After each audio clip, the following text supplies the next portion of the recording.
Hello, I want to thank you for breaking the mold and coming to our site. This is where we start the process of taking back our children. They are our children, given to us by a choice made between two people in love and proof of a miracle. A child made from two people, a woman selfishly giving her body up for 9 months to grow and nurture human life and then to bear excruciating pains to bring that baby to our world. A father, the protector, is a strong individual whose job is to at all costs protect the children from evil and harm. The rules and purpose were established in the Bible. It was a miracle, and we are just letting these demons come to our sanctuaries, criticize our lives, insult our roles as parents, and take our kids, never faltering. Yes, we kick and yell, but at the end, the kids are still gone and life of emptiness begins. That sounds so un-American, but more so ungodly. He is pissed those kids are for our entrance to heaven and we are giving them away. Not anymore. It's time to square the devil in the face and take back what rightfully belongs to us, something that only our Maker can do, and won't if you show your faith. CPS is stealing children around the world for profits, and your government is with them. The system is rigged. You can be perfect in every way. We all were in our children's eyes. It won't matter. These are economically inside kidnappings. You need to understand that. True, there are times when intervention is necessary, but that is not who they target. So stop putting yourself down or someone you know who lost a child to CPS. Stand up or stand them up and fight. Fight like a bear would if the cub is trying to be harmed. Learn from the simplicity of animals, which we are far more advanced and way more backward. The children are the future, not a number on a budget report, not an estimated worth. They are our flesh and blood and made from a miracle. Now that you know what's going on, stand with us and fight so no other children will be used as slaves to the system that we are supposed to control. Shame on us. Time to make it right in your home in God's eyes. Be prepared to hear what CPS is, and after listening, please be ready to act, for we need everyone for this one. This is a problem that affects every person in the world because the protection of our children and the sanctity of family is a universal human right.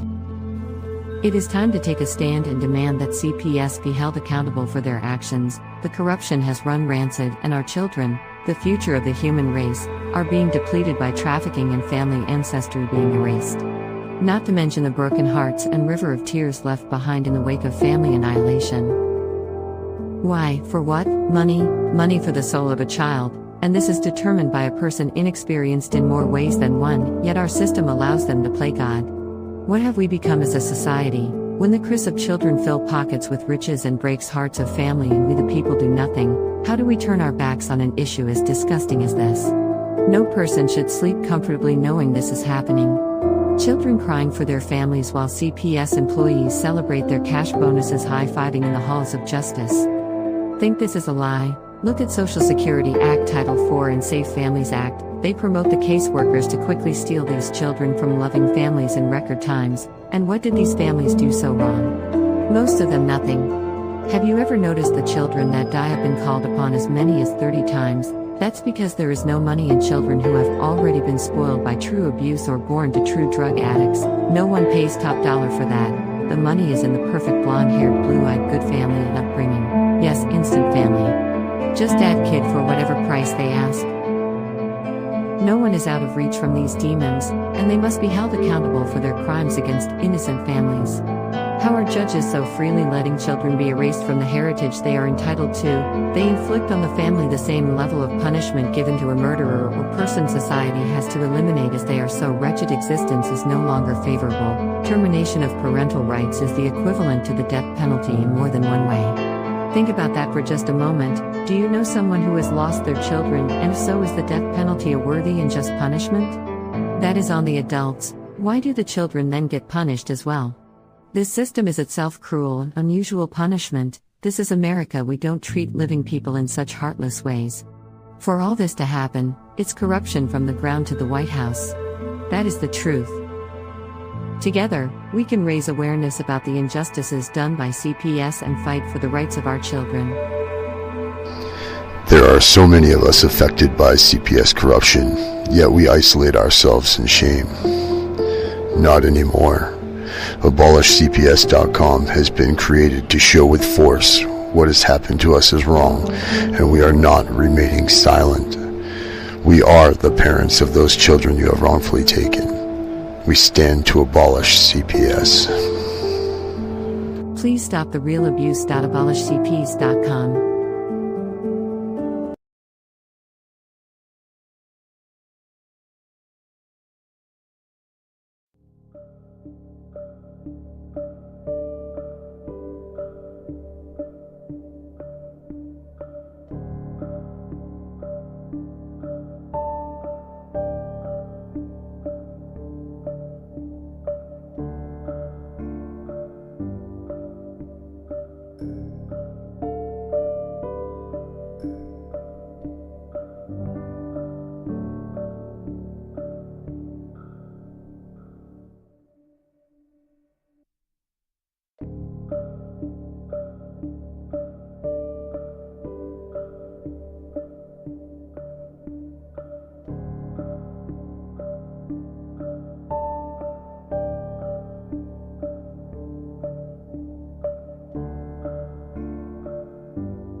everybody. Welcome to CPS Punisher, abolishcps.com.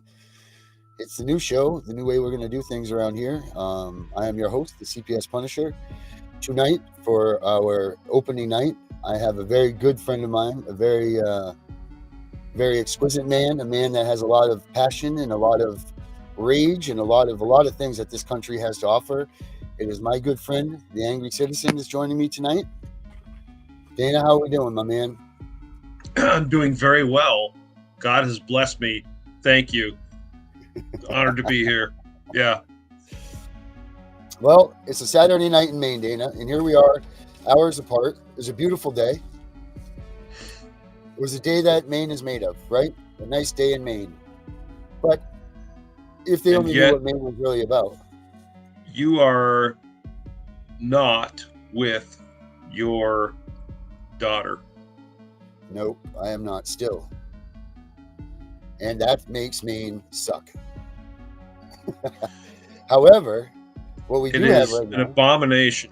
If right. Any father ever is deprived of his child, if agents, government agents come and, steal your child away, then that's kidnapping. It is kidnapping. Plain and simple. You can dress it up. You can say we're saving the child from this horrible person that presents an imminent danger to them. But, let's face it, Darren, their record isn't very good. Think about the record of Child Protective Services here in Maine, right? Right now, they're in the hot seat because their record is atrocious. And I'm not disparaging the people in that system, because I know that there's a lot of people, personally know social workers and people in CPS, they're having a very difficult time because of the giant deluge of government bureaucracy and conflicting demands. I see your cat has... yes, Kitty has come to show herself. Sorry about video that. Bombed our presentation. So I understand they have a very difficult job, thankless job, so forth and so on. But at the same time, is it thankless though? Is it really? It is. Job? It is, because you can make a bad decision and be brutally castigated. If you don't take a child away and the child is harmed, you are a scum. If you do take a child away and you didn't really have just cause to do it, then you have to be, held accountable for that and so forth. It's a tricky position. But what type of a job is that you have the opportunity to play God? You have the opportunity to do the right thing. You shouldn't, because the law makes that a reality, because if a person, like you and I have had this discussion many times, if you are taking a child away from their parent, you are kidnapping that child. Right. Period. And if you pose as a government agent, government agents don't have the lawful authority to take your child from you. I mean, that's the bottom line. Right. But what I was saying is they have an opportunity to do a beautiful thing. They have an opportunity because they have this thing called Title IV funding, right? And people are getting this all wrong. They're saying that they got Title IV funding, that's the corruption. Title IV funding states all the way through its document that it only supports reunification. That's it. So the states have now taken this, twisted it up a little bit, and have made reunification services the last thing that they're doing for you. Like, they don't care if you're reunified. They're just going along to get the money from those checks from this Title IV funding. Right.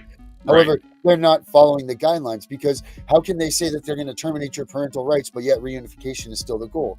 So these agents for the government have an endless amount of money behind them to actually solidify a family, to strengthen a family that might have issues with substance abuse, all of these issues. They might have poverty issues, which none of these things, again, are reasons to remove a kid, but they have all of this money and all of this funding to take a family that's broken and support them, reunify them, and make them solid, and they don't do it. They are selfish pieces of crap.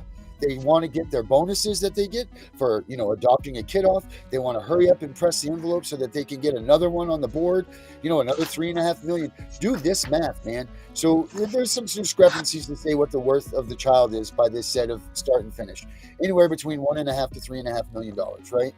So X amount of dollars goes to Child Protective Services, X amount of dollars goes to the state. More of the money goes to the state, which is why I sit here and say that these states are advocating abuse and neglect to raise their numbers to balance their budgets. So let's just go at a $2 million mark, right? A child a minute is taken into custody by CPS, never to be returned by their kids, to their family ever again. They take them, they hold them, they send them off to a kinship program or to whatever. That's not even the other kids and families that they investigate. We're just talking about a child a minute for families that go beyond the level of just an investigation, right? So we got $2 million a minute that let's just go at 2 million to call a spade, right? So $2 million a minute times 60 is what? 112 million, right? 120 million. 2 million times 60 minutes is 120 million, right? Yes. Right. 120 million is in an hour. So 120 million times 24 is, Alexa, how much is 120 million? Your point is valid. There's huge money. Wait till you hear this number. Wait till you hear this money. Wait till you hear this. Alexa, 240 million. Oh, shoot, I forgot what the number was now. Anyway, it ends up being trillions, it's trillions and trillions. Yeah, I was going to say, the point is it's a lot of money. We get that. It is so much money.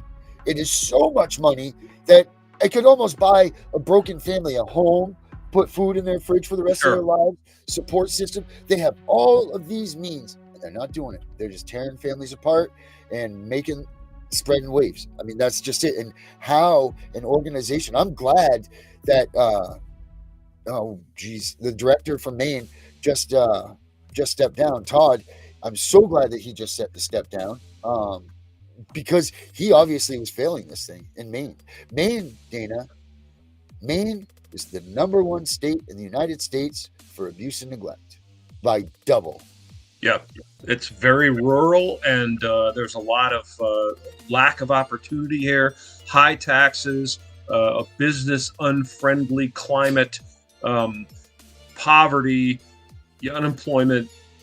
Yeah, we have a lot of very prominent issues that cause that to be the case.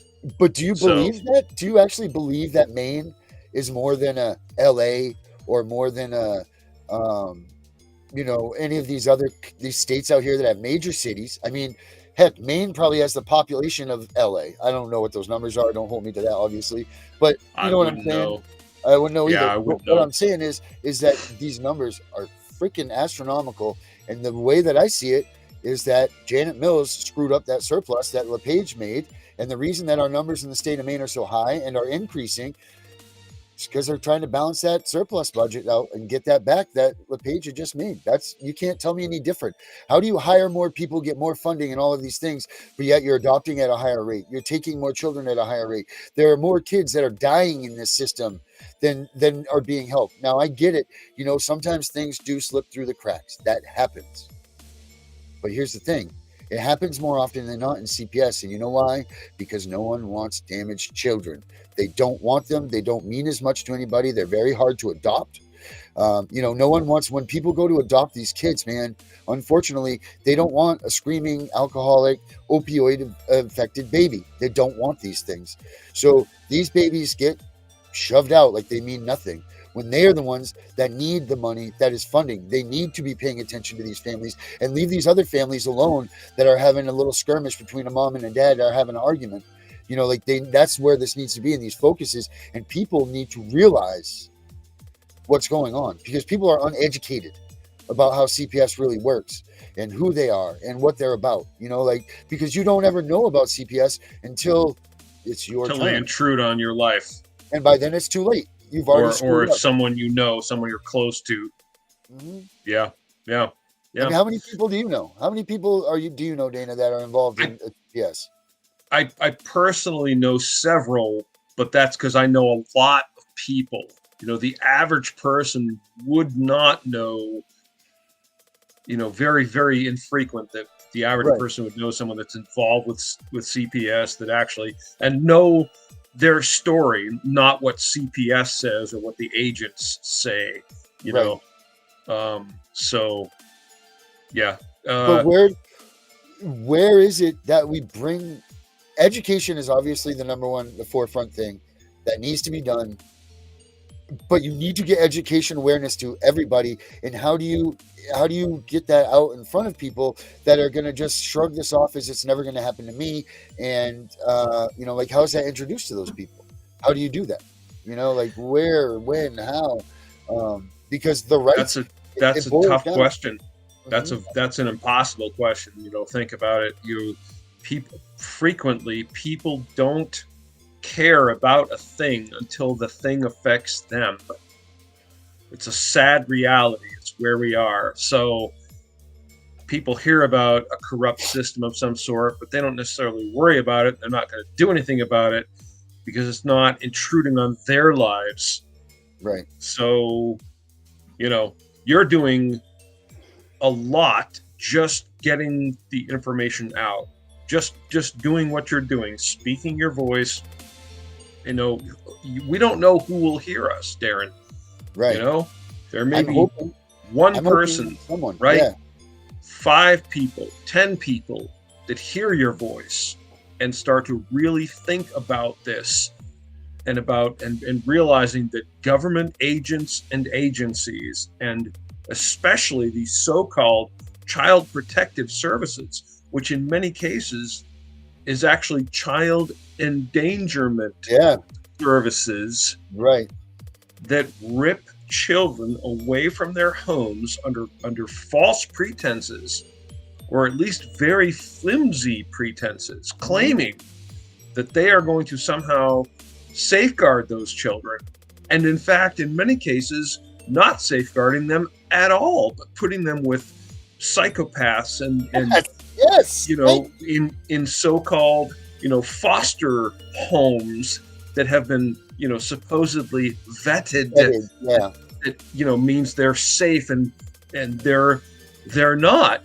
You know, it's an abomination. And the bottom line is that if anyone, this is my personal position, which I hold to steadfastly, that if any agent, government agency comes to take my child by force away from me, you are kidnapping my child. Period. End of story.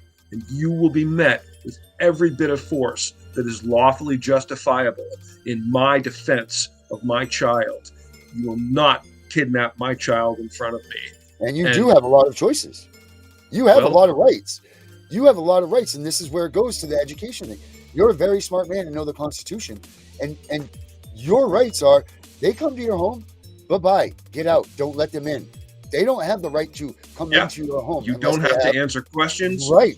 You do not owe them any fucking explanations or justifications or answers to questions. You know, you tell them, piss off. Do you have any right to be here? Do you have a warrant? Okay, come back with a warrant. Get off my property. Period. Right, and this even goes so far as my friend Malibu Dallas.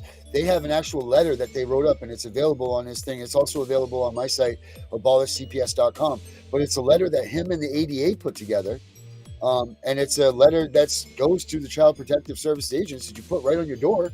And it says, don't talk to me. You don't need to talk to me. There's no reason to. Come to get a town attorney. Go get a warrant. Go get something. I am not talking to you. And furthermore, if they want to stay there, and normally, you know, they'll come with some police as a side bearer to them. But in all reality, those police have no jurisdiction where they are anyway.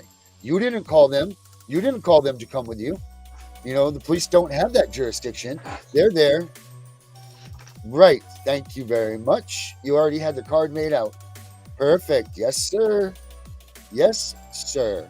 Policy enforcer. Police equals policy enforcer. They have no rights to come there. They can't force you to come into that room. They can't force you to let the CPS. No authority. And the first thing you say okay, Angry Citizen Lawful Jiu-Jitsu Protocol White Belt Curriculum. You have no lawful authority. Lawful authority. Police coming onto your property and asking you questions have no lawful authority to demand anything from you, to order you to do anything. Okay, they have no lawful authority to order you to, come out here or stand there and move over here or back away from me. They are violating their oaths of office. They all swore an oath. And look them in the eye, folks. Watch this, okay? This is Lawful Jiu-Jitsu 101. Look them right in the eye and say, did you swear an oath? When you took that badge, when you put on that uniform, did you swear an oath? And make them say it. And then say, what was the oath that you swore? Boom, baby. You swore an oath to uphold and defend the Constitution of the United States.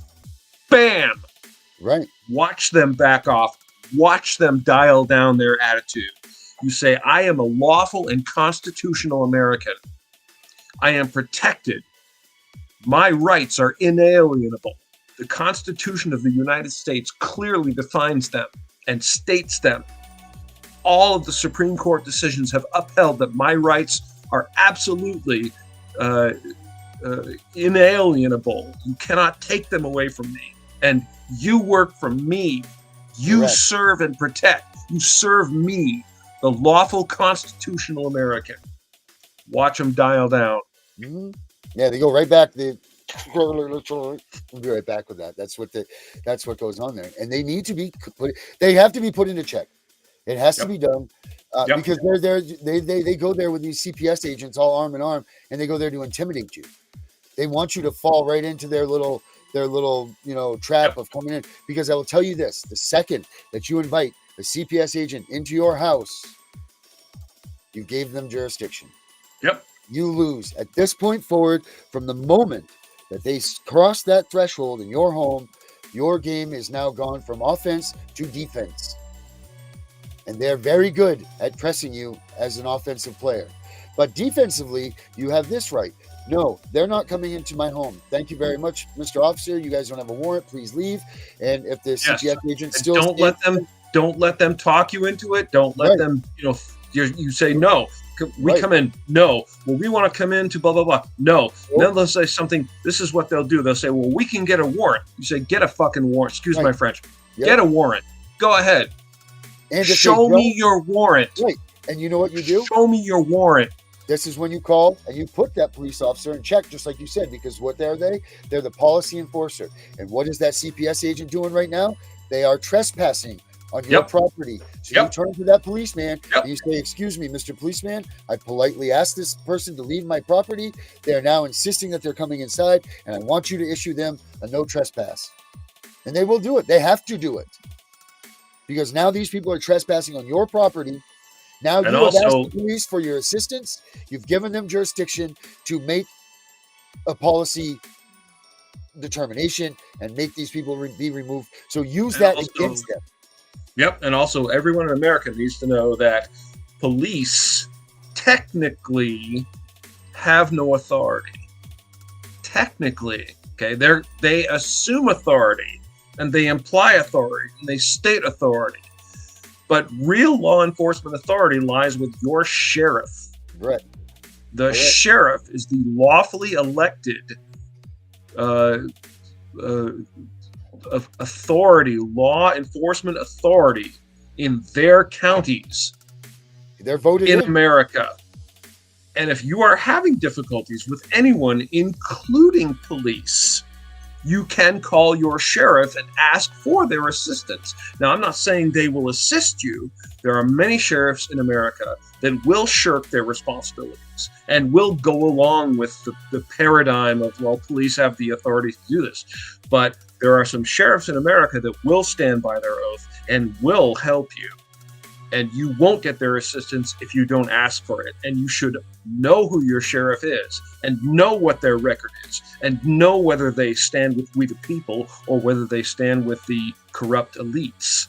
Mm-hmm. So if you are having agents An agent is any person that works for the agencies that were created by our federal government without authority. This is critical. They don't have any authority. They claim authority, but they don't have it.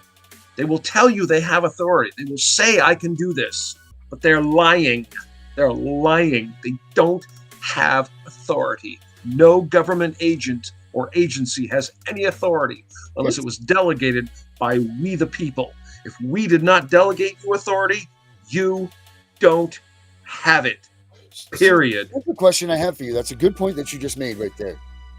Now, if you tell the police officer that, hey, you have no authority, and they say that they do, now they've lied, right? They've just lied to you. Yes. What do you do about that? What about you can't because they will overpower you. At the end of the day, it becomes a power struggle, and it resorts to physical violence. And police they'll say you need to lie down and put your hands behind your back, whatever, right? And if you say no, which you have every right to do, see, they have no authority to order you to lie down and put your hands behind your back. Okay, the only authority that they have, which could be claimed lawfully, is that they have the authority to arrest you. Mm-hmm. If so, they would have to state to you specifically, I am placing you under arrest. Because after that, if you resist, they could claim that you are resisting arrest or not submitting to arrest, see? But they don't do that. They'll just be like, get on your knees, show me your hands, and get over here, stand over there, there, you move over there, back away from me, right? Yeah. But they have no lawful authority to order you to do those things. But they'll claim they do because of their policies. See, recently there was an incident where I was this is the embodiment of this, where a police officer, and I think it was New York, maybe in Philadelphia, mistook a young man for a crime suspect. They were looking for this crime suspect, and this police officer was running around through this neighborhood looking for this crime suspect, and he saw someone, and it turned out that the person he saw was a 14-year-old boy who was in his backyard. And the police officer began barking commands at this young man. And it also turns out he was autistic, which is sort of relevant, but either way it doesn't matter, because no one has a right. The police officer does not have any authority to simply tell someone he sees that he claimed he mistook him for this suspect, but still he did not have the authority to do this. He started barking commands at him, you get on the ground, and blah blah blah and whatever. And the boy was again autistic, so A, didn't maybe understand what was going on, and B, was terrified and frightened, and just like hang out in his backyard, and wasn't complying with the officer. And the officer shot him with his tased him. Kidding me? Now, kidding me? Well, yeah, I mean, this happens a lot. That's the problem, you see. And we, the people, accept that, well, this is, and they'll literally say, like, the police will say, well, we'll check our policy. We'll see if this is in compliance with our policies. And every time this happens, I rage. Okay? And I go, fuck your policies. Fuck your goddamn policy. Your policy does not supersede the Constitution. You have no lawful authority to simply look at someone, think to yourself, maybe they are a quote-unquote suspect, and start barking commands at them, and then tase them if they do not immediately comply with your orders. It's ludicrous.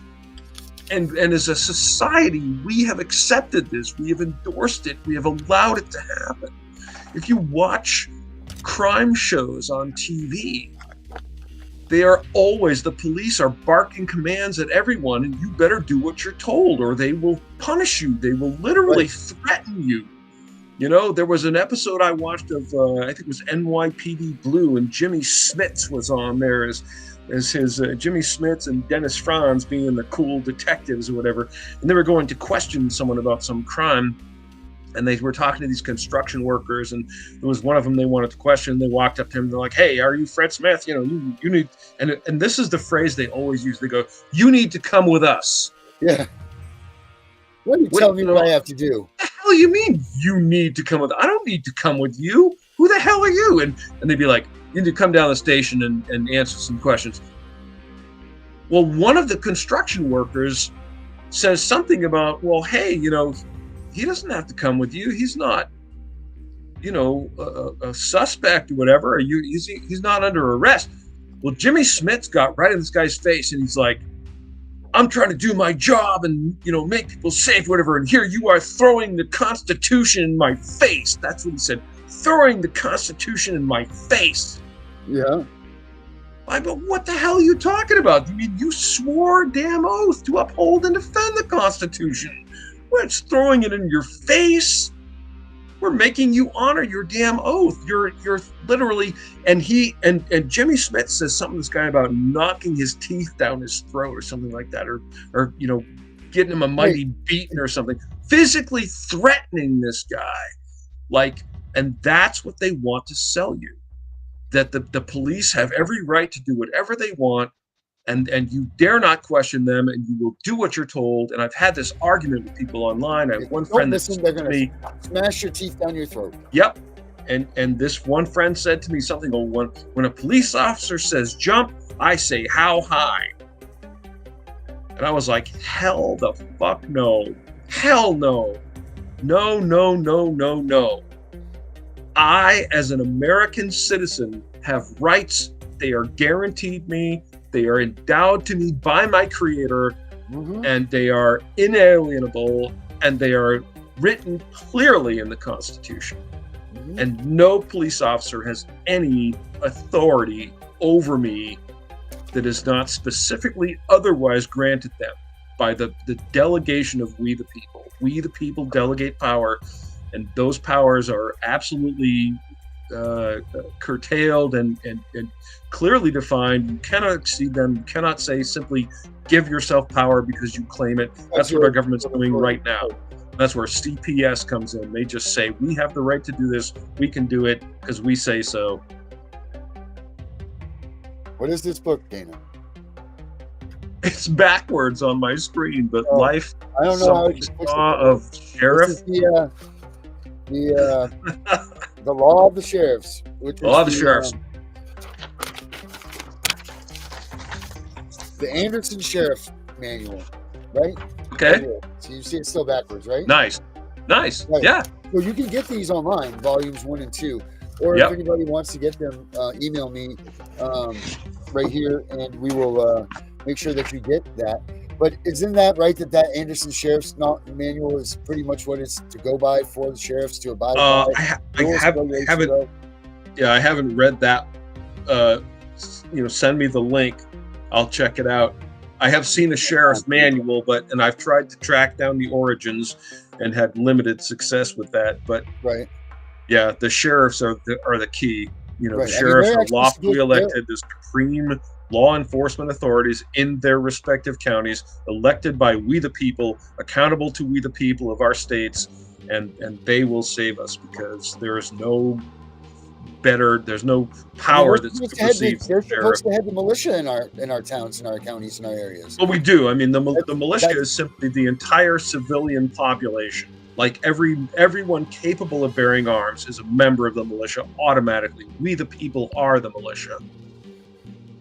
And the sheriffs too are supposed to be there and run and keep our militia current and good. Well, the sheriffs have the power to deputize citizens in their counties. And this is a wise move, because the more manpower you have, the stronger your law enforcement capabilities.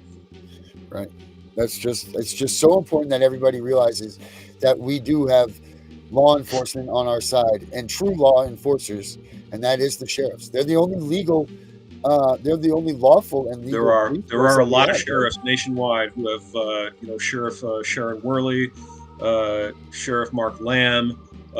Here in Maine, we have some sheriffs that are actually pretty strong proponents of the Constitution, including Scott Nichols of Franklin County and Troy Morton.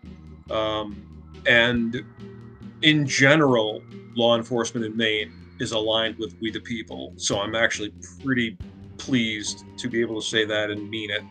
So talking through all of this, and I just want to take 1 second. Melissa, it's nice of you to be watching us. Hello, how are you doing?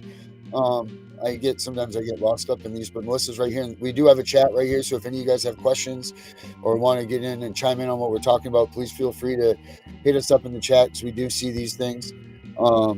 Actually, I'll put the overlay on right now. So Dana, I don't know if you can see it right now or not, but I'll throw it on here so that we can see it. There we go.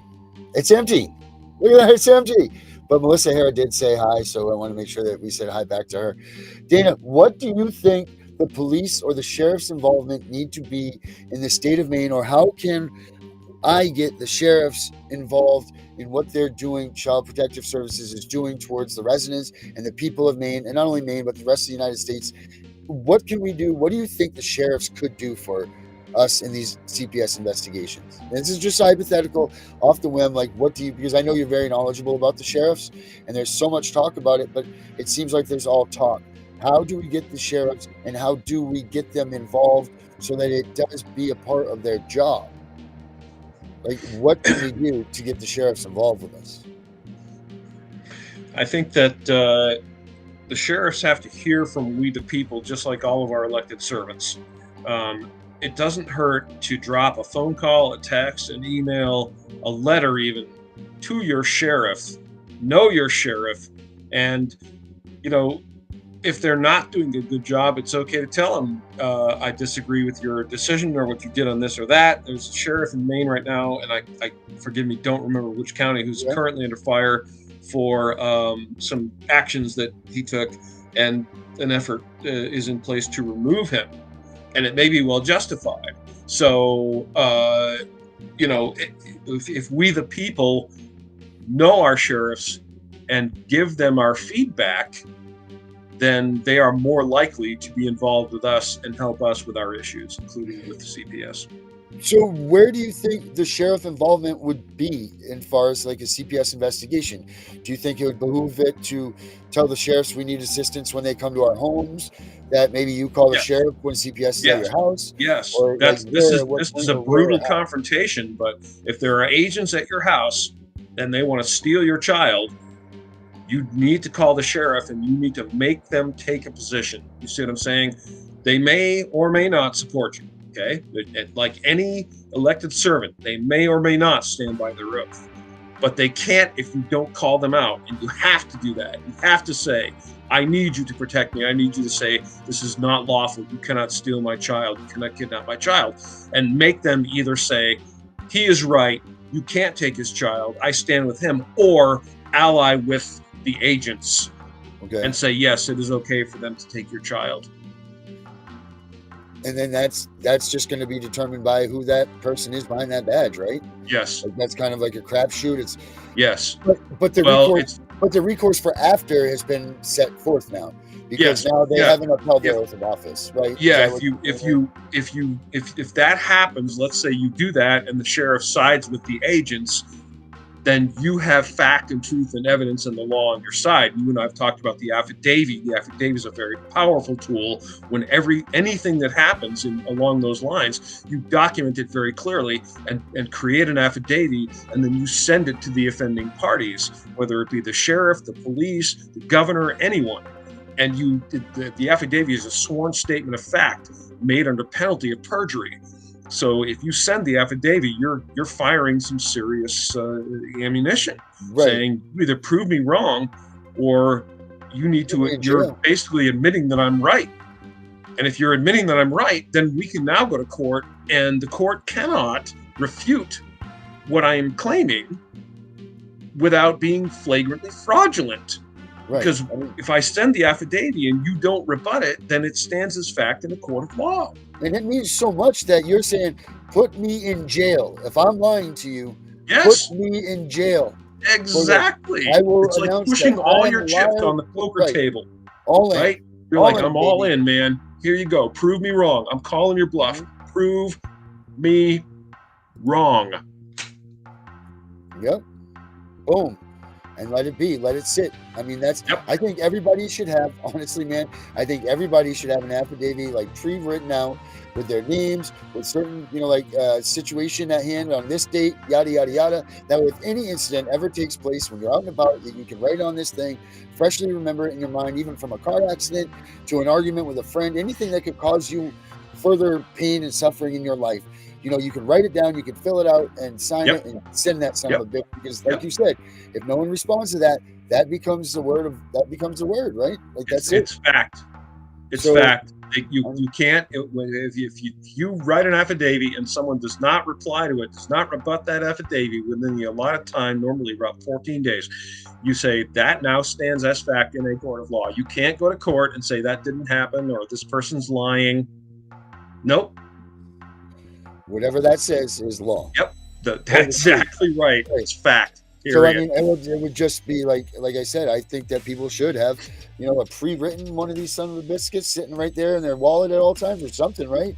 And you have this, and just have this by your side, because this is like the sword of swords for you to have in the legal fight. The truth is the sword of God. Mm-hmm. The truth is the sword of God, because when you send the affidavit, 90% of the people to whom you send it will not have enough fortitude to try to rebut it. If you're telling the truth, 90% of them, 9 out of 10, are going to fold. There's only 1, maybe out of 10, that will actually think about trying to rebut what you're saying in some way. And 9 out of 10 of those won't be able to do it. So there's only 1 out of 100 person that is conniving enough and intelligent and resourceful enough to create a pretense of a defense against your lawful, truthful affidavit. So the other 99 are going to fall like dominoes. The truth is the sword of God. Write it down, embrace it, own it, state it, stand by it. And 99% of the time, you're going to prevail automatically. And the other 1%, you can still prevail. You've just got to really hold the line, because that 1 person out of 100 is going to lie through their teeth and say, this is ridiculous, and this person is insane. This never happened. I was not anywhere near the location of this incident at the time, blah, blah, blah, blah, blah, frickety, frickin' blah. If you've got the affidavit, that's the truth of God, right? Yep. Like that's the sword of God, man. It's the sword of God. The truth is the sword of God. So it's just, you would just be an idiot to not have one of those at your beck and call. Hey, Dana. People will use this effectively if they want to. If they really want to pursue it, there's a lot of information out there about how to write affidavits and what to say and how to phrase things. And if you really want that tool available to you, do a little bit of research, you'll be able to use it very effectively. It's extremely powerful. Well, that's what we need to start doing. But Dana, let's take a quick 2-minute break here. We'll come right back, and hopefully people will be asking us some questions. Stay tuned. We'll be right back. Roger.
All right, everybody, it's CPS Punisher. I am him, and this is my special guest tonight, Dana, the Angry Citizen, right here to join me, and we're going to get a little bit hotter now on this next few minutes of our broadcast. Dana, what's on your mind? What do you have to speak of tonight? So many things. Where do I start? the vast majority of people are too stupid to manage themselves. And I know this because, as you know, I watch mainstream media quite a bit. Part of my job every day, virtually every day. And the stuff they talk about, like just recently telling us how Joe Biden might not be mentally competent. Joe Biden might not be mentally competent. We've thought up till now that he was okay, and just now we're kind of suspecting that maybe he's not all that with it. You know, it's insane, dude. The last election that we had, the last election that took place, man, they said that more people went out to vote than ever. I can't believe it, but you know what? On this broadcast, we go both ways. Obviously, just to save the neutrality of things. But I do have out on abolishcps.com, I do want to bring this up right now. We have Trump and Biden apparel. And let me show this a little bit. We have the CPS Victims for Trump apparel. You can get that at abolishcps.com. Those are all nice t-shirts and sweat hoodies. But I have this made in the red hats. I did this one right here. Make parenting great again. Stop CPS corruption. They're on the red hats, just like Trump had to make America great again. We need to get back to getting parenting involved and making it great, because being a parent is freaking awesome. Would you not agree? Like the challenges, the struggles, everything that you go through in everyday life. I mean, it might make your hairs gray. It might get you, wound up and have some more things to talk about than usual. But I mean, being a parent is awesome. And the government enforcing and intruding in our lives and restricting what we can do as parents and as role models for our kids, it's asinine, it's disgusting, it's against our right to life, liberty, pursuit of happiness. There's so many things that is wrong with them infiltrating our lives this way. We need to make sure that this next election, we use this as a key to vote. Like, we have to use this next election as a key for voting, because if we make this next election and we don't do this right or proper, we vote for the wrong people, then the CPS corruption movement is going to be out the door for another 4 years. It's going to be, and this thing's getting momentum. I started this thing. Yes, sir. Thank you much for the heart. We'll get a Dana ding on that one. I started this thing. Look, there are so many people that have been involved with Child Protective Services and how Child Protective Services has ruined their lives. So any person, I say it like this, any person that's been involved with CPS, whether an investigation, whether they've taken your kids, whether they've ever done that, yes, fact, truth, fact, all of that, all the time. Make sure you look into that. Google has a nice fact check system, I've noticed. I didn't know about that until recently, but Google actually has a little thing where you can just highlight things and go to their fact check and it will check it for you. I would never do that. I always went through the whole motions of factcheck.org and, like all of those things. But in reality, you can just click on your little Google tools and go ahead and fact check anything. But the thing is this, is that there's so many people in touch with CPS and how they've destroyed lives that we need to get together as a movement and stop trying to have everybody as I'm this person. And I call it Pack It Up. So I started this thing I call this movement Pack It Up. And it says one is tough as a pack. One wolf is tough, the pack is unstoppable. We need to it's time for parents to get together to save these kids. Parents need to show their strength in numbers, because nobody's taking this seriously. No one's taking, the people that have been involved in Child Protective Services are so beaten, so drawn out, so dragged out, so torn, so destroyed that they do not want anybody to come out and talk about this. But it's time that these people pay attention to what's going on and come out and join us and fight with us. I need help in all areas for people to start looking up candidates, that are supporting the abolishment of CPS, because that's what I'm in. There's no way that you can save CPS the way that it stands. There's too many people with their hands in the cookie jar. There's too many people that are dirty. There's too much corruption. There's facets of medical business and rental business and food, and all of these things have their hands in this Title IV funding that has been out of control, which comes out of the Social Security Act. People don't even realize that this funding all comes out of the Social Security Act from 1934. This is crazy. If you need to do your research, there's just too much corruption. This system has to be destroyed. And I have my bill on abolishcps.com. Everybody can check that out. Go to the section where it says abolishcps.com in the menu, and you can check that out. And there's the bill that I've written. Copy that, print it, send it to your congressman. Let's try to get this thing up and out. Look, there's enough of us in the United States to make sure that no kid gets screwed over if this system falls for a minute. This isn't a necessitative. Is that even a word? Necessitative? It is now. But yes, to put that in the dictionary, Darren. But it's not necessitative. What would be the word? Yeah, necessary.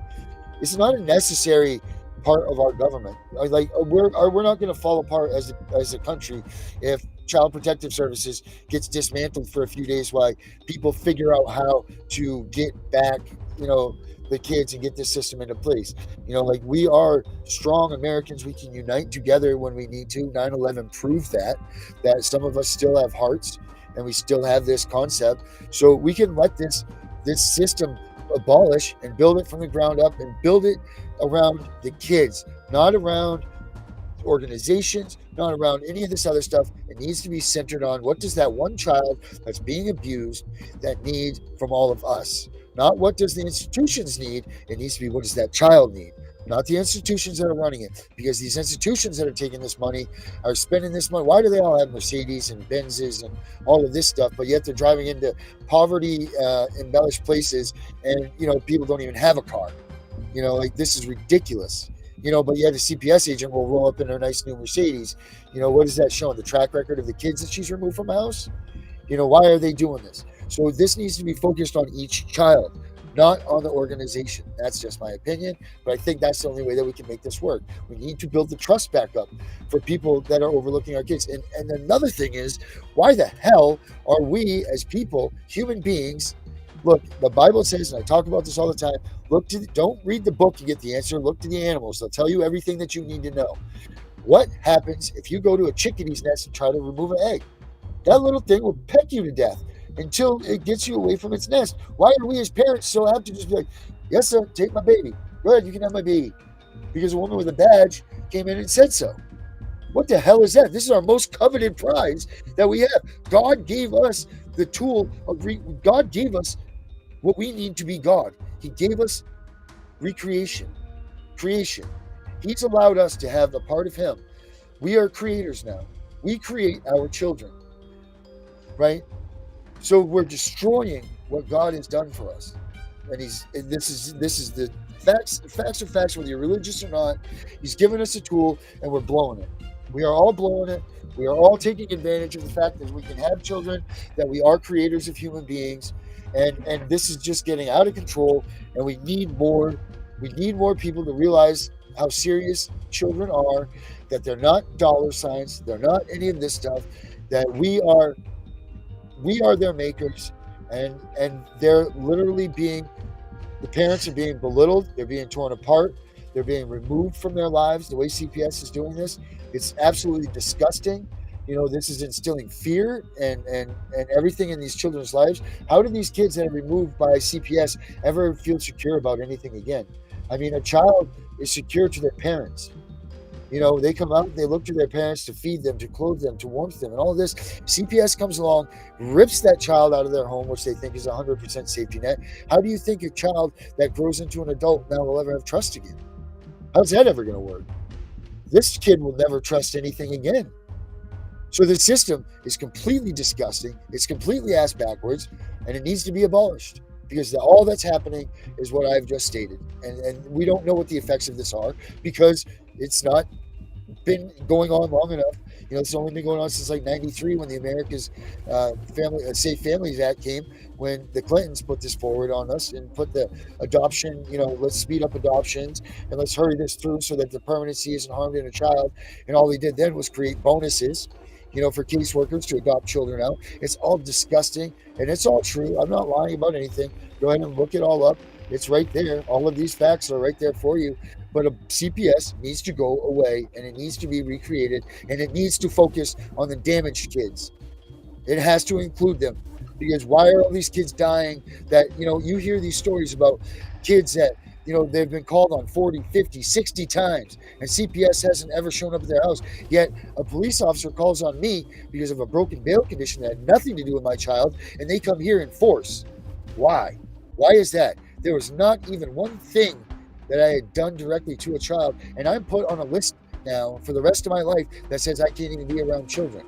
Why? But yet the state of Maine, children are dying by the handfuls, and I mean this, by the handfuls every day at the hands of Child Protective Services. They're missing so many kids between the adoption age and the foster family thing. And this is this program that we say is all good, and we're funding it.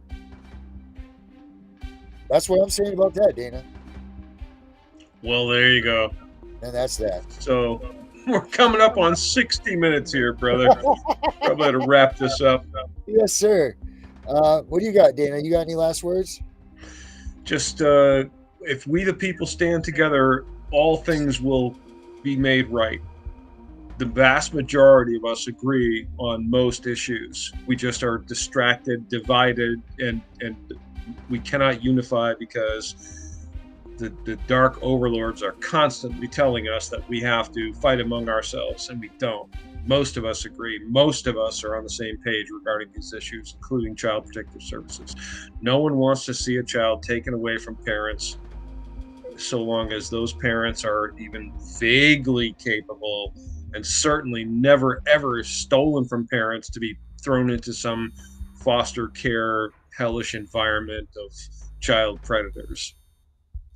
And all of us want to live in a constitutional nation where my rights are preserved, your rights are preserved, and no child should ever be removed from their family unless there is a dire threat. And I think we all agree on that. We really do.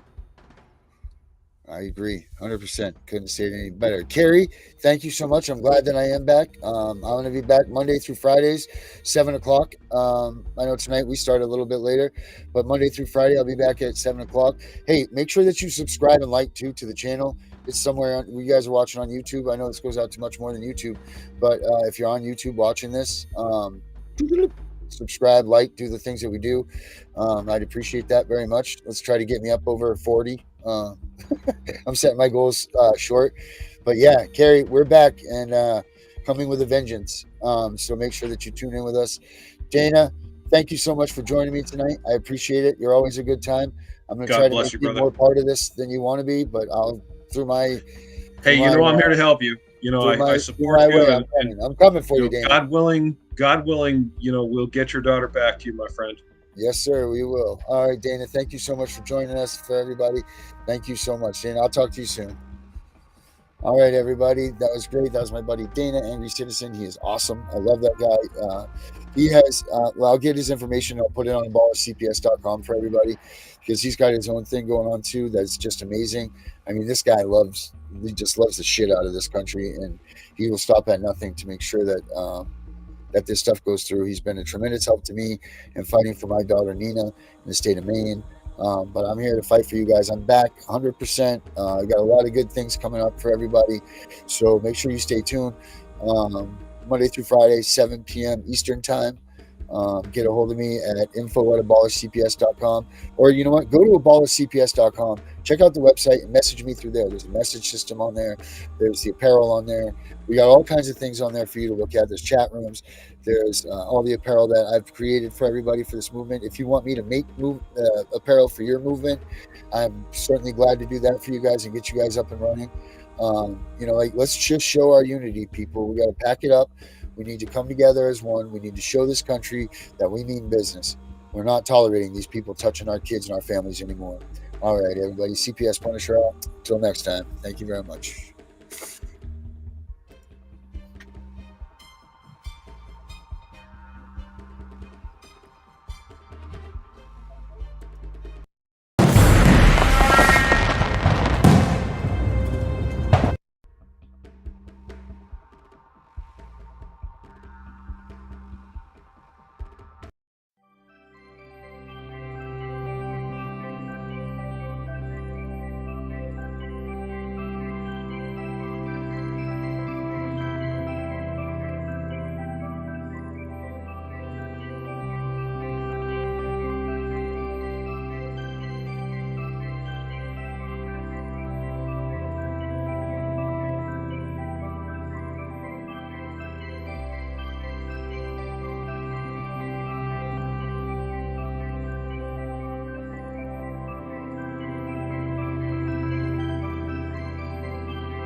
everybody. Welcome to this Monday night edition of CPS Victims Hunting for Justice. This show is going to be more or less about how we are seeking for our remedies and what we're looking for to get back the justice that we deserve, because we are victims to this whole fight, and everybody's forgetting about that. Not only are we victims, but so is our kids.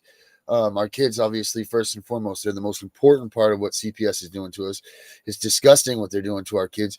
And I think that there's just not enough people out in this world that are aware of what's being done to us and our families involved in all of this. So that being said, we're going to get you guys a little bit of education tonight and let you guys hear about what's really going on here. But first and foremost, I got my co-host tonight, it's Miss Candace Edwards. Candace, a small individual with a huge voice. How are we doing tonight, Candy? I'm doing all right. How's everybody doing? Well, I hope that a lot of them are here, and I hope that they're all listening and going to get up on this education thing. Candace and I have been doing this for a long time together. Well, Candace and I pretty much got involved with everything, I guess, similarly at the same era, and it was funny because we would go from group to group, and it would be like, who is this person, because you come running into a lot of people. And then so it's been, and we've created a friendship, and we've had some ups and downs and lefts and rights, but we've been together pretty much through our whole cases. And we're starting to get to that point of getting justice, huh, Candace? That's right, slowly but surely. Slowly but surely. It's getting there. Right. It's hard, right? It's hard because, we sit here, we do these things. We're trying to be like, okay, is this right? Is this right? Because we're not lawyers. We don't know what not at all. Right. Not even close. So you don't know if you're doing the right thing, the wrong thing. It feels like the right thing, but people are telling you it's the wrong thing. And it's all just it's a conglomeration. It's a mess. And we're just trying to make our way through it because at the end of the day, all we want is our kids. That's it. That's right. And a lot of times, at the end of the day, with us not being, an attorney and actually going to school, for a lot of us parents, who are in the same shoes, we're just pretty much throwing whatever it is at the courtrooms at this time, So, we all try to do the best that we can, and, we expect the worst but hope for the best at the end of the day. So that's it. Amen to that. Hey, Candace, we have a special guest tonight, Miss Kayla.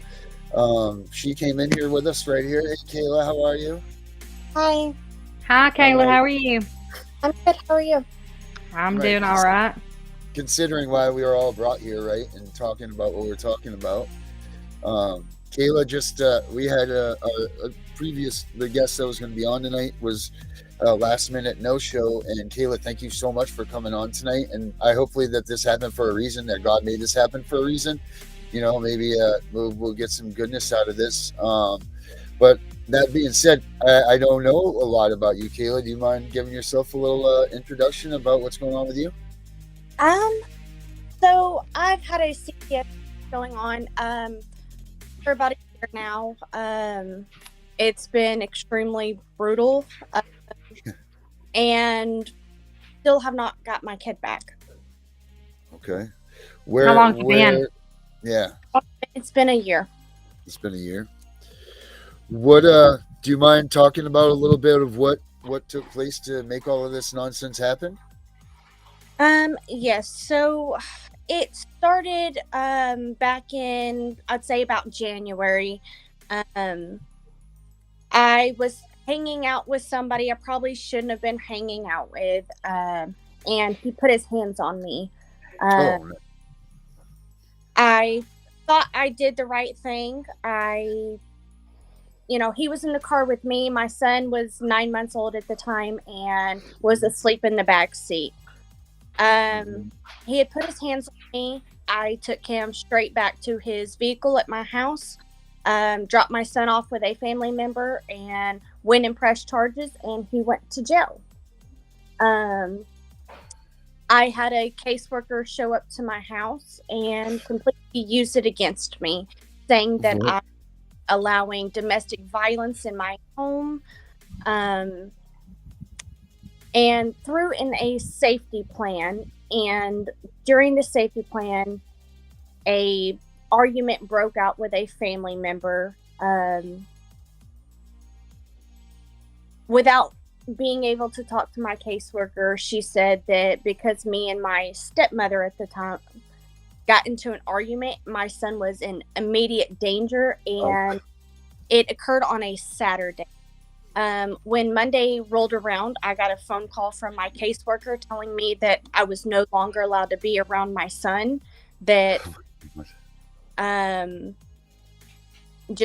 was no longer allowed to see my son anymore. I had to my parents' house because when she put the safety plan in place, it required that I was no longer allowed to be around my son unsupervised because this man had put his hands on me. It was a one-time incident. Never happened again. Never seen the guy again. So yeah, during the safety plan, I left with my son. She said my son was in immediate danger and told me that the only time I could see my son was at a CPS office from that point on. Let me ask you this. Did anything happen to your son? Did anything happen to your son that night when you went out and were on this adventure with this man? Did anything happen to him? No. Did he get harmed in any way? Did he get hit, slammed, tashed, thrown around? Nope. So, in all honesty, you did a damn fine job in protecting your son from something bad happening when it could have been worse. So you did exactly what you should have. You protected your son. You made sure that he was fine. You removed him from the danger. Life happens to people. We can't, usually you meet someone, or it doesn't even matter. You could know someone for 20 years and they're riding down the road and something tips them off, and you don't know that you're not, no one's ever expecting these outbursts. We wouldn't hang out with people like that, like we're not, you don't. So then now your son's in imminent danger because his mom does the right thing, protects him from the danger that was in his way, like you should have been as a mom, made everything right. You go to the police, you tell the truth, you do everything you're supposed to do, and these bastards still come and take your kid. Yeah. Makes sense. Perfect sense. Unfortunately, it got even worse there. My child's father was not in the picture, had never even met my child. And it was actually another domestic violence. He had kicked me in the stomach when I was 5 months pregnant. Oh my gosh. There was a police report. And when it went to court, he popped up and said, "Oh, now I want full custody of my son." He asked for a DNA test just to make sure. It came back, obviously it was his kid, and they placed him with him. So now your son is with your ex? Yes. The one where that does everything stand now? In the stomach while I was pregnant at the hospital. I'm not laughing at you. So the person that you were protecting your son from all of these times to be okay, they put your child in the hands of the abuser. Yep. Sounds about right. I've heard so many cases. I've heard so many cases, especially here lately, where the parent would be in a domestic dispute or whatever, and they would actually remove themselves out of it. Their children wasn't in any type of harm or anything like that, but yet these judges, CPS workers, and everything, they put these children in the hands of the abusers, and it doesn't make no sense to me at all. Like none at all.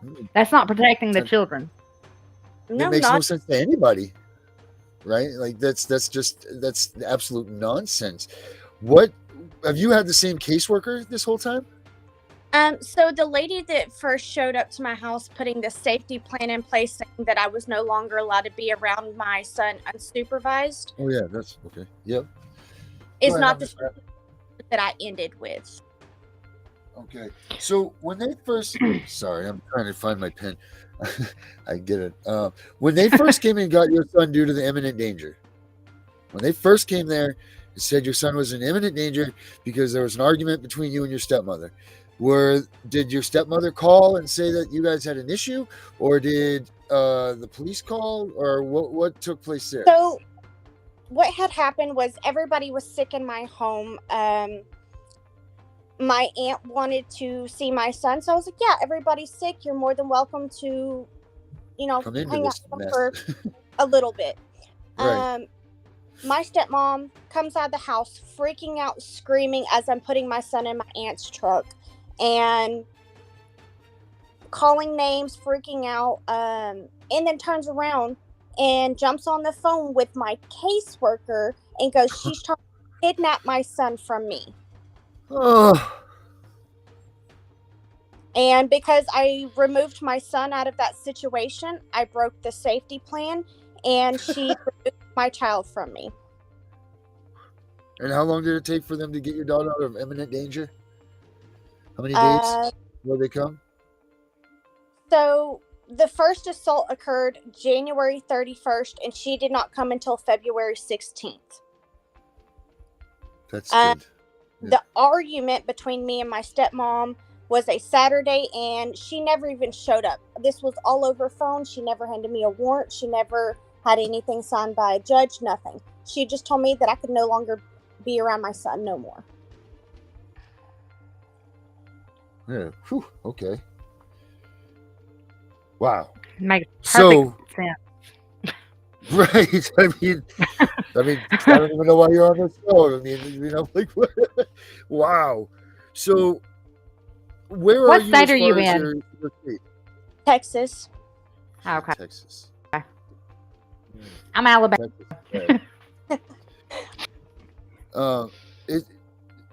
So where are you as far as your case goes now? You're at, like you've been in this for a year, obviously. Are you at a TPR? Are you at prior to? Where are you? The end of the trial. Apparently, the last time we went to court, CPS dropped out completely. During court, I filed a dismissal, and the judge was like, okay, you can state your side of like what happened. If you have any questions, you're more than welcome to come out, because I was representing myself and plead your case. So I did. In the process of it, my first caseworker, I was like, okay, so, when you came to my house, you told me, hey, this is voluntary. You don't have to sign it. But if you don't, I'm going to take your child out of your home tonight, and I'm going to place him in foster care. And I was like, did you have a warrant? She's like, no. I said, did you have anything signed by a judge? No. And it just kept going. She's like, well, like, it was just crazy. She's like, oh, you threatened me. And she would say what she thought a threat was. And I'm like, okay, so where's the threat in that? Well, it was just offensive. I'm like, okay, well, you're trying to say, you don't want my son placed back with me because I'm mean, I'm hostile, I'm this, I'm that. But you keep saying that I'm doing all these things I'm not doing. Is that not a reason to be hostile? Right. You're sitting here lying, trying to make me look bad. Manipulate, right. Okay, and then it got to like my second caseworker, and she was like, we don't want your son placed back with you because domestic violence in your current home. And I'm like, well, what was that? Well, you broke a window to get back into your house because you got locked out. And I'm like, oh, wow. What do you mean that's domestic violence? Where's domestic violence? Well, you broke a window. I said, that's not domestic violence. Like, I, went out to eat, and I accidentally left my house key inside when I, left. I broke. Oh, that's an irresponsible parent. I was like, yeah, like this, probably not the best way to get back into my house, but, whatever. How was that domestic violence? Well, I guess it's not. I just felt like there was a better way you could have got back into your home, or you could have called a locksmith. But I still don't feel like your son's safe to be back with you. And I'm like, how does that make any sense? There's no domestic violence in that, and that's what you're pleading your case on and it's just crazy. So it's crazy when they get their grasps on you, how hard it is to. Well, I'll tell you this: there's a 12% chance, and this is going by their numbers and their mathematics. You have a 12% chance when CPS gets their hooks into your child to get them back. So that's it, and which baffles me how they're even allowed to get this Title IV funding, because that's specifically for reunification. But when you have a statistic that says 12% chance of you getting your child back, how can you flow this money confidently into a system that is clearly not giving back kids? absolutely. the number one thing you have to do in these situations at all costs is keep that kid out of their arms, because once they get them, the game changes. It's no longer about what you did to get there. It's no longer about any of the things before that. Now you're playing their game, you're jumping through their hoops, and you're going by their rules. Like you go for a visit, you're 5 minutes late, you live 150 miles away from your visit. Like you get an hour, they're 5 minutes late. They're like, oh, well, look at, you're late. You can't believe this. And yada, yada, yada. We all know this as parents. You're jumping from leaps and bounds trying to get to these things that they expect you to do. Maybe keeping your job, maybe not, losing your job because they want you to go to this counseling and this counseling and this counseling. In the meantime, all of your friends and family have looked at you, shame on you. You're such a bad person. You should listen to the caseworker. And you're sitting there like, what are you talking about? Everybody, I swear, gets a dumb head on. Like everybody that's known you for your whole life, they're like, what a terrible person you are. I can't believe that this is you. Because a caseworker wants to lie about you, or they get to go to court and they get to lie on the stand and say all this nonsense about you, and this is okay. It's terrible. And it happens so much. I'm sorry that I cut you off on that little rant, but so what goes on? Now you go in there. What happens next? You're in the courtroom. So it was like, okay, well, you threatened me. Well, it's not a threat. I felt like it was offensive. Well, there's domestic violence in your home. Well, I guess it's not. I just felt like you could have got back into your house a better way. And then the judge is sitting there, okay, well, did you complete everything? And they're like, oh yeah, it's not a drug case, but we made her take all these drug tests, but she did pass them. Well, did she complete everything you've asked her to? Well, yeah. And it's like, okay, has there been any other incidents? No. Well, she has her other kid full time, has no issues. Y'all don't bother the other child. Like, is there any other reasoning that y'all feel like she shouldn't, y'all like have any concerns? Well, at one of her visits, she gave her son Benadryl because he was sneezing and coughing and had allergies, and the dad didn't like that. And I'm like, okay, how is that an actual concern? Because I was taking care of my child, because right, and it's like, okay, the only thing y'all are saying that I did that sounds really bad, y'all are already going back on saying, well, yeah, I guess that's not what that is. And the little things that y'all do come up with that I actually did are, oh, well, she gave him Benadryl. She did, she changed his clothes and didn't put him back in the dad's diaper bag. She put him in her diaper bag, and the dad was upset about it. And it was just stupid little things that they're using to keep my child away from me. Yep. And what did you see happening with the relationship of you and your child as this was going on? Like, what was your visitation like? How did your visitation go from this during this, from start to where you're at now? My son was with me every single day for 9 months straight. I was the only parent. I was taking care of him. I mean, he wanted me to hold him all the time. And then you slowly start seeing your kid learn how to walk and doesn't want to be held anymore. And it's like weird because you can tell, like, okay, he's not being held anymore. He's not. And then it's like, every time my son goes to leave, it's clenching onto me, screaming, Mama. And you're trying to tell people, like, you're hurting my child, you're breaking him, like, you're causing damage. And it's like, oh, well, as long as he's not with you, it's okay. Right. We don't care what happens to him. And my son's showing up covered in bruises, broken, busted eye, like falling off of a 4-wheeler. And it's like, okay, go into my casework and be like, hey, like, what the heck? Oh, well, he's not getting beaten. It's okay. They're not abusing him. Like, he just fell off a 4-wheeler. It's no big deal. It happens. Okay, well, what about his broken teeth? Oh, it happens. He's a baby.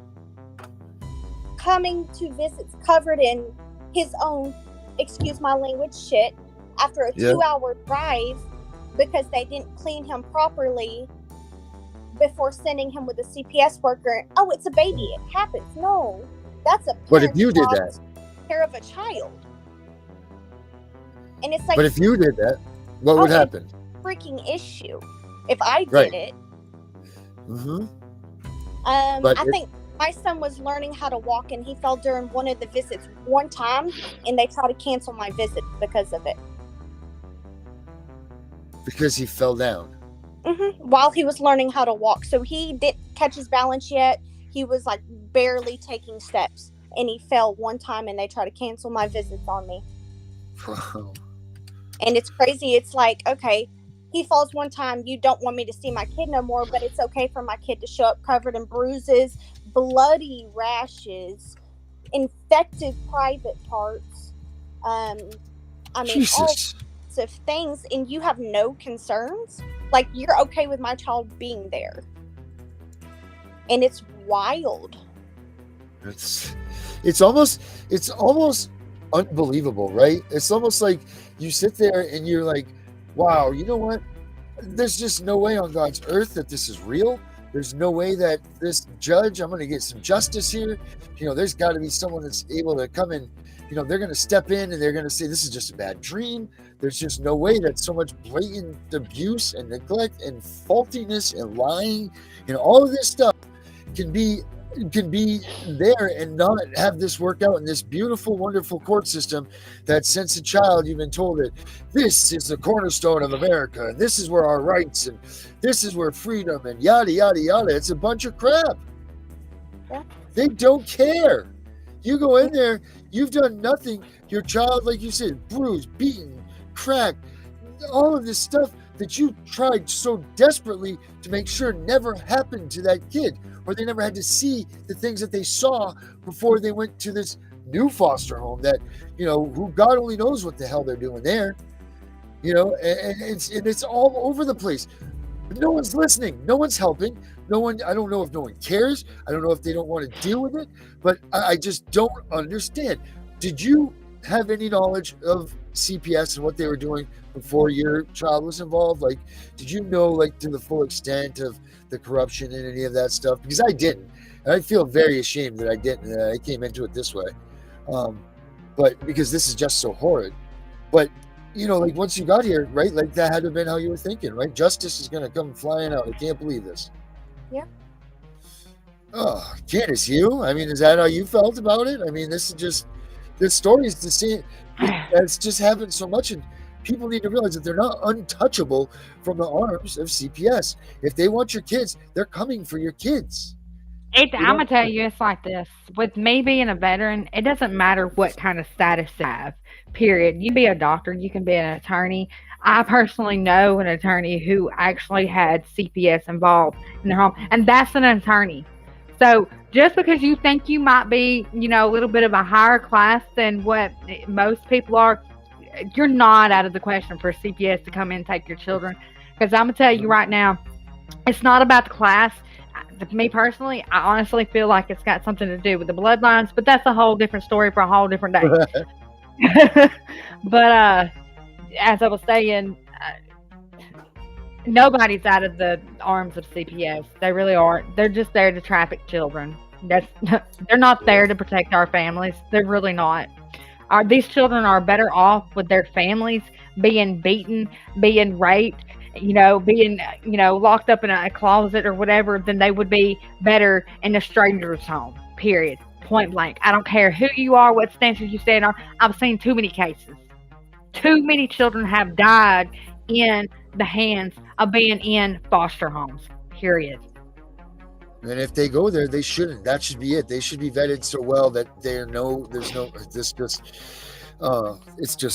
this whole thing is okay. We haven't gotten to the end of your story yet. We don't even know where we're at with you, but let's take a 5-minute break here. Candace is going to go ahead and inform us on this. Well, it's her topic, but me and you are going to step aside for just a couple minutes, and Candace is going to give us some knowledge, the wealth of knowledge of a little portion of the court stuff. So me and Kayla will be right back, and everybody else, here goes my girl Candace. Hey y'all, so what I have decided to bring to the table this afternoon is a trial de novo, simply because I know myself. I didn't know anything about them here until just here recently, so I thought I would kind of bring that out to you. What a trial de novo is, it's a legal term referring to a new trial or hearing. Just let me put this little disclaimer in here real quick. I'm not an attorney. I am self-studied, so let me make sure that I tell y'all this. You can look all this information up online, and you can find it for yourselves. Anyways, so a trial de novo is a legal term referring to a new trial or a hearing that occurs as if the previous trial had not taken place. This typically happens when an appeal is granted in a case. In such instances, the appellate court may decide that the original trial was flawed in some way, such as errors in the legal procedure, evidentiary issues, or other irregularities that warrant a new trial. Now, during a trial de novo, the case is retried from the beginning as if the original trial never occurred. This means that all evidence, witness testimony, and legal arguments are presented anew, and the judge and jury will make a fresh decision based on the evidence and arguments presented during the new trial. Trial de novo is a way to ensure that parties have a fair opportunity to present their case without being bound by the decisions or errors of the previous trials. It allows for a fresh review of the facts and legal issues involved in the case. Now, a trial de novo can be sought or ordered in various legal contexts, typically after a decision has been made in a lower court or administrative proceeding. Here are some of the common scenarios where a trial de novo may be used. Civil cases. After an unfavorable verdict in a civil case, either party may appeal to a higher court. In some jurisdictions, if the appeal is successful, the higher court may order a trial de novo, essentially starting the case over from the beginning in the appellate court. Criminal cases. In some instances, particularly in cases involving minor offenses or certain types of infractions, a defendant may appeal a decision from the lower court and request a trial de novo in a higher court. Administrative hearings. When an individual or a business challenge decisions made by administrative agencies such as zoning boards, license boards, regulatory bodies, they may have the right to appeal to a higher or court. In some cases, if the appeal is successful, the higher authority may order a trial de novo. Arbitration and alternative dispute. In some arbitration proceedings, if the parties are dissatisfied with appealing the arbitrator's decisions and starting over in a judicial setting. Now, it's important to know a trial de novo and the specific procedures can vary depending on the jurisdiction and the type of case involved. In many instances, there are specific rules and deadlines for filing appeals and requesting a new trial. So it's essential to consult with a qualified attorney who is familiar with the relevant laws and procedures in your jurisdiction. Now, you can typically request a trial de novo in the following situations. After an favorable verdict, if you're dissatisfied with the outcome of a trial, you can appeal to a higher court and request a trial de novo. This allows you to present your case again from the beginning, often with a different judges or a new jury. Errors in legal procedure. If errors occurred during the original trial that you believe affected the fairness of the proceedings or the outcome of the case, you may request a trial de novo to rectify those errors. New evidence. If new evidence emerges that was not available or presented during the original trial, you may request a new trial to induce this evidence and potentially change the outcome. Misapplication of law. If you believe that the law was misapplied or misinterpreted during the original trial, you may seek a trial de novo to have the case reheard with a fresh legal analysis. Violation of rights. If you believe that your constitutional rights were violated during the original trial, such as the right to a fair trial or the right to due process, you may seek a new trial to address these concerns. It's important to know that the availability of the trial de novo and the procedures for requesting one can vary depending on the jurisdiction and the type of case involved. Additionally, there are typical deadlines and requirements for filing an appeal and requesting a new trial, so it's crucial to consult with a qualified attorney who can advise you on specific rules and procedures applicable to your situation. Now, you can use a trial de novo on CPS cases. In some jurisdictions, a trial de novo may be available for Child Protective Services cases, but it depends on the specific laws and the procedures of the jurisdiction where the case is being heard. CPS involve allegations of abuse, neglect, or dependency of children, and they often go through a series of administrative and legal proceedings to determine the best interest of the child involved. These cases may involve hearings before administrative agencies, juvenile courts, or family courts, depending on the jurisdiction. If a party involved in a CPS case disagrees with the outcome of a hearing or decisions, they may have the right to appeal to a higher court or request a review of the case. In some situations, this can involve seeking a trial de novo, where the case is retried from the beginning in the appellate court or higher court level. However, the availability of the trial de novo and the procedures for requesting one in CPS cases can vary widely depending on the laws and regulations of the jurisdiction involved. Additionally, CPS cases often involve complex legal and procedural issues, so it's essential to consult with a qualified attorney who is familiar with the laws and procedures governing CPS cases in your jurisdiction. If you're considering seeking a trial de novo or appealing a decision in a CPS case. Now, the statutes of limitations for a trial de novo can vary significantly depending on jurisdiction and the type of case involved. In many jurisdictions, the statutes of limitations for filing an appeal or requesting a trial de novo is governed by specific rules and deadlines established by law. In some cases, the deadlines for filing an appeal or requesting a trial de novo may be relatively short, often measured in days or weeks from the day or original judgment or decision. In other cases, the deadline may be longer, especially for more complex or serious cases. It's important to note that missing the deadline for filing an appeal or requesting a trial de novo can have serious consequences, as it may result in the loss of the right to challenge the original decision or judgment. Therefore, it's essential to consult with a qualified attorney as soon as possible if you're considering filing an appeal or requesting a trial de novo in your case. Your attorney can provide you with the specific guidance on the applicable statute of limitations and ensuring that all necessary paperwork is filed within the required time frame to preserve and options for an appeal. Now, the stipulations surrounding the use of a trial de novo can vary depending on the jurisdictions and the type of cases involved. However, there are several general principles and considerations to keep in mind. Grounds for an appeal: typically to request a trial de novo, there must be grounds for an appeal. This could include errors in legal procedure, misapplication of the law, admission of improper evidence, or the other procedural irregularities that may have affected the outcome of the original trial. Filing deadlines: there are usually strict deadlines for filing an appeal and requesting a trial de novo. These deadlines are set by law and may vary depending on the type of case involved. It's crucial to be aware and adhere to the deadlines to preserve your right to appeal. Notice requirements: in many jurisdictions, you may provide notice to the opposing party and the court when filing an appeal or requesting a trial de novo. This notice requirement ensures that all parties involved in the cases are aware of the appeal and have an opportunity to respond. Standard of review: during the trial de novo, the appellate courts or higher court will typically case without differences to the findings of the lower court. This means that the appellate court will reconsider the evidence, legal arguments, and issues presented in the case as if it was being heard for the first time. Scope of review: the scope of review during a trial de novo may vary depending on the jurisdiction and the type of cases involved. In some cases, the appellate court may consider only the issues raised on appeal, while in others, it may have broad discretion to review the entire case.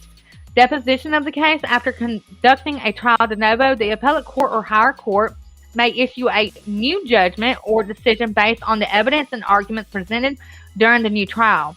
The court may affirm, reverse, modify, or remand the case back to the lower court for further proceedings. It is essential to consult with a qualified attorney who is familiar with the laws and procedures governing the appeals and trials de novo in your jurisdiction.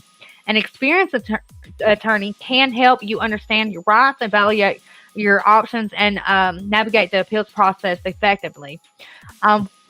Now, as far as a few examples of some case laws, criminal appeals: in criminal cases, defendants may appeal convictions on higher court if the appeal and success in the higher court may order a trial de novo. One famous example in the case of Mapp versus Ohio, 1961, where the Supreme Court ruled the evidence obtained in violation of the Fourth Amendment must be excluded from trial. This decision essentially ordered a new trial for Dalray Mapp due to the unlawfully obtained evidence. As far as family goes, in divorce or child custody cases, parties dissatisfied with the outcome of trial court may appeal the decision. If successful, they may be granted a trial de novo in the appellate court. However, the standards for granting a trial de novo in family law cases can vary widely by jurisdiction. In administrative law cases, individuals or businesses may appeal decisions made by administrative agencies to higher courts. If the appeal is successful, the higher court may order a trial de novo, allowing for a fresh review of the case. An example could be a zoning board decision that was successfully appealed due to the procedure errors. These are just a few examples, and the use of trial de novo can vary depending on the jurisdiction and the specific circumstances of the case. Legal procedures and case law regarding trial de novo continue to evolve as courts interpret and apply the law to new situations. For most accurate and up-to-date information on case law related to trial de novo, it's best to consult legal databases or seek guidance from a legal professional familiar with the relevant jurisdiction and areas of law. Appeals of dependency and neglect determinations in CPS cases. Trial de novos may be relevant when the parties appeal determinations for dependencies or neglect made by the juvenile or family court. If a party disagrees with the findings of rulings made by the lower court, they may seek a review by a higher court, potentially leading to a trial de novo if the appeal is successful. Review of termination of parental rights, which is TPR decisions. In cases where parental rights are terminated by the court, parties may appeal these decisions if the appellate court finds errors in the proceedings or disagrees with the lower court's decision. It may order a trial de novo and re-examine the case and make a fresh determination regarding determination of parental rights. Challenges to CPS investigations and removals. When CPS removes or initiates an investigation into allegations or neglect, parties may challenge these actions in court. If the court upholds actions and a party appeals, the appellate court may trial de novo to reconsider the evidence and legal arguments presented in the case. And it's important to note that the use of trial de novo in CPS cases can vary depending on the specific facts and circumstances of each case. Additionally, case law surrounding CPS case trial de novo may evolve over time and interpretations. For the most accurate and up-to-date information on case law related to trial de novo CPS cases, it is advisable to consult legal databases, review relevant appellate court decisions, or seek guidance from legal professionals familiar with the laws and procedures governing CPS cases jurisdiction. Now, how do you use trial de novo on a CPS board order trial de novo? If you believe that a child protective services CPS order is void and you wish to seek a trial de novo, you typically need to follow specific legal procedures within the jurisdiction where the case is being heard. Here's a general outline of the steps that you might take. Number one is to understand the basis for the void order. Determine why you believe the CPS order is void. Void orders typically arise from serious defects in the legal process, such as a lack of jurisdiction, violation of due process rights, or other fundamental errors in that render the order invalid from its inception. Consult with an attorney. It is crucial to seek the legal advice from an attorney who is experienced in CPS cases and appellate procedures. An attorney can assess the circumstances of your case, determine the validity of the claim that the order is void, and advise you on the best course of action.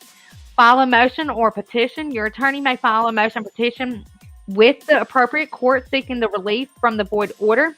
The specific procedures for filing a motion or petition will depend on the rules and requirements of the jurisdiction where the case is being heard. Argue grounds for void order. In your motion or petition, you will need to clearly articulate the grounds for why the CPS order is void involves citing relevant legal authorities, presenting evidence or legal arguments, and explaining how the defects in the order warrant relief. Request a trial de novo. If the court determines that the CPS order is void or invalid, you may request a trial de novo. This essentially means that the case will be retried from the beginning as if the original trial never occurred. During the trial de novo, you will have the opportunity to present your case anew and challenge the allegations or findings made by CPS. Prepare for trial. If the court grants your request for a trial de novo, you and your attorney should prepare thoroughly for the new trial. This may involve gathering evidence, identifying witnesses, developing legal arguments, and ensuring that all procedural requirements are met. Attend the trial de novo as scheduled, and participate fully in the proceedings. Present your case, cross-examine witnesses, and make legal arguments to support your position. Await the court's decision. After the trial de novo, the court will issue a new judgment or order based on the evidence and arguments presented during the trial. Be prepared to accept the court's decision, or, if necessary, explore further legal options such as appealing the decision to a higher court. It is important to remember that the specific procedures and requirements for seeking relief from a void CPS order and requesting a trial de novo can vary depending on the jurisdiction and the laws governing CPS cases in your area. Working with an experienced attorney will help ensure that you navigate the legal process effectively and protect your rights and interests. A void order typically arises from a fundamental defect in the legal process, such as lack of jurisdiction or the violation of due process rights. Void orders are essentially considered invalid from the inception and can be challenged and set aside through legal proceedings or motions. On the other hand, a trial de novo refers to a new trial or hearing held as if previous trial had not taken place. It's typically ordered by a higher court after an appeal has been granted, and it allows a fresh review of the case, including presenting new evidence and arguments.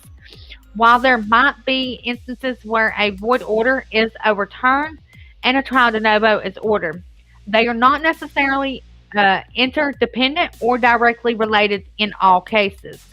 The specific circumstances of each legal matter, including the jurisdiction and the laws involved, greatly influence how these concepts interact. As such, providing specific case laws where void orders were addressed through the trial de novo may not be straightforward, as the circumstances surrounding the void orders and trial de novo can vary widely across different legal contexts and jurisdictions. If you believe you are dealing with a void order or are seeking a trial de novo, it's crucial to consult with a qualified attorney who can evaluate your situation, advise you on the applicable laws and the procedures, and help you navigate the legal process effectively. Let's see. I can provide you with a general understanding of how trial de novo might be used in the context of family CPS cases. Appeals of dependency determinations in cases where a child has been found dependent by the court due to abuse, neglect, or other reasons. Parties involved may appeal the court's decision. If the appeal is successful, the appellate court may order a trial de novo, allowing a fresh examination of the evidence and legal arguments. Termination of parental rights appeals. When parental rights are terminated by the court, parties may appeal the decision if they believe there were errors in the proceedings or terminations was not justified. If the appellate court may order a trial de novo to reconsider the case. Challenges to placement decisions. In cases where CPS has placed a child in foster care or with another caregiver, parties may challenge these placement decisions in court. If the court upholds the placement and the party appeals, a trial de novo may be ordered to review the evidence. While I can't provide specific case laws, you may find relevant legal proceedings by researching appellate court decisions in your jurisdiction related to family laws, CPS cases, and trial de novo. It's also advisable to consult with a qualified attorney who can evaluate your specific situations and provide guidance based on the laws and procedures applicable to your case. As far as appeals of TPR decisions, If a parent or a legal guardian disagrees with the decisions to terminate their parental rights made by the juvenile or family court, they may appeal the decision to a higher court. If the appeal is successful, the appellate court may order a trial de novo, allowing a fresh review of the evidence and legal arguments. Grounds for TPR appeals. Appeals in TPR cases often involve arguments related to due process violations, errors in the application of the law, or insufficient evidence to support the termination of parental rights. If the appellate court finds merit in the appeal, or it may order a trial de novo to reconsider the case.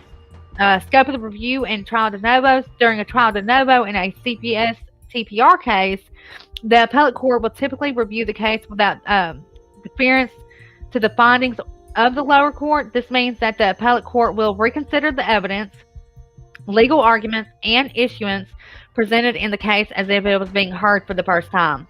Deposition of the case. After conducting a trial de novo in a CPS TPR case, the appellate court may issue a new judgment or decision based on the evidence and arguments presented during the new trial.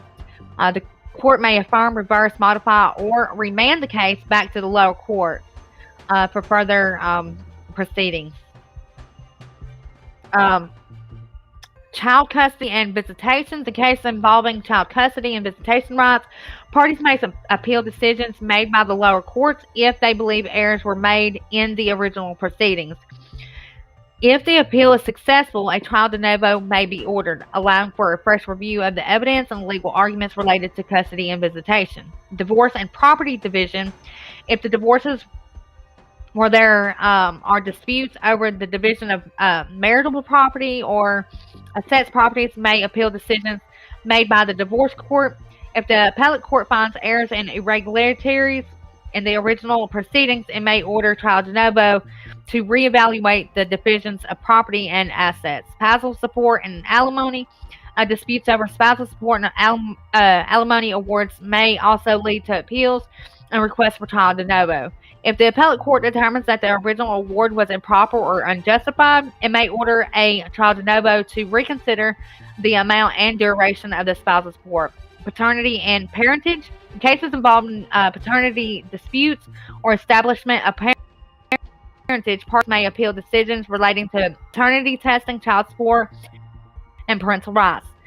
If the appellate determines that the original decision was incorrect or incomplete, it may order a trial de novo to address these issues. In cases where the termination of parental rights is, parties may appeal decisions made by lower courts if they believe errors were made proceedings. If the appeal is successful, trial de novo may be ordered, allowing a fresh review of the evidence and the legal arguments related to the termination of parental rights. General considerations regarding TPR cases and trial de novo.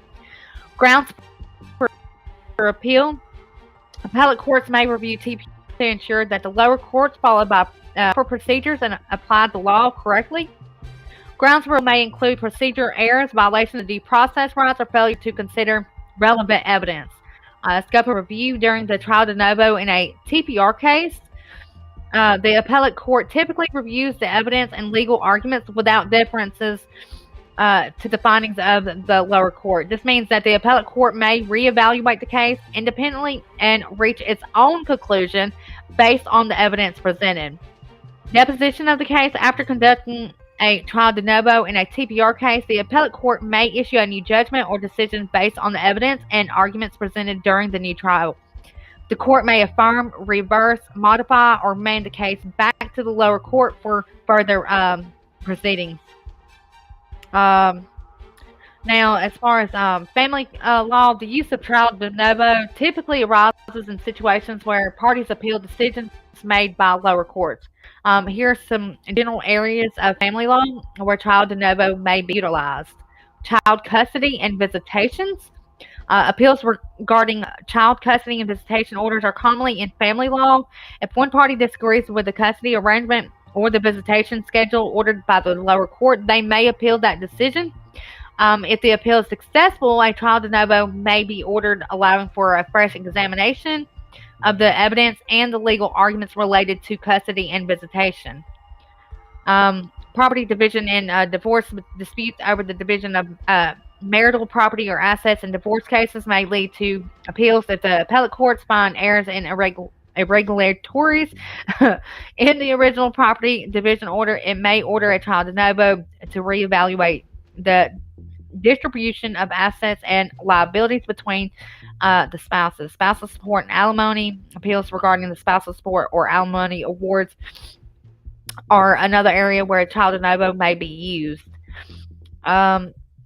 Now, you got the domestic violence protection orders and cases involving domestic violence protection orders. Parties may appeal decisions made by lower courts if they believe errors were made in the original proceedings. If the appeal is successful, a trial de novo may be ordered, allowing for a fresh review of the evidence and the legal arguments related to protection orders. Let's see, what else we got? Here's some general considerations regarding a trial de novo in TPR cases. Grounds for appeal. Appellate courts may review TPR cases to ensure that the lower courts followed proper procedures, applied the law correctly, and considered that all relevant evidence. Grounds for appeal may include errors in the application of the law, proceeding irregularities, or failure to consider important factors relevant to the determination's decision. Due process concerns.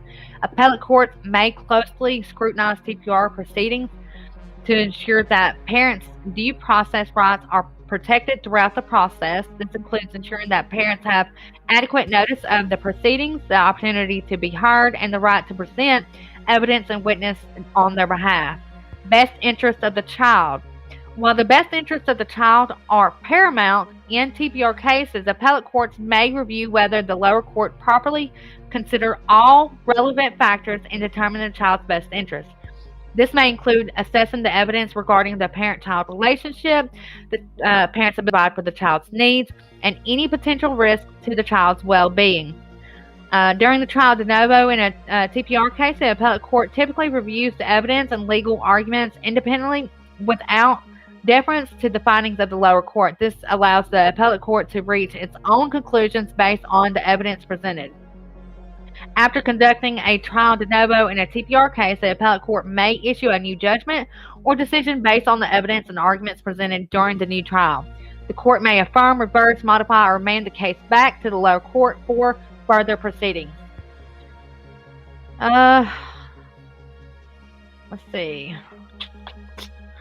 I think that's about it. I mean, there's a little bit more about trial de novo. Just, like I said, make sure y'all do, your due diligence. When you're looking this up, speak to an attorney, and just make sure that it's honestly right for your case. Candace, that was freaking amazing. Like, I just got probably some college kids paid $50,000 for what you just told everybody in those 15 minutes. So that was great. Kayla, you learned a lot right there, right? Are you fully engulfed in the trial de novo? That was awesome, Candace. And let me tell you guys something. I asked Candace about an hour and a half ago to put in that, to do something like that for me, and she whipped that up. So that was just awesome. And so I'm thankful for her and thankful for that. So trial de novo is the way to go if you can get there and get qualified, because you get a fresh start, right? Is that pretty much the way that this wraps up? You can be qualified, you can start over, introduce new evidence, which is huge, because that's not typical in your appeals or any of those things. You're not allowed to enter new evidence in any sort of case hearings. You've got to go by what's been read. It pretty much kind of like, it's like this: you navigate yourself to the district court, to your TPR hearing, and then from that point forward, there's nothing else that can come out. So a trial de novo is perfect if your attorneys forgot something, if they weren't able to get something in that you were supposed to have, because again, in the appeals area, it's a very special situation to actually get to insert new information. So, honestly, Darren, a trial de novo would actually be the step right below an appeal.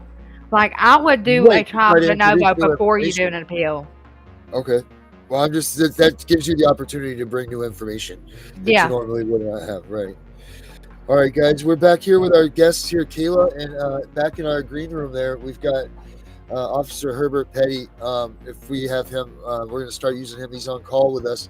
If we have any legal questions regarding the police department and the routines and everything that the police have and what they do with their procedures. We got Herb Petty back there waiting to answer some questions, which, you know what, I'm going to bring him out for a second. Hey, Herbert, how we doing tonight, buddy?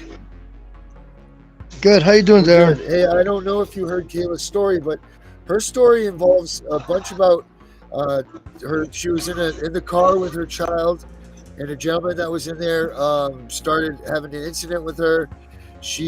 Well, Kayla, I'll let you tell him, and then maybe you can tell us what you think about the whole domestic violence. I heard her whole story. You heard it? So what do you think about that madness, that CPS? Yeah, and I heard how they gave up her child to the person that was abusing her. Yeah, what say you about that, Herbert? A man of the law, like what's your thoughts on this? I got to know more about the story. I only heard what I heard from her, and there's got to be a little more to that story, because I don't understand why they would give the child to the person that abused her. Right. Well, that's just it. That's the whole thing with CPS, and that's what we're trying to. So Herbert is new to this whole CPS world, and his cousin. Oh boy. Yeah, his cousin and I have been telling him, like he was involved in these procedures, and his standard procedure was to call CPS if there was ever an issue. That would be it. Come get the kid. He didn't realize the trafficking, the lying, and all of these things that had gone on with what goes on that involves these kids and what they do with them and what they do to the parents and how they lie and they get away with that. I mean, Kayla, what happened with your caseworker at the end of your caseworker when you got the new caseworker? What took place there? It switched to a conservatorship. Is why I got my the last caseworker I had. After my case, the last trial, I had an investigator reach out to me, asking me some questions, and heard that I had some recordings from court where my caseworker was on the stand line. She had let me know that my caseworker was already on a 3 to 6 month, what she called a consequence for her misconduct throughout the beginning of my case. So I don't know if she's currently still working for them or fired, but I had turned over all the recordings I had. And so that's where I ended that at.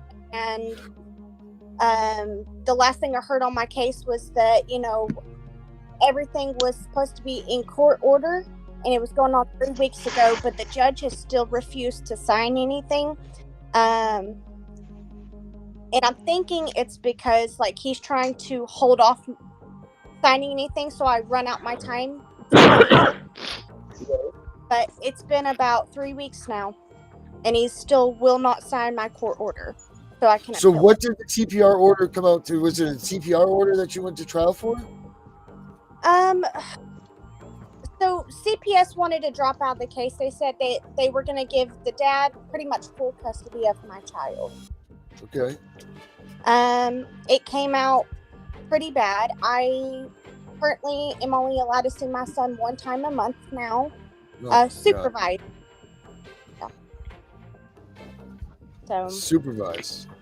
Yeah, and okay. Hold up. Whoa. Okay, so that they have certain guidelines that. You're supposed to get at least, 8 hours a month with your child? Are you getting a full 8 hours from that one visit? Or? My last court date was January 23rd. I have not seen my son before court. Wow. I have no idea. When I try to ask what's going on, my caseworker will not talk to me no more. Since that court hearing, the dad will not give me any. I keep getting told you'll receive papers, and that's been going on for about 2 to 3 weeks now. And I haven't heard anything. I have no information. Wow. So you're just kind of sitting in limbo. Do you know where this child is? Do you know, the foster parents? Okay. She's with her You father. need to do a welfare check. Why do you say If that? I was you, being a mother, I would child's okay or not. That's my personal opinion. Is many bad things as I've seen my son coming back looking like I'd absolutely agree. I get pictures from him, but that's about it. Wow, I can't He believe. was- But there's any updates, anything. what is so the order that you're waiting for the judge to sign? What does this say? It says that I see my son one time a month. I have to drive now 2 hours to see my son. I have to pay somebody to supervise my visit. I pay child support. I have to pay to reimburse the dad for health insurance, but I cannot carry my child on health insurance. I just have to pay dad back every time he pays for health insurance. Like, it makes no sense to me. All because you protected your child in an incident that happened that you were involved in. Herbert, this is it, man. Like, this is CPS, man. This is what they do. They took a perfectly loving mom, probably clearly from what I've gathered from just seeing her here. I'm no police officer like you, but I mean, this woman seems to be a loving, caring mom that did the right thing when she was in a bad situation. And now they've completely destroyed her life. Who called CPS on you? You're not going to believe me. There was no CPS call. She showed up to my house and told me that she had papers for me to sign, that they were voluntary, but if I did not sign, she was going to take my child out of my home that night and place my son in foster care. So the police department must have contacted them. Okay, like Darren, like Darren said, I'm rather new to this, yes, but I've been listening very carefully. And there's a lot of things that I've learned from listening to his shows. And one thing is, CPS doesn't wake up in the morning and say, gee, we're going to go to her house and take her baby. So somebody made a phone call, some kind of complaint. Well, I know that my daughter's dad, when he did not get his way, it was calling CPS 24/7. No matter. Go, right. So he heard. Okay, so he must have heard. So when he didn't get right. Yeah. So when he didn't get his way, then he was calling CPS. But with your other child, you have two children, right? Yes, I do. Okay. And your other child, somebody had a call. From what I and they came to there was no call about any domestic violence. What I was aware of was that my daughter's dad called CPS on me, saying that I had left my child home alone, unattended. Yeah. Oh, your daughter called CPS? No, my daughter's dad. Daughter's dad.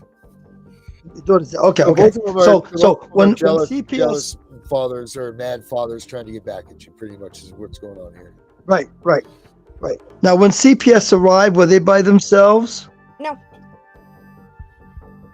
They were escorted. Did they have the police or sheriff with them? I'm sorry, what? Did they have the police or the sheriff department with them? Yes, they did. Okay. And the police and the sheriff department didn't say anything. Am I correct? Right. And then CPS showed you some papers. Was that drafted up by the courts? No. Who was it drafted up by? Just CPS. She had no warrant. She had no nothing when she offered me the safety. Okay. So, did you invite them in your house? Mistakenly, yes. That was the mistake. Yes. No, that was it. Yeah. That was it, right there. Yeah. You should have stayed right there. When they came to your door, rang the doorbell, you should open your door and walk outside, close your door back and say, how can I help you? Yeah. Then this is the problem. And maybe you can help with this, Kayla, since you've experienced this. How do we get this across? Because you didn't know. I didn't know. Same thing. Candace, how do we get it out to people just to at least know that little piece? Because that little piece could save someone that's sweet, nice like you out of this entire situation. Darren, let me learned on anything. Do not sign anything. As soon as you sign any form, any paper, anything, you are signing a contract with CPS. There's there. No. Absolutely. That's 100%. I agree. But what I'm saying is, I agree with how do we stop them? How do you get people to be educated enough to know not allow them to have that first step? I don't think you'll ever be educated enough until you're in this situation yourself. I've learned a lot because of this case. Things that I don't. Also, Darren, folks need to realize too that CPS is not a government agency. Everybody honestly really needs to realize that the United States is not even a government. At this point in moment, our quote unquote president is a CEO of a business. Therefore, our police departments, they're not even government agencies. They are just a for-profit organization. Right. They're just it's all about the money. Let's just get that right. But what I'm talking about is this. How do we get people to understand that they don't have authority to just come into your home, grab your kids, and leave? Because we're all so freaking scared when they come and do this. You know, I used to say the same thing. Anybody ever tries to come and take my kid, I'll, blah, blah, blah, blah, blah. But then that day comes and they come with 3 black and whites and this, that, and this, and you're pretty much like, sorry, you know what I mean? Like you don't know what to do. You don't know what to think.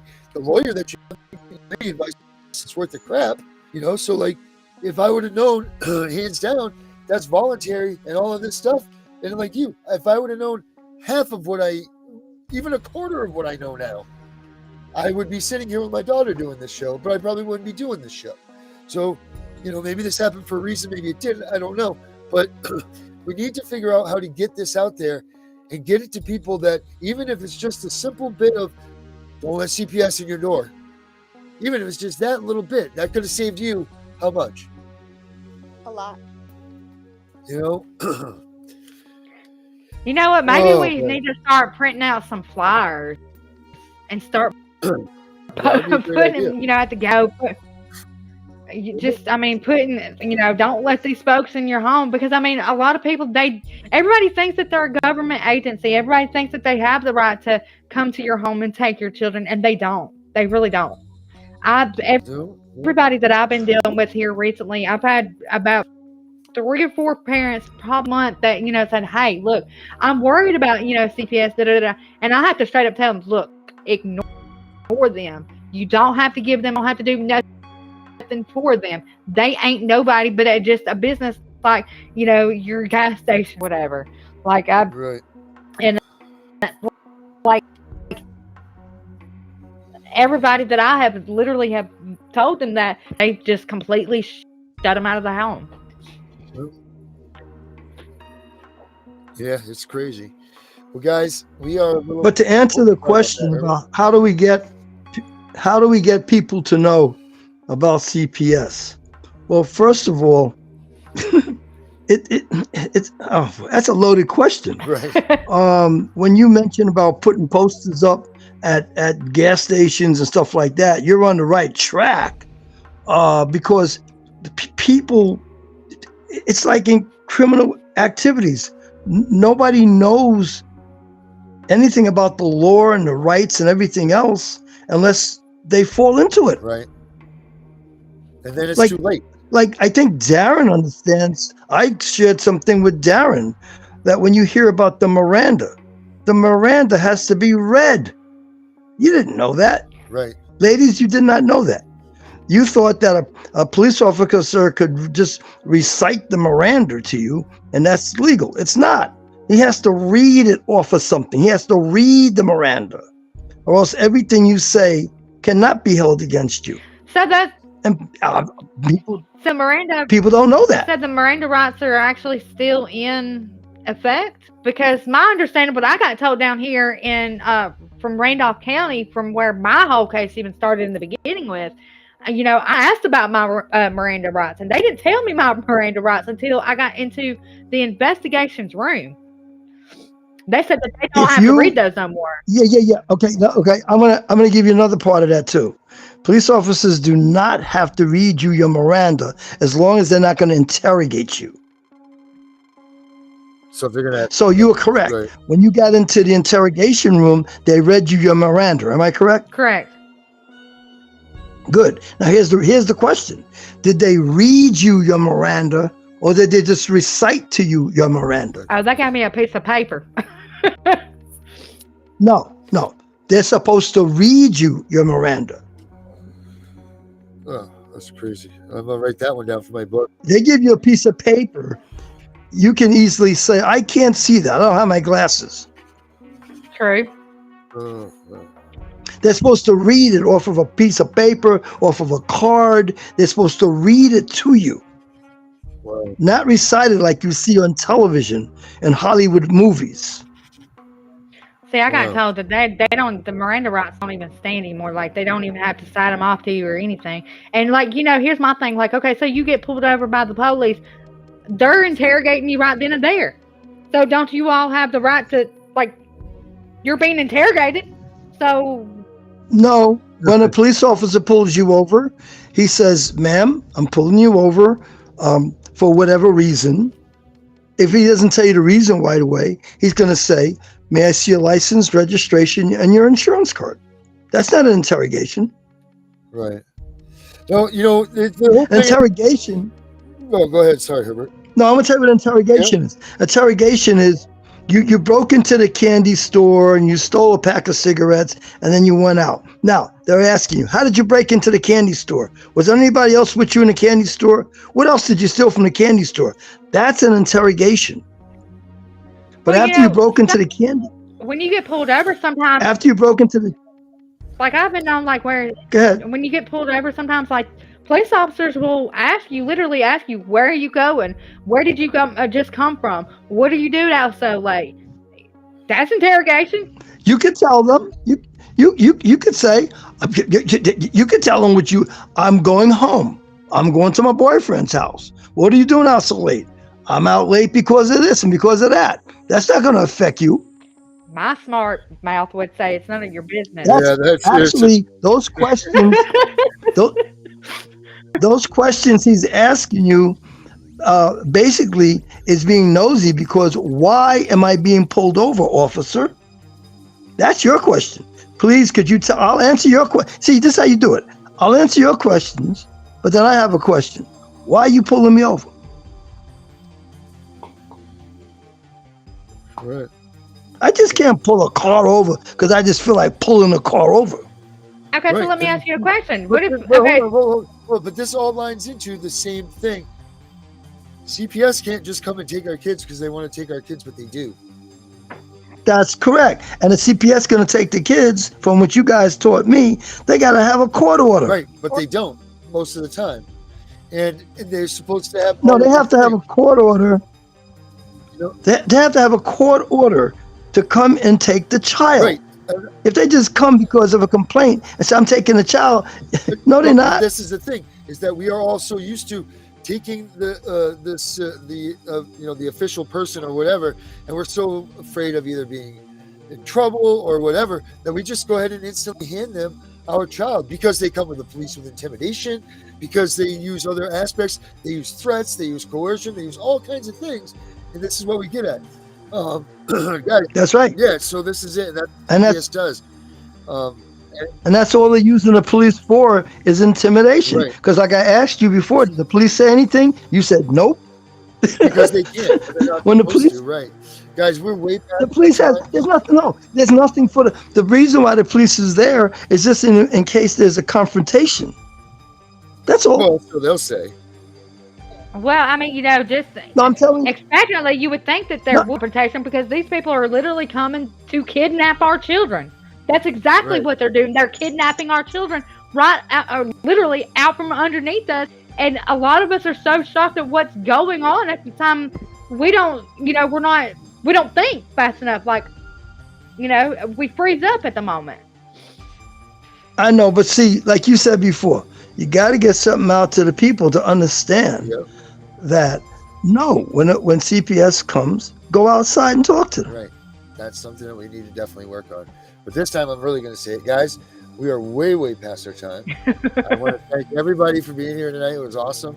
Kayla, thank you for sharing your story.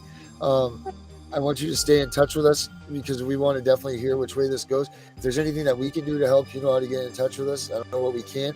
We can keep talking about it. Herbert, thank you so much for coming in and being that man. You'll be here every day with us. That's Herbert the Law Guy. I think Herbert, what are we going to call you? We need to come up with a nickname. Yeah, just call me. Just call me Herbert, the Law Guy, whatever. I'm a retired New York State police officer. Right, Herbert. I need to talk to him. Yes, you do, Candace. I've got Kayla, some you have any serious last words questions. you want to spit out? Do you have any last words you want to spit out, Kayla, before you get out of here? Do not talk to CPS. You will aid them in their investigation without you knowing. Do not let them into your house without a warrant or anything signed by a judge. That's correct. You got it. Best advice I've heard tonight. Candace, you got anything? That's it, Candace. I don't, but I need to link up with Herbert over there. Yeah, so if he can connect us. I'll make sure that I Sure. all right, guys. You could yeah, Darren, you could give her my phone number when you want. All right, I will. If you have contact. I will do that. Yeah. All right, guys. Well, thank you very much. We will catch you all tomorrow night, Tuesday night, 8:00 Eastern time, whatever other time with the math degradations. That's where it will be. But everybody, thank you so much. We will continue this thing tomorrow night. I just want everybody to realize what Kayla was saying, what everybody was saying tonight is so important. Do not let these people into your house. They don't have a warrant. They don't have a reason to be there. You have rights. You are an American citizen. You you defend your children with all that you can, because once they get them, you have a 12% chance of getting them back. And it's not an easy feat. You go through so much. You go through so much that it just destroys your integrity. It destroys your inside. It's a painful fight, but your kids are definitely worth it. But the outcome isn't what you need. Also, check out abolishcps.com. That's our website. That's where you can find a whole bunch of information that we talk about on the show. That's where you can find, there's chat rooms, there's news, there's other YouTube places that are playing. Their shows are on there as well. Their podcasts. Check out my podcast also. That's Our Daughter.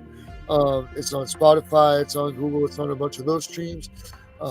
Everything else that you need to find CPS is getting there. Take it easy on the content stuff because we're just getting it going. Candace has a section on there. I think we should get Herbert. We got to come up with a cool nickname for Herbert to get in here. But I think we should have a little section for him. It's got places. It's got a wall of shame. It's got my Abolish CPS bill is on there. It's got apparel like this one, this shirt that you see here. It also has a donation section because you know what? This is great that we do what we do, but a lot of these things that we have to do cost money. And if you guys can help in any way with that, that would be great. Go ahead and support this show. Click this QR code right here. That will bring you right to it. And also at abolishcps.com, that has the link for it as well. That all being said, thank you guys for hanging around. Thank you for watching it if you're watching it again. But I'm CPS Punisher. I'm out of here.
welcome to this Tuesday night edition of CPS Victims Hunting for Justice. I am your host, CPS Punisher Darren Guay, and at this moment, here we are. Welcome to this Tuesday night edition. Hello, hold on. CPS Victims Hunting for Justice. I'm on here kicking some feedback, and I don't want to get that. We're going to take a quick pause. 1 minute here, guys. Let me get myself right here. Hold on. Sorry about this.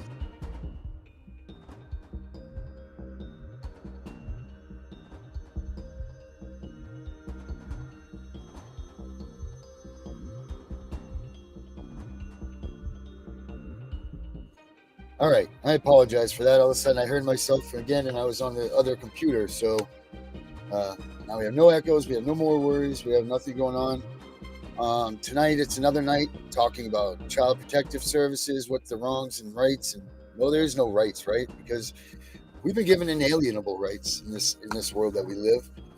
And CPS feels like they could go ahead and just dismantle those, take those away. Nobody can take those away but our Maker, and that is the way it's endowed into all of our American history. We have a Maker, and he has given us rights to live in this country, and one of those rights are to reproduce and to have children, to pursue the avenues of life, liberty, and the pursuit of happiness. And somehow along the way, the Child Protective Services have gone out of their way to manipulate a system that was intentionally made for a good reason and a good cause, to help and service families in need, children that were actually being abused.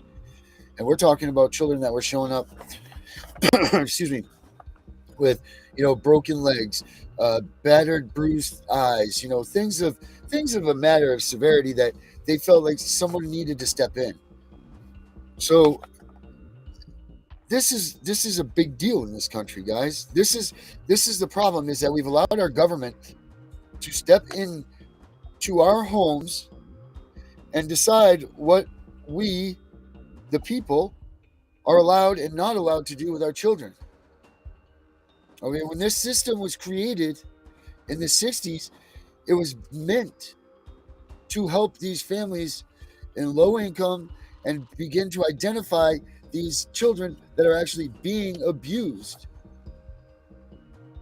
It wasn't until the 60s, and I'm reading from a little paper here, guys. So this is a short history of child protection in America. It's written by a gentleman named John Myers. If you're interested in this stuff, it's really a good read.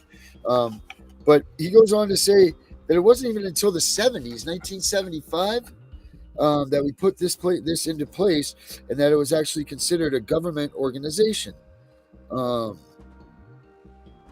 CAPTA authorized federal funds to improve the state responses to physical abuse. That came along. So CAPTA was the thing that carried the National Center on Child Abuse and Neglect. The center funded important research on maltreatment. CAPTA played a major role in shaping the nationwide system of governmental CPS in place today. In addition, CAPTA marked the final passing of privately funded non-governmental child protection societies. Congress periodically renewed CAPTA, and this important legislation remains in force today. There was no ICWA before all of this. That was added in with this CAPTA. Child abuse reporting laws, coupled with enhanced awareness of child abuse, produced an increase in intervention. By the late 70s, the rising number of children in long-term foster care set off alarm bells with Congress, resulting in the passage of the Adoption Assistance and Child Welfare Act of 1980. All right? That act required states to make reasonable efforts to avoid removing children from maltreating parents. When removal was necessary, reasonable efforts were required to reunite the families. Every child in foster care had to have a permanency plan to return the child home or move forward termination of parental rights. For children who could not go home, Congress provided financial incentives for adoption. That act also provided financial support for adoptive parents who adopted children with special needs. The effort to preserve families, family prevention was a key component in the 1980 Act and a dominant paradigm of child protection in the 80s. In the 90s, however, critics argued that the over-reliance on family preservation sometimes led to tragedy. One of the most forceful critics of family preservation was Richard Gels, who challenged the effectiveness of family preservation in his 1996 book, The Book of David, How Preserving Families Can Cost Children's Lives. Look at the government is put in place for us, the people, right? The government, we run this government. This government was built for us. The Constitution was written for our government to follow, to keep the government in line, and to also the Bill of Rights were to make sure that our freedoms are protected. Our freedoms are raising our children. Our children come from us. How on earth have we allowed in this country our government to walk into a home that's perfectly fine and soluble and livable and all of these things and tell you because you have 3 dishes dirty over here that you're a danger to your child, let alone the funny thing of the imminent danger word, right? Imminent danger. Okay, when I hear imminent danger, I think of sirens, I think of police cars and ambulances and, all hell's breaking loose to the 4th degree. To these guys, imminent danger? Imminent danger is because they felt like saying it was imminent danger. It's just a word to them. And they're taking too many kids. They're taking way too many kids at the definition of imminent danger, or under the definition of using that word of imminent danger, because I'm not sure what the actual definition of it is, but I'm sure that it's something. It means intense. It means right now. It means, how many of you out there, if you guys don't mind, get in the chat here and put on there, how many of you had an imminent danger situation, but the caseworkers took 3, 4, 5, a week, 2 weeks to come and get your child? How many of you? Now, how is that right? That they can hold on to this imminent danger clause that they are trying to state that your child isn't safe, but yet your child's not safe for imminent purposes, but they're safe to wait there 2 weeks for you. Or here's a better one. How about when they come pick up your child and they don't have the car seat, or they're not prepared to take your child with them, so they have to ask you for your stuff, but yet they are in imminent danger? How come these caseworkers aren't riding around with some sort of a precautionary kit in their car? Why? Because they don't care about the kids. That's why. I'm hoping that some of you will write in on this chat and tell me how long this imminent danger thing lasted. Because I think, if anything, that's the number one thing that we need to get discussed, determined, and passed into the rulings of all of this child protective services stuff, is what is imminent danger and what are the prongs that we need to make imminent danger a tool or a necessary item for removal. What would make sense? How many things have to be going on, or what type of incident has to go on to produce an imminent danger position for your child? This is just out of freaking control. And I'm going to tell you this. I need help from all of you. I keep talking about the whole pack it up thing. And that's what I mean this, guys. We all need to get together. I've started the pack it up program on my site, abolishcps.com. I'm still building this thing, guys, so please, any help is warranted. Constructive criticisms, shares, anything you guys can do. There's a donate page also. You guys can help me out with that. That's abolishcps.com. It's got a bunch of us that are doing these videos on there, so you can catch everybody else's, not just mine. There's podcast information. I've got my podcast on Spotify. It's called That's Our Daughter. And that was about my whole take up of what went on, and it talks about how CPS is and what they do and how my life was reflected by that. But yeah, please, guys, pack it up is the thing. I want everybody that has groups or children or anything along those lines to go to abolishcps.com and sign up on the list. There's a message list. There's this, because I want to make a board in each country, and all of us by names are in each country, and we can show when it comes time for us to make a movement, whether it's you guys out in California or me up in Maine or any of this stuff. We've got a page of millions of people backing us up. so that these senators and these congresspeople and this town politicians and all of these people who are denying us our rights as parents, all of these people who are taking away our children because of words they can barely spell, we can show them that there's more of us than them, and our plans, our ideas need to be heard, and not only heard, they have to be fixed. They work for us, people. They work for us. And somewhere along the line, we have forgotten this. And you know who gets to get the short end of this stick? My daughter, your daughters and sons that are out there. The ones that have been taken from our families for no purpose whatsoever other than to cause issues in our lives and for them to put money in their pockets. You know, you can sit there and criticize and say he doesn't know what he's talking about, this, that, or the other. Well, let me tell you, if Title IV funding being hijacked by these people is not enough for you to understand that there's millions of dollars at stake with each kid that they are taking from a family home, and if you're not realizing that the state's governments are actually increasing the amount of kids being adopted and taken into homes, if you can't see all of these things, I don't know. I can't help you. I mean, there's a senator out here by the name of Josh Hawley. And he is phenomenal, right? This guy is going after all of these people in all of these different concourse areas, but specifically, he has been touching into the human trafficking part, the those type of situations, and he is holding accountable these people. It is intense. I'm just I'm looking for it right here, guys, because I want to play you a clip here of Senator Hawley and the way that he handles what's going on in his side of things. I mean, this guy, he's a great, I mean, as long as this guy is true to what he says he is, so he waited a long time so that he could get into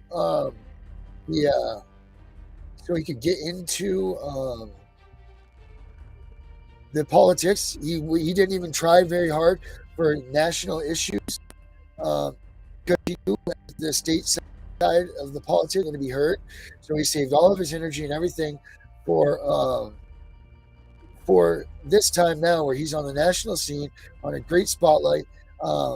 This guy is stopping at nothing, and it's awesome to watch. I'm going to put this clip on for you guys right here. Hold on 1 second. I'm sorry. Sorry. Get out of there. Okay. Holly. There we are.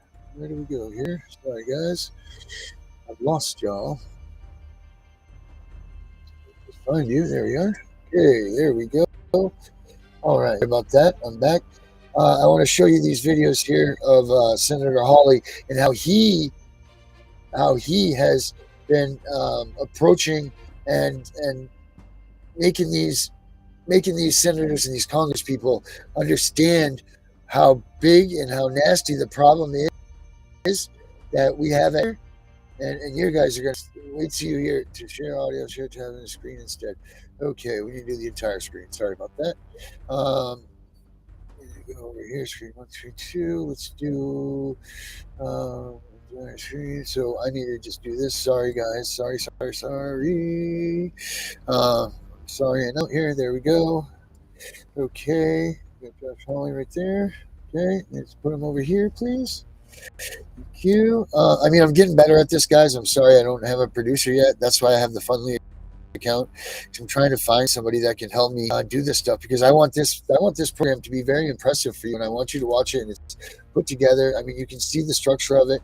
Also, hey, if you got some questions or anything, you want to hop on this show, get in the chat. I'd love to hear your stories. We had a couple of people aren't showing up tonight, so I've got an empty pallet here. I've got Officer Herb Petty with me, as usual, our lawman, or as far as lawman, I mean the lawman. He was a police chief for in the state of New York for many, many years. He's done a lot of service for us. Actually, Herb, you ready? You want to come out and just say hi to everybody? You mind introducing yourself? Let me pull you out here, buddy. Hold on a second. All right, let me get you out. There you go. All right, everybody. This is Officer Herb Petty. Okay. Herb. Hi, Herb. This is Herb. I'm saying hello to myself. Yeah, my name's Herb Petty. I served law enforcement in New York State, and I did that for over 30 years. And I've had very little encounters with CPS, but the encounters that I have had was basically to be there to make sure that order, in other words, keep order at the house where CPS personnel would arrive. My job was, and our job, basically police officers and sheriff jobs, are more or less there to make sure there's no confrontation. We, in and of ourselves, don't interact with the CPS unless there's a confrontation.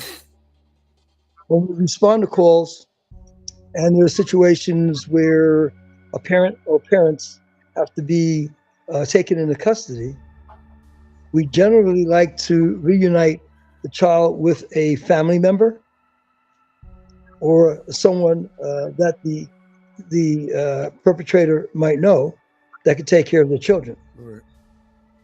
So we generally don't just reach out to get CPS unless there's no one available to take that child.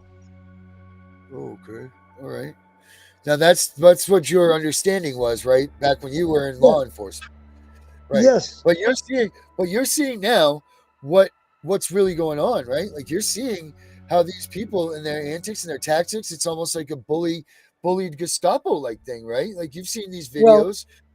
Well, I've seen a lot of situations and heard of situations where CPS personnel did not obtain any authorization from the legal system, like a judge signing a paperwork for CPS personnel to obtain a child.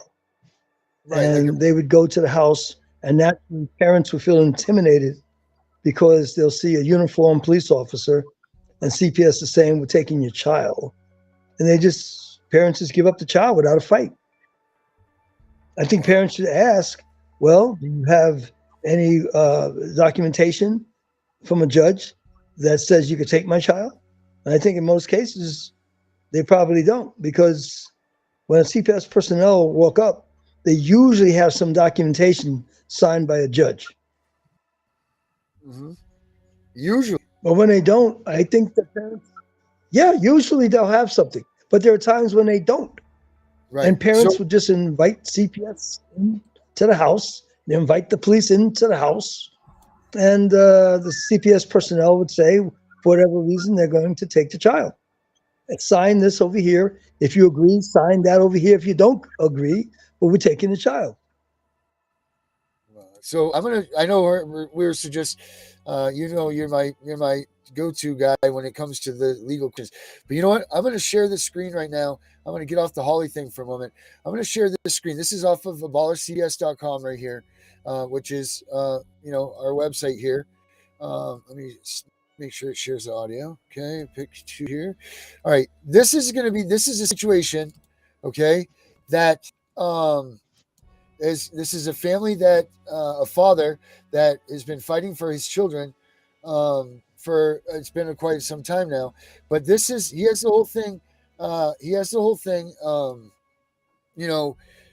documented. So I would like to take a look at this now, and let me see if I can get this a little bit bigger for us, and maybe you can tell us.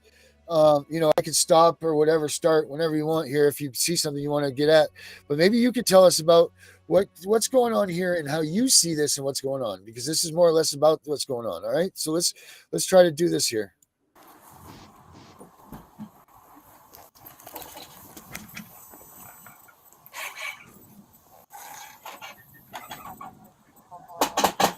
Okay, what about that, Herbert? Hi, how are you today? I'm doing all right. How are you? Good. Are you Joseph? I am, yes. Okay, I understand you removed your kids from school without permission today? Not without permission, no. It's okay, in violation of a court order?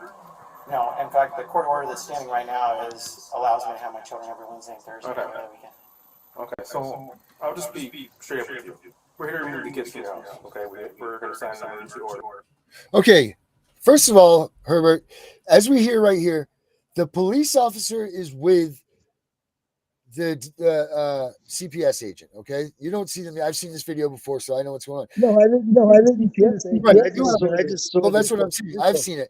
So the CPS agent's there. Why are the police approaching this door ahead of the CPS and ahead of the CPS worker if they're there and they're supposed to be just as a sign of like, let's just make sure that we're safe in the public and no, nothing breaks out. Why are the police engaging first in this situation, would you say?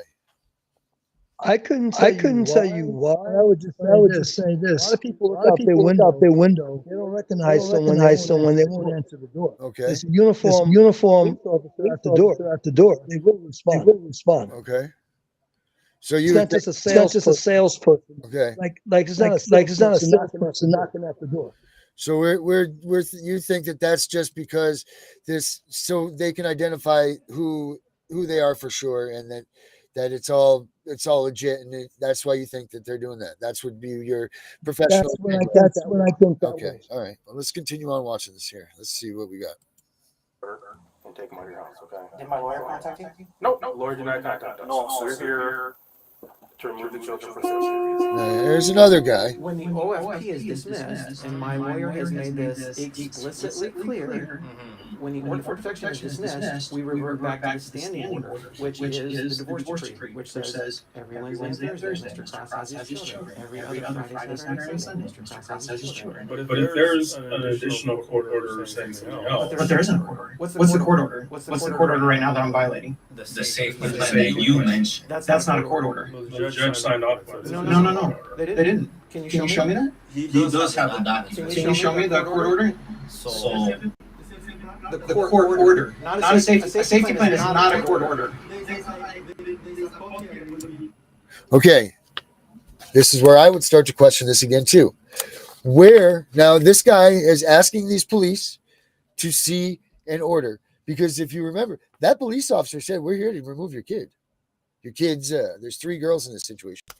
So again, the police officer is taking front row to this situation, right? So once they find out that there's no document that says, "Let us in," he falls back on, I forget what their procedure was that they called it, but they're allowed to make a determination of, well, we'll take your kid anyway because it's under immediate danger.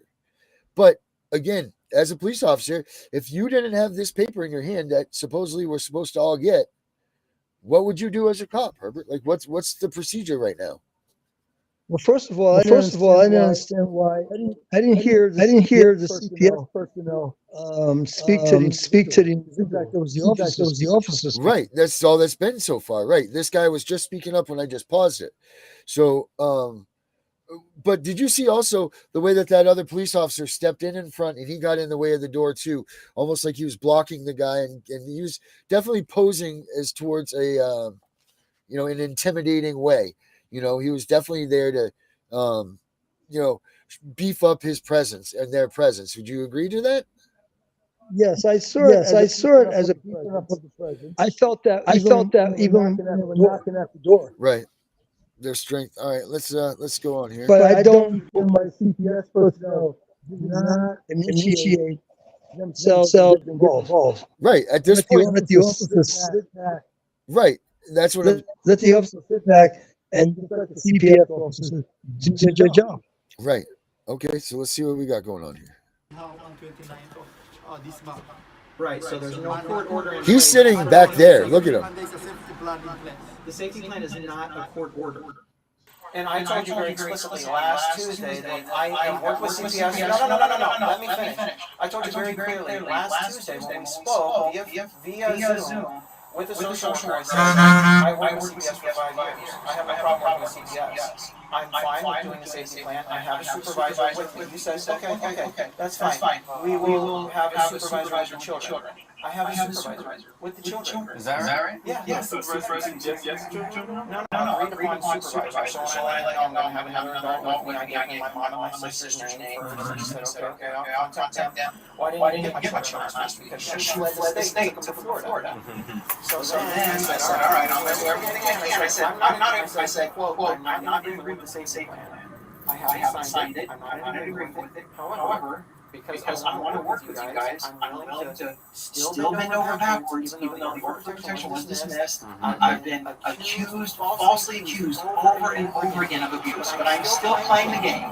I'm going to go along with it. I'm trying to have something with my kids. Now it's for my own protection, just so that she's not pulling shit out of her ass again. Now all of a sudden going to go to jail. So I want someone here all the time. I record everything. That's why I'm recording this. Everything I record. So that's fine. Okay, he is recording, all right, which is good. Everybody needs to take note of that. Record everything, because they try so hard to make you believe that you are not allowed to record them and so on. But as an officer, Herbert, you shouldn't mind, right? This should be not a big deal that they're recording, right? I mean, was this response good for that? They were recording too, or should he have? That's it.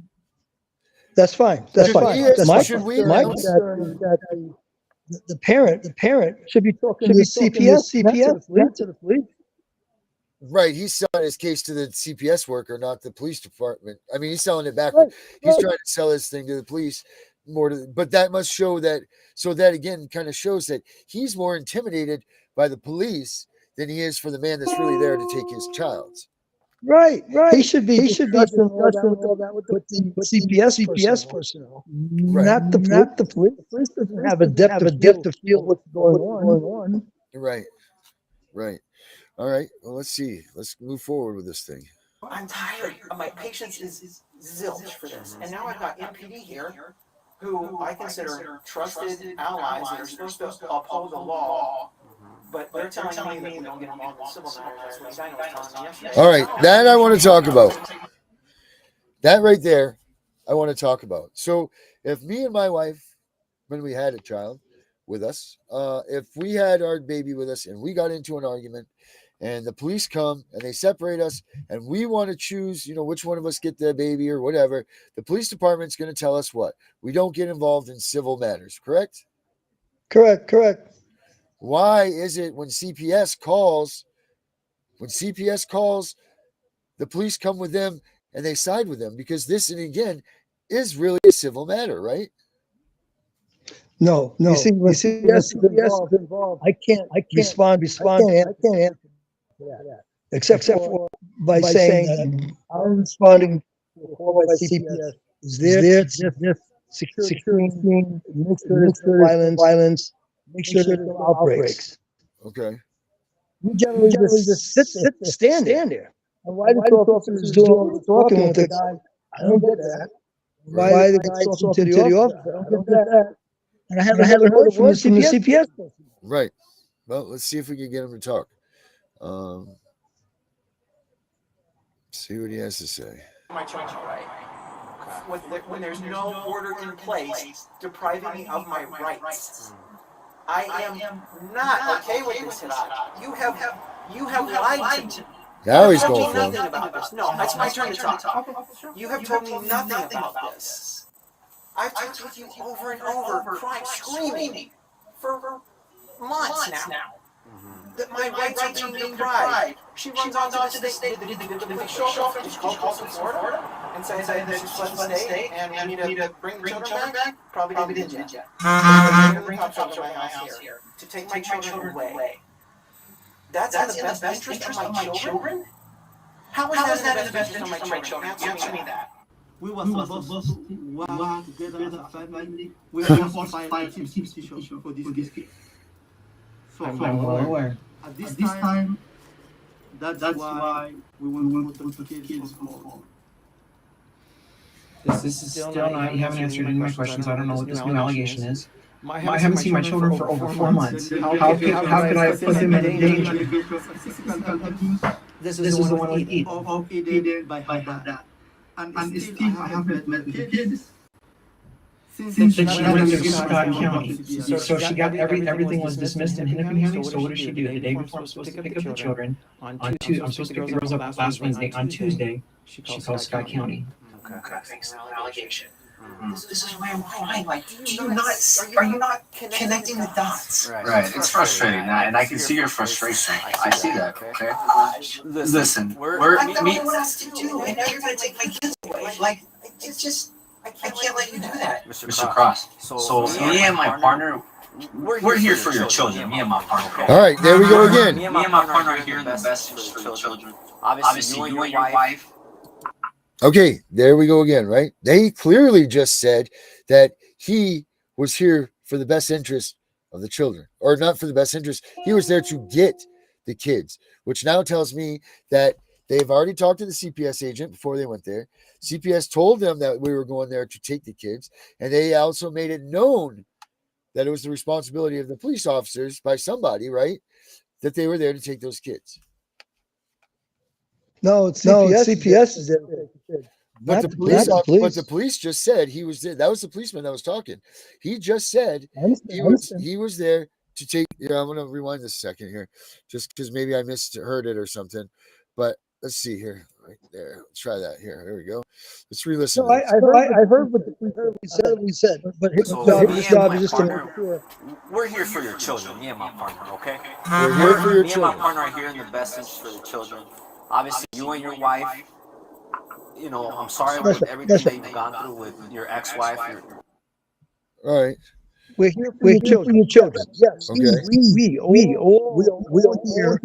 for your children. Okay. But when it comes to the gritty, who's going into the CPS office with a child? The personnel. Yeah. The police are going to go back on patrol. Right, but here's my thing: the police are supposed to be there just for to monitor, like a referee, right? No, to avoid any confrontation, right? For an order. Now, okay. Order from what I'm hearing, it was an order to stop the child. Well, that they can't provide. Or the children. But that's what they say. But they can't provide one. They're not showing. What they're saying is that they have a safety plan. Then that guy's saying that it's not signed by a judge. It's just a safety plan. So they're operating from a safety plan that was signed, which people always remember. Safety plans, they're voluntary. Don't sign them. Don't sign them. Go see your lawyer first. Do not sign them on your first go. They actually get bonus money from that if you sign it on your first time around. So make sure that you pay attention to the safety plans. Don't just be eager and sign it. If they come with threats and all of that stuff, that's illegal. They cannot force you to sign a contract. They cannot force you to answer questions. But, however, like we constantly talk about, the second that they come through that door right there, they have their jurisdiction. And that's the other thing, is I don't understand why the police have jurisdiction to handle this situation, because they were not called to the address by him seeking help. And if his role from CPS is supposed to be just to like a bodyguard, then how do the police even have any of the jurisdiction to say what they're saying here? I don't understand why either. Because I've seen situations where the police officer would just put himself out there like that.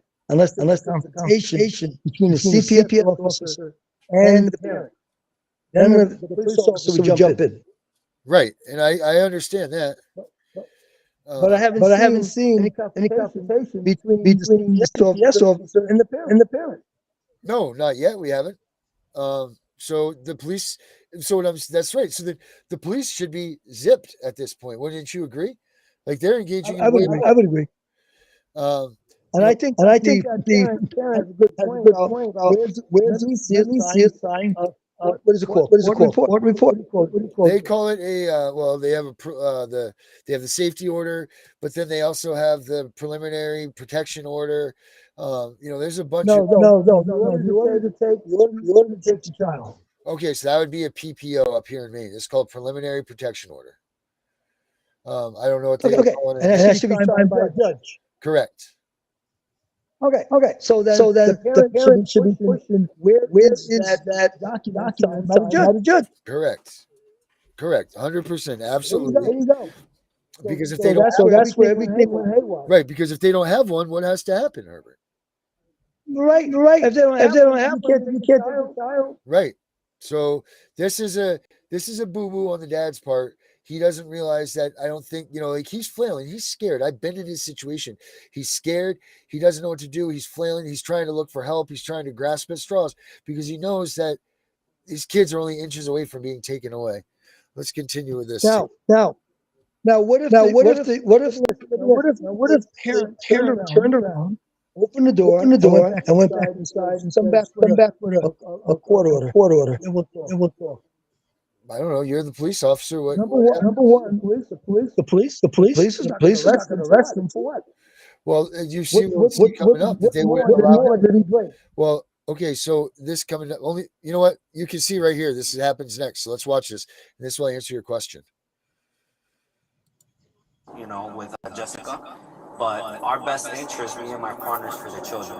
Now, I'm glad that you have a supervisor in there, that you're abiding by that, but if I were you, sir, I'm going to be completely honest with you, okay? This is just me. If I was in your position, which I'm not, but I see your frustration, what I would do is just have the children go with CPS, okay? Hold on, let me finish, sir, okay? Because let's say the children stay here. She's gonna keep making those allegations, right? Oh man, they're at his house. He's probably doing this and all of that's gonna happen. So I have a supervisor, which I agreed to with CPS. The fact that you're doing this right now seems at best incompetent, at worst criminal bias. Okay, but let me finish, Mr. You didn't let me finish. No, so Mr. Cross, wouldn't you rather be safe for them? Because you know they're going to go with CPS, child protection. You know what I mean? So they're going to be safe no matter what when they go with him, okay? Because he's a professional. They're going to go with Jessica, I'm assuming, okay? That's not safe. Okay? That is not safe. So she injuring someone? Emotional abuse, which I've been screaming for months. Okay. I just had my daughters tell me today that they are feeling compelled to say things. By who? Who do you think? My mother. What things are they being compelled to say? All these allegations is in for objection. How do I prove that I haven't done something? That's why I'm like, my buddy was in the like every 24 hours in the house. I'm like, I would love to, but I don't have terabytes of storage to record 6 months of video footage. I mean, I'm doing everything I can. And I can't, this is why I'm so irate now, because I've just sat back and hope professionals do their jobs before, and this hurts me. Now I'm screaming. And that's why I told her, I said, please take my children out of this situation with their mother. I would rather they be with another family who's neutral. Put them with her. That sounds great. Put them with her father-in-law. Let my father do that. I mean, with my father-in-law. You told us that you're renting and you'll be patient for 4 months, right? Why don't you be patient for 10 days? This is the first time I've seen my children in over 4 months, and you're showing up to take them away?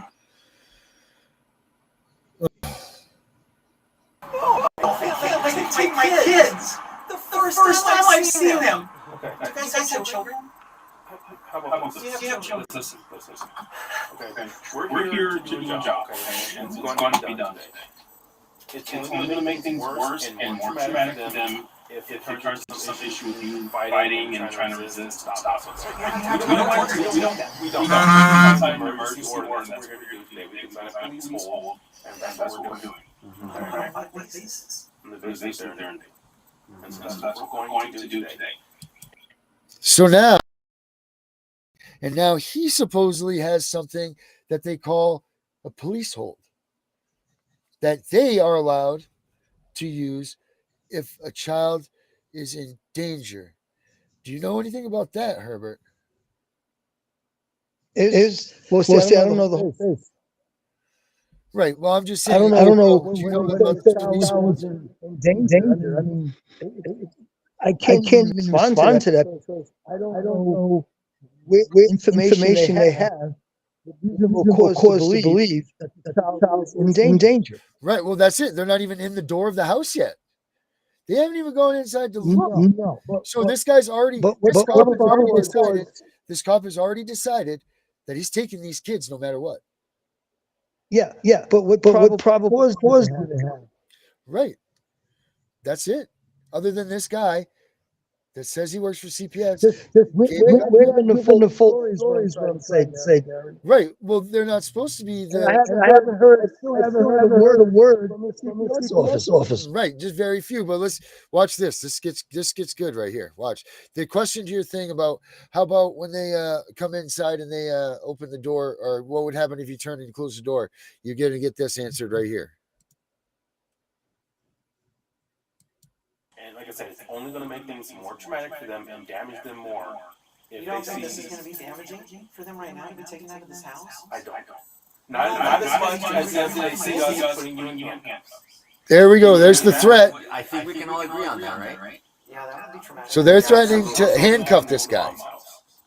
Yes. Well, being taken by officers to their mother's house is going to be traumatic. Well, we're not going to forcibly pull them out of the house. I still don't see an order to take the child. Yes. We're just going to walk them outside. We're going to fill out some paperwork. We're going to get a copy of the paperwork. They're not going to be okay with that. I mean, this is my children, and they're supposed to be expecting to stay the night with their dad. The first time they've seen their dad in 4 months. Okay. So we're here. Anyone comes to me and says that this is in the best interest of the children. The children are not in harm. Here's the other thing with that. We're out here standing in the porch, and we haven't even seen the children. You know what I mean? So how do we not know that they're not currently in danger? And they're being strung out and tortured. There's one of my friends. That's what you're insinuating. No,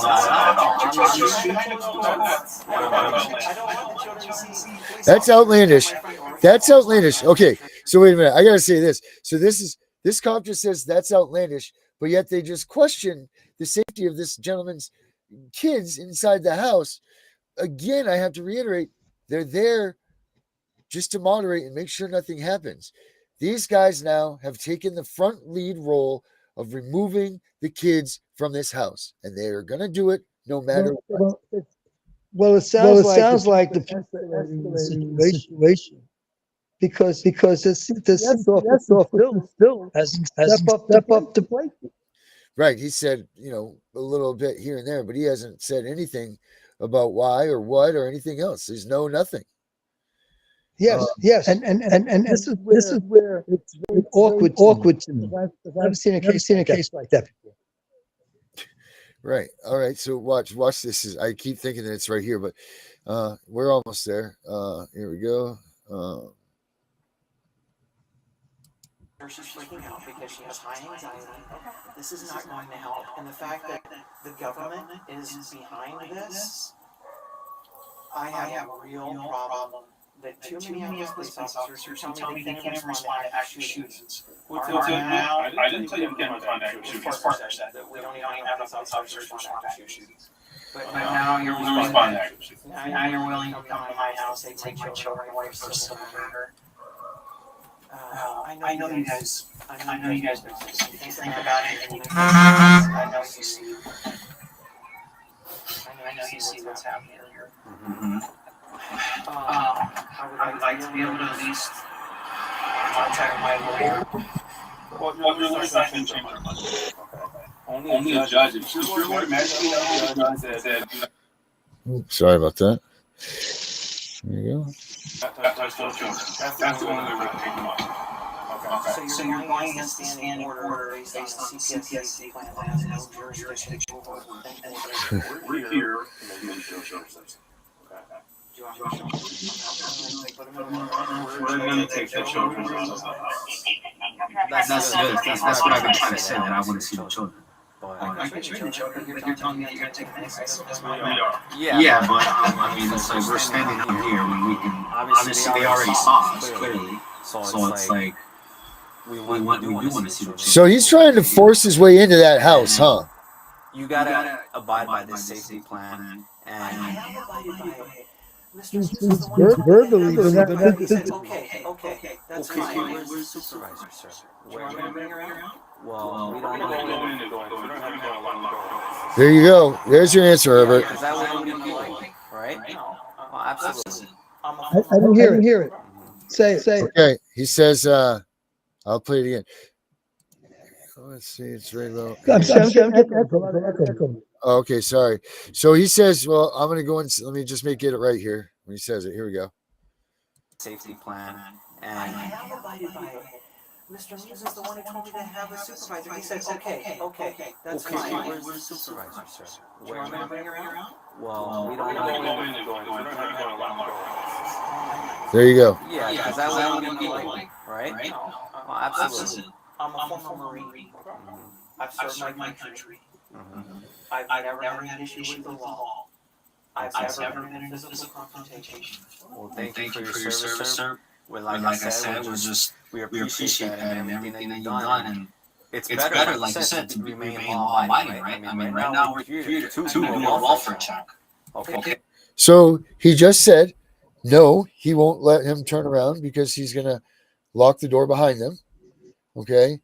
So these guys are proving now that their role this entire time has been nothing more than to come take charge of the situation and remove these guys' children without knowing a damn thing, without a signed warrant, without any of that stuff. I mean, the proof's right here in the pudding. That caseworker hasn't said more than 5 words yet about why he's there, what's going on, blah, blah, blah, blah, blah. These cops are very adamant about getting inside of that house. And in my own opinion, I feel like those cops are doing this so they can get that caseworker inside. Now they've got jurisdiction. Yeah. Sounds like it. You know, and this is a cheap move from a law enforcement agency that's supposed to protect us. If you want to do a welfare check, I'm CPS. 100% That's the reason why they're doing it.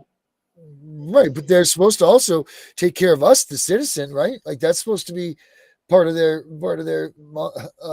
daily duties too. And so this is where I don't understand. Now they've clearly taken a side to this. They have picked.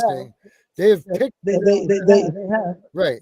They have but it's obvious that they have because charged them to do that. In other words, the CPS spoke to the officers and said, look, by all means, we have to get those kids out of it. Yep. You should say you have a court order saying we should take the kids out. Yeah. So, all right, here we go. Watch this. This gets better. Against an order, I'm not okay. Well, the court order doesn't say that children can never be taken out of your house. That's just it's the divorce decree that governs who has primary physical custody and whatnot. Okay, but if something else comes up that makes us worried that children are unsafe, that order does not supersede the safety of children. Well, I don't have anything that's telling me that the children are going to be legally removed because I put them in harm's way. Well, I'm going to give you the paperwork once you get it. He's going to give them the paperwork. Okay. We're going to make sure the children are okay, and then we're going to grab the paperwork and we're going to fill it out, and that's going to be the order. The fact that you're doing this when I'm the one who told you that Scott County just informed me that there was an additional abuse allegation against me. And I said, are you putting the pieces together? A couple days after the order of protection gets tested, they want to pick up my kids. She calls Scott County and says, oh yeah, there's this other allegation that I forgot to mention before, but now here's something new. You can't tell me you're not connecting the dots. Well, you're simple with your wife. I'm not going to get involved with that. I'm not going to make sure the children are safe. Period. And I want to help you that. I love the fact that I can change my children are safe. I'm not okay with the fact that someone's going to forcibly remove them from a house. Well, that's what's going on. That's what's going to happen, he says. Now he's asking and asking and asking. Yeah, you will get a copy of it, sir. With all that. What do we do? What do you do now? Okay, as a civilian, Herbert, as a civilian, you've asked for this guys to produce a signed copy of something or a piece of paper or something to allow them to come into your home and so on and so forth, and they are not doing it. What do you do as a civilian, meaning being this guy, because now your rights are clearly getting ready to be trampled?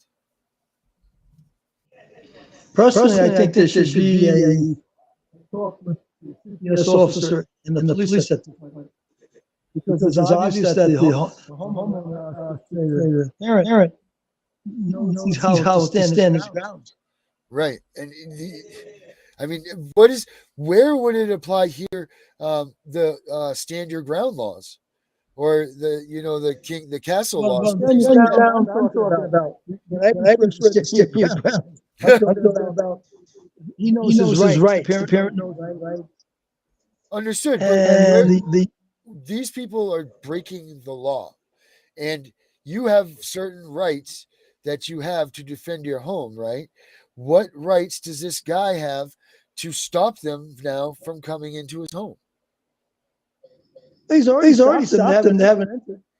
If the police were going to enter, they would have been there 10 minutes ago. Okay. All right. That's fair, I guess. Police don't sit around trying to negotiate about fulfilling an order or something. They're just going to do it. It's a done deal. So the fact that the office is still out there and bickering back and forth, that's telling me that I don't think CPS has the proper paperwork to take the children. So are they just wearing him down, though, to allow him to enter into the... I think they're trying to wear the parents down. All right. Let's continue watching here. I mean, this is beyond criminal. It's not criminal. I'm gonna be off. Say that again, Herb? Oh, you're going off? Off camera for okay, yeah. So here we go. Continue on this. If it has to happen, it happens. We do it if we need to do it. It's nothing we can enjoy. It sucks. I don't enjoy doing it. Taking children away from the parent, and this is the ironic thing. That their mother is the one who's emotionally using them and neglecting them. I have been exceptionally mom. It's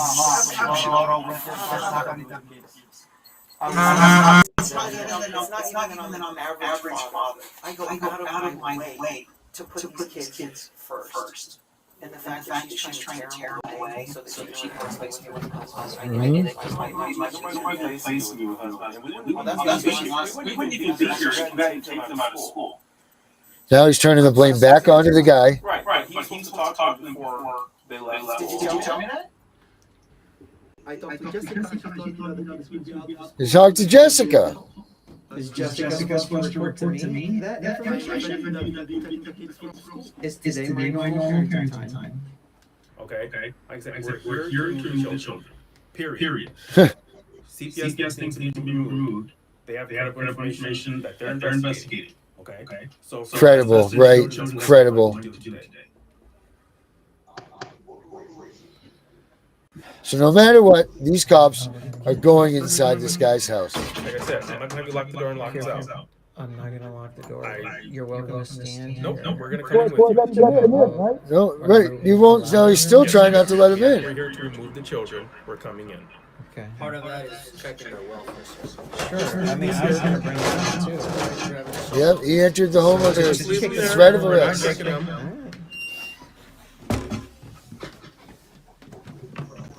And they're in a home. Whoa! Look at that place. So dangerous. We're good. I'm guessing you're probably aware of the whole situation. That's why you're here. Yeah, I'm just hanging out with my daughter's friends with Sayla. So, come in, just explain what's going on. Hi. My name is Now he speaks. Now he speaks. Unbelievable. And here's this poor guy having to say goodbye to his kids. What's that? Now CPS speaks. Yeah, now that they're inside, CPS is talking. Correct. Yes, sir. It's ridiculous.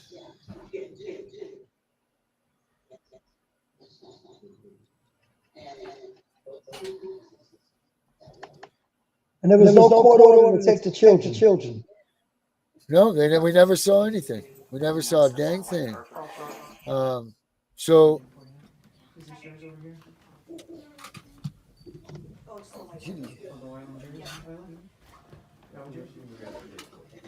Okay.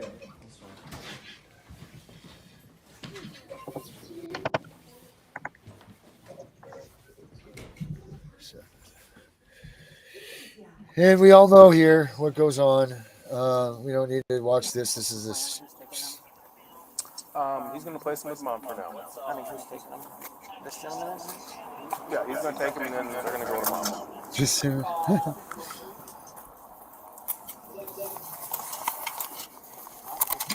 all right. Well, I don't need to see this. So this guy got exposed for lying to the police. He got in trouble for it, and he still has a job. Jesus, and he gets charged with a felony. It's crazy. You said he got charged with a felony? Yeah, and he said he requested his CPS still try to terminate his parental rights. He still has. What was the felony charge? It doesn't say.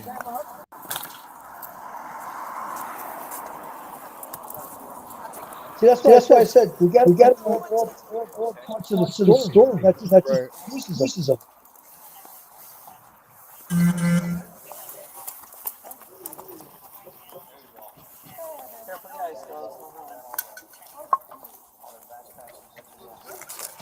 Yeah, car seats in there. 10 months later, he hasn't seen his kids in 10 months. He's got you can also see this on the website. Put them in my squad car. I'm allowed to transport them without seatbelts per state law. If that makes you feel better. Without a car seat? Yep. Yeah, here we go. We're talking about at the beginning of the show. I know they're going like a block. But if we tried to transport our child without a car seat, we'd get pulled over, we'd get fined, all this.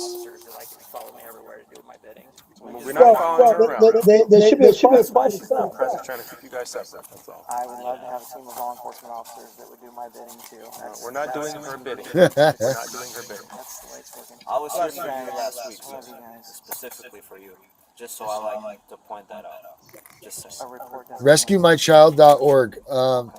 You need to remember that because this guy needs our help, people. He needs us to. I mean, this was just heart wrenching. This whole story. It's terrible. Where can your viewers watch this? Is it on YouTube? No, well, you can get it on YouTube, but I'd rather you go to abolishcps.com. And on there, you go to the news section, and you'll find it there. Like I said, okay. There's other news stories there that you get to see. Oh, Herbert left me. Officer Herbert left the building. Guys, no, I'm still here. All right. Herbert is still here. All right, Herbert's in the house. Herbert. So after seeing that, still in the house.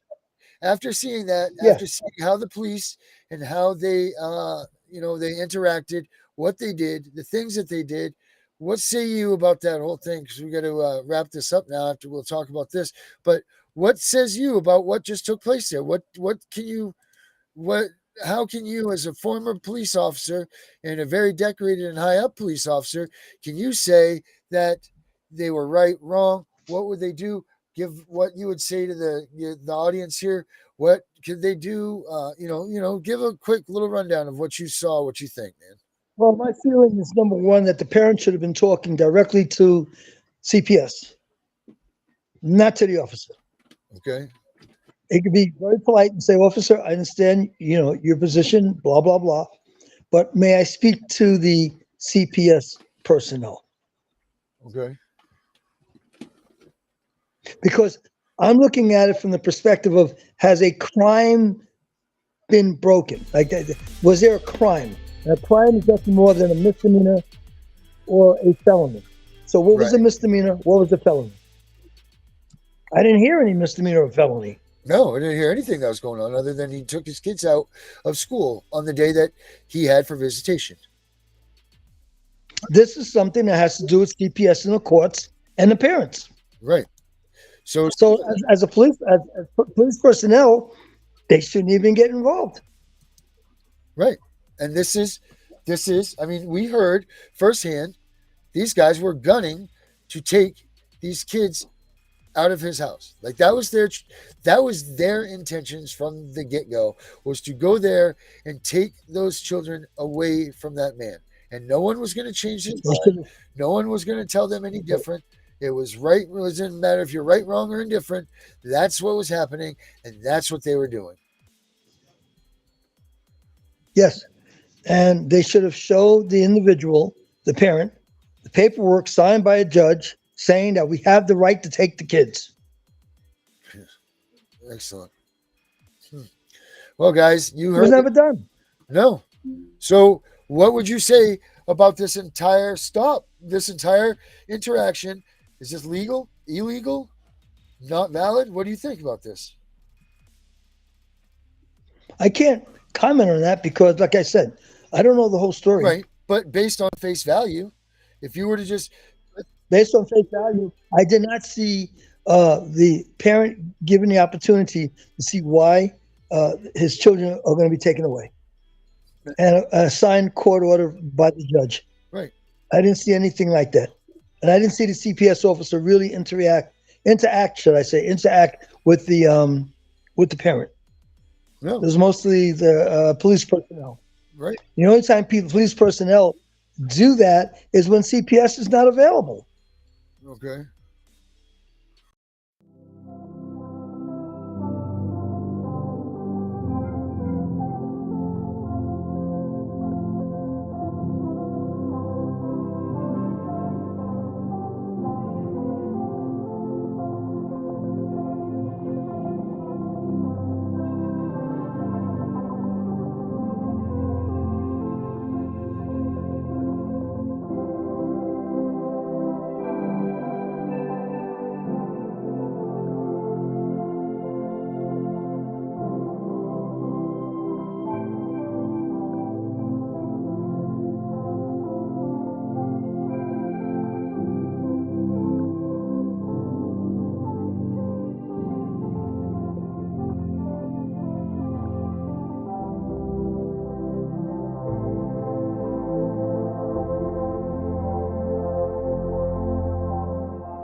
right, everybody. Happy Valentine's Day to those of you out there that are celebrating Valentine's Day. I know it's the tough one for all of us when we've had our children's taken. I don't know if any of you are like me, but my wife and I, even though it's our 11th anniversary today, we don't celebrate these because we don't feel like we are privy to be able to have fun, I guess, right? It's something that happens to you when your kids get taken. It's almost like they've taken your soul from you. They've taken everything from you that was, meant to be for happiness. And it just doesn't feel right when you're celebrating something that that's something that's supposed to be so important, especially a day like this, like a day full of love and everything.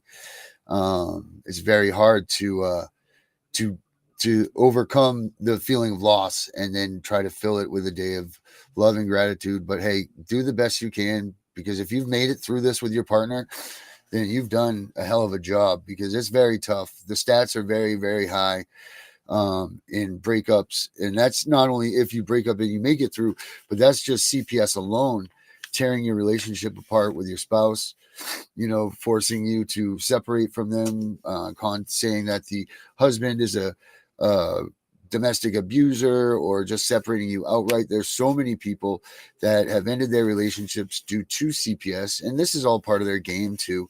This is what they do to try to take the man out of the house and break everything down, so that the woman herself is now standing with the baby, and then they can manipulate this way.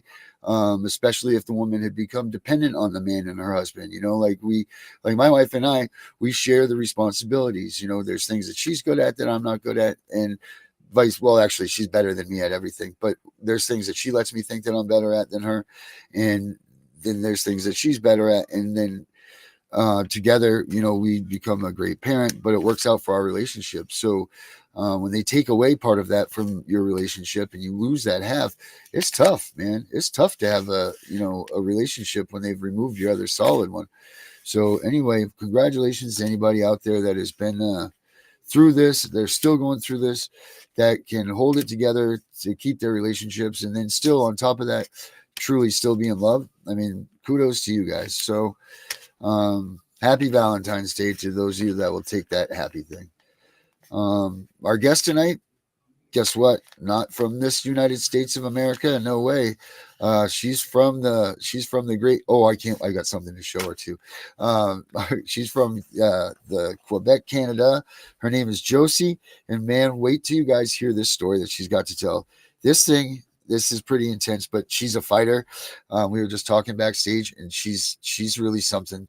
So I'm going to get out of the way here. I'm going to let Miss Josie go ahead, and she can tell you guys what's going on and how's it going with their story. Josie, how are you from the Great White North?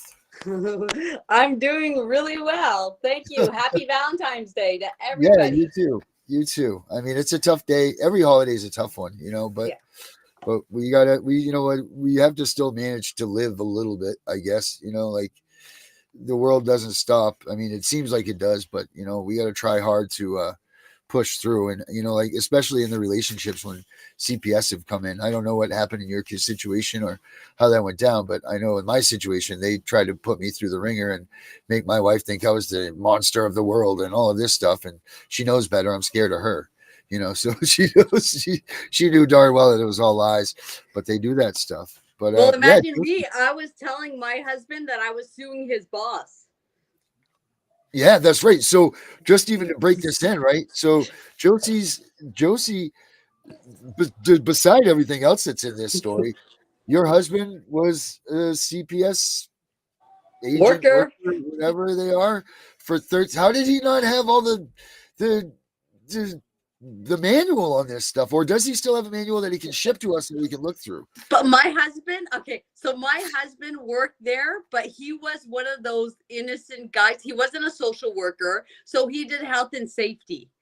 Okay. So he wasn't one of those people, but he believed that he was doing it out of being a good guy and having values, right. And he didn't see the whole game until it happened to his adopted daughter, my daughter. Right. And then it was like, holy shit. Like, yeah. He was under the, he never saw anything. I can't even imagine. Well, first of all, did he stay working there? Nope. As soon as we handed in he did, but as soon as we handed in the lawsuit, they switched him to the hospital. Oh, wow. Of course they did. Of course they did. Got him right out of where he was. So he came. Go ahead and tell your story. How do we even want to begin this? I mean, I'll let you, because you got, my mind is racing because I know there's so many things that we want to do here, because you got a video that I want to throw this up on there. Today I'll try to talk about my fight right now with my granddaughter, because this is the other fight is the old fight. So this fight is that's perfect. Me being a grandma. So all right. Last year, the 5th of December, my daughter gave birth to my first granddaughter. And I don't know if I can switch my camera or I'll go like this. I'll show you the video of me being a grandma without this is just me on a normal day. I was meeting my granddaughter for the first time. Okay. Hold on. Whoops. Yep.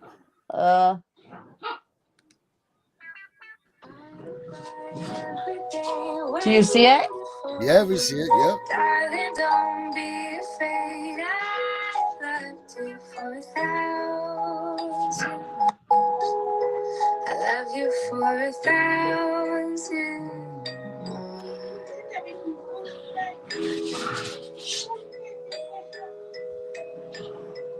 Time stands still, beauty and old. It's almost over. Oh no! Why are you? That's no problem. I will not let anything take my other child and the mom. That's beautiful. Oh. That's beautiful. That's beautiful. So that was me being. Hold on, my dogs are screaming at each other right now at the same time. So that was me, like living the moment of being meme and all. You're ready to take on the world now. All your girls are with you, and I know. I was like, beautiful it was pictures like the most prettiest thing. And then 2 days later, like the next day of her being born, my daughter calls me to say, "Mom, there's a social worker here. Come here now." And I said, gosh. What? And then I rushed to the hospital. I met with the social worker. The social worker tells me that they're going to do an investigation on Naomi. And I said, okay, why? And she's like, there's a conflict. She goes, there's a potential risk of harm. And I'm just like, excuse me. And then she said, what we'll do is we're going to give you the baby to you as the grandma while we do the investigation. And I said, yes, whatever. Right, like, please, thank you. Yes, right, sure. Right. And so she's like, we're going to come see your house tomorrow morning, and then you can come and get the baby and Naomi out of the hospital, because she was fine and she gave birth and she was coming home, right? And I said, okay, perfect. And so she tells me there that she knew my husband, and I was like, okay, but like, I don't know. So I come back home that night. I tell my husband, okay, they want to do investigation. We kind of figured it was going to happen. Like we prepared, because we kind of knew, because everybody that Naomi was friends with all got their baby taken. So we were prepared for the birth alert, but we knew that me and my husband would take her if anything happened. What do you call that? A birth alert? Yes, it's called a birth alert. Yeah. And what is a birth alert? It's when they flag the mom directly from the hospital. So when my daughter gave birth, we have now it's confirmed, because at the beginning nothing was confirmed, but it's been a year. So now I have confirmation of these things. We asked for Naomi's medical records, and in the records now we had that the social worker called the hospital to see if Naomi had given birth. Wow. Yes. So that's why it's called a birth alert, just like back with the indigenous people. That's what they did. So it's like flagged on their medical card, right? So as soon as they gave birth, then there's a call that's made to CPS. Okay. All right. So that happened, and the next day I was supposed to go. I was waiting for her. She was supposed to come to my house at 9:00. So my two other kids went to school, and I had my coffee, and I was gonna wait for her to come see the house and say everything's good to go. Go pick up your daughter and granddaughter. And 10 minutes before 9, at 8:50, she texted me saying that she wasn't gonna be at the at my house. And then I panicked. I freaked out. I went upstairs. My husband was working from the house, and I said, "I'm going straight to the hospital." Like it was like, right, oh, fuck lightning you! speed. Like you Right. just fucking told me you're not coming Yep, here. What's I'm going on the on, right? way. Right. Yep. So Yep. I Gone. so I hurried to the hospital, which I live like 10 minutes away. So you're there in 2 And minutes. I get to the parking lot of the hospital. I imagine all hospitals are big ass fucking parking. My daughter calls me and she's crying and she's saying, "Mommy, they're taking her. They're taking her." Oh Like my the gosh. fucking worst thing you ever want to hear from Yeah, your it's the own worst daughter. thing. It's the worst thing that you could The ever. Right. worst thing. And then I'm just Yep. like, I'm there in 2 seconds. Like I'm in the parking lot running up. Yep. And then I'll show you the videos, okay? Sorry, there's some are in English, some are in French. You can see that I'm very stressed out. Right. Like, but I'm calm, but I'm Right. stressed. But like, you know, like you'll see, okay? Right. Yeah.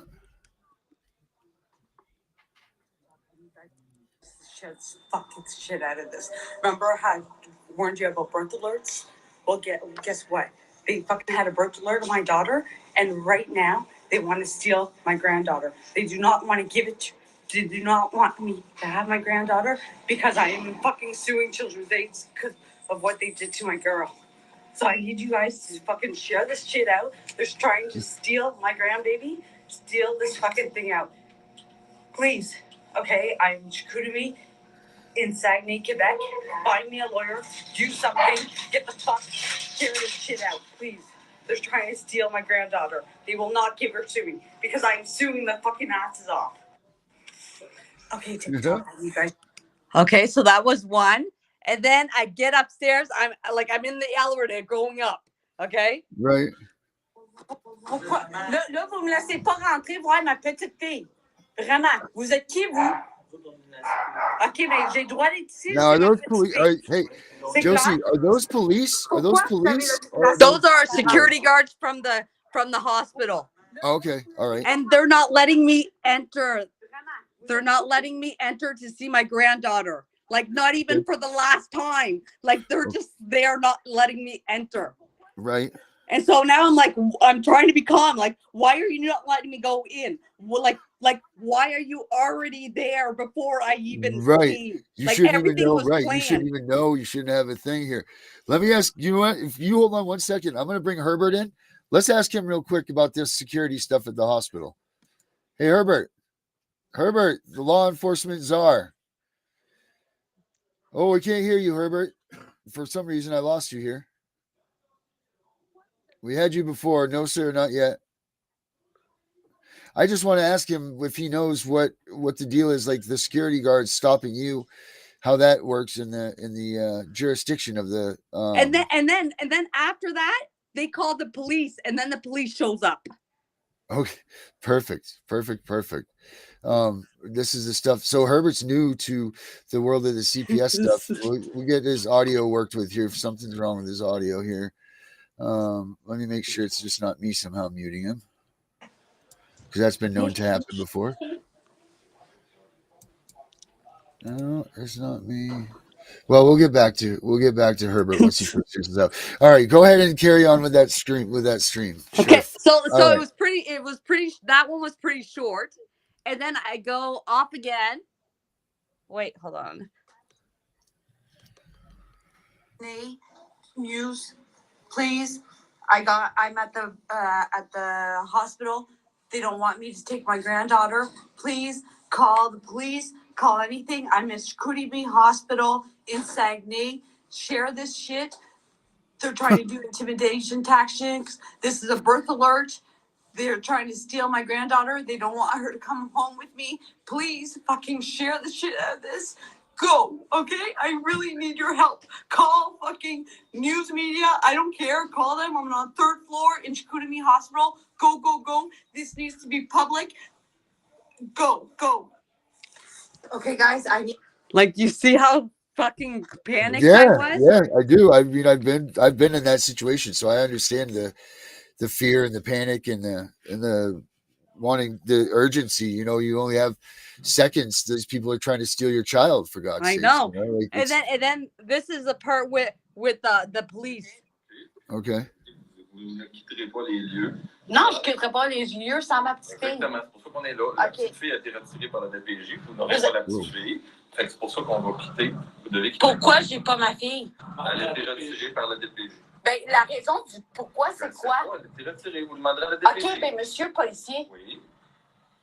Faut que vous compreniez, là. Que... So basically, I was asking them, why is she being taken away by them? Like, why? Like, right. You know, and the police are like, well, we don't know. They're just taking her.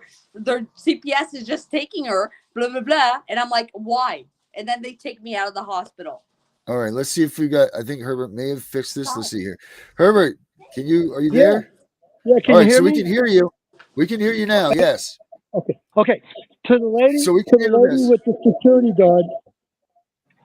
It's not the security guard. It's the administration you got to go to. The hospital administrators. Okay. Now, who would order her in the security guards? Are you saying the administration did that to her? Yes. Okay, but then The they had CPS. the administration pays for the security guard and gives them orders on what to do. Because I ran a hospital, Stony Brook University Hospital. All right. So then the police came up. Did you see that? The police came up? The police came up as a result of the security guards calling the police because it was getting out of hand. Okay. Now, can they get rid of her out of the hospital like that? They can what's the word, trespass her. The administration can trespass her. Okay. So that would be it. So they're allowed to go up in the hospital and not allow her to see her grandkid then? No. It's the administration of the hospital that's doing that, not the police. Right. So they're getting that from there. All right. But the police came into the hospital and told her to leave. Because, by direction of the administration. The administration says we don't want her in here. I got you. All right. Well, cool, Herbert. Thank you for that clarification, my man. So what went on next, Josie? What happened next? Oh, and then after that, I didn't get to see her for 7 months. Okay. So I don't know how the laws or the rules and the regulations work up in Canada and opposed to the United States. Did your daughter get to see her within the 72 hours did you guys have the shelter care hearing, the 72-hour hearing? Any of that stuff? Well, yeah, but they had like the 3 days. Yeah, 72 hours sounds right. Yeah, 3 days. And then after she was placed for like 3 months, and then 3 months, and then 6 months, and now they want to place her they till get she's the money 18. when they get the funding things to go through. They do these check marks. So you did get the 72-hour hearing though, that one. Yeah, because that's a big deal on both sides. What happened at that 72-hour hearing? That 72-hour hearing, my daughter was upset. She went back to the baby daddy that was like not really good because she was living down in the apartment, and she had a C-section, and and I didn't see her until like maybe a week later because she was like she's mad at me at that time because she knows you couldn't stop her, right? They're doing it because of me. Right. You know what I mean? She doesn't know what to do. She just lost her baby. She doesn't want to come see mom because mom's going to be like, what happened?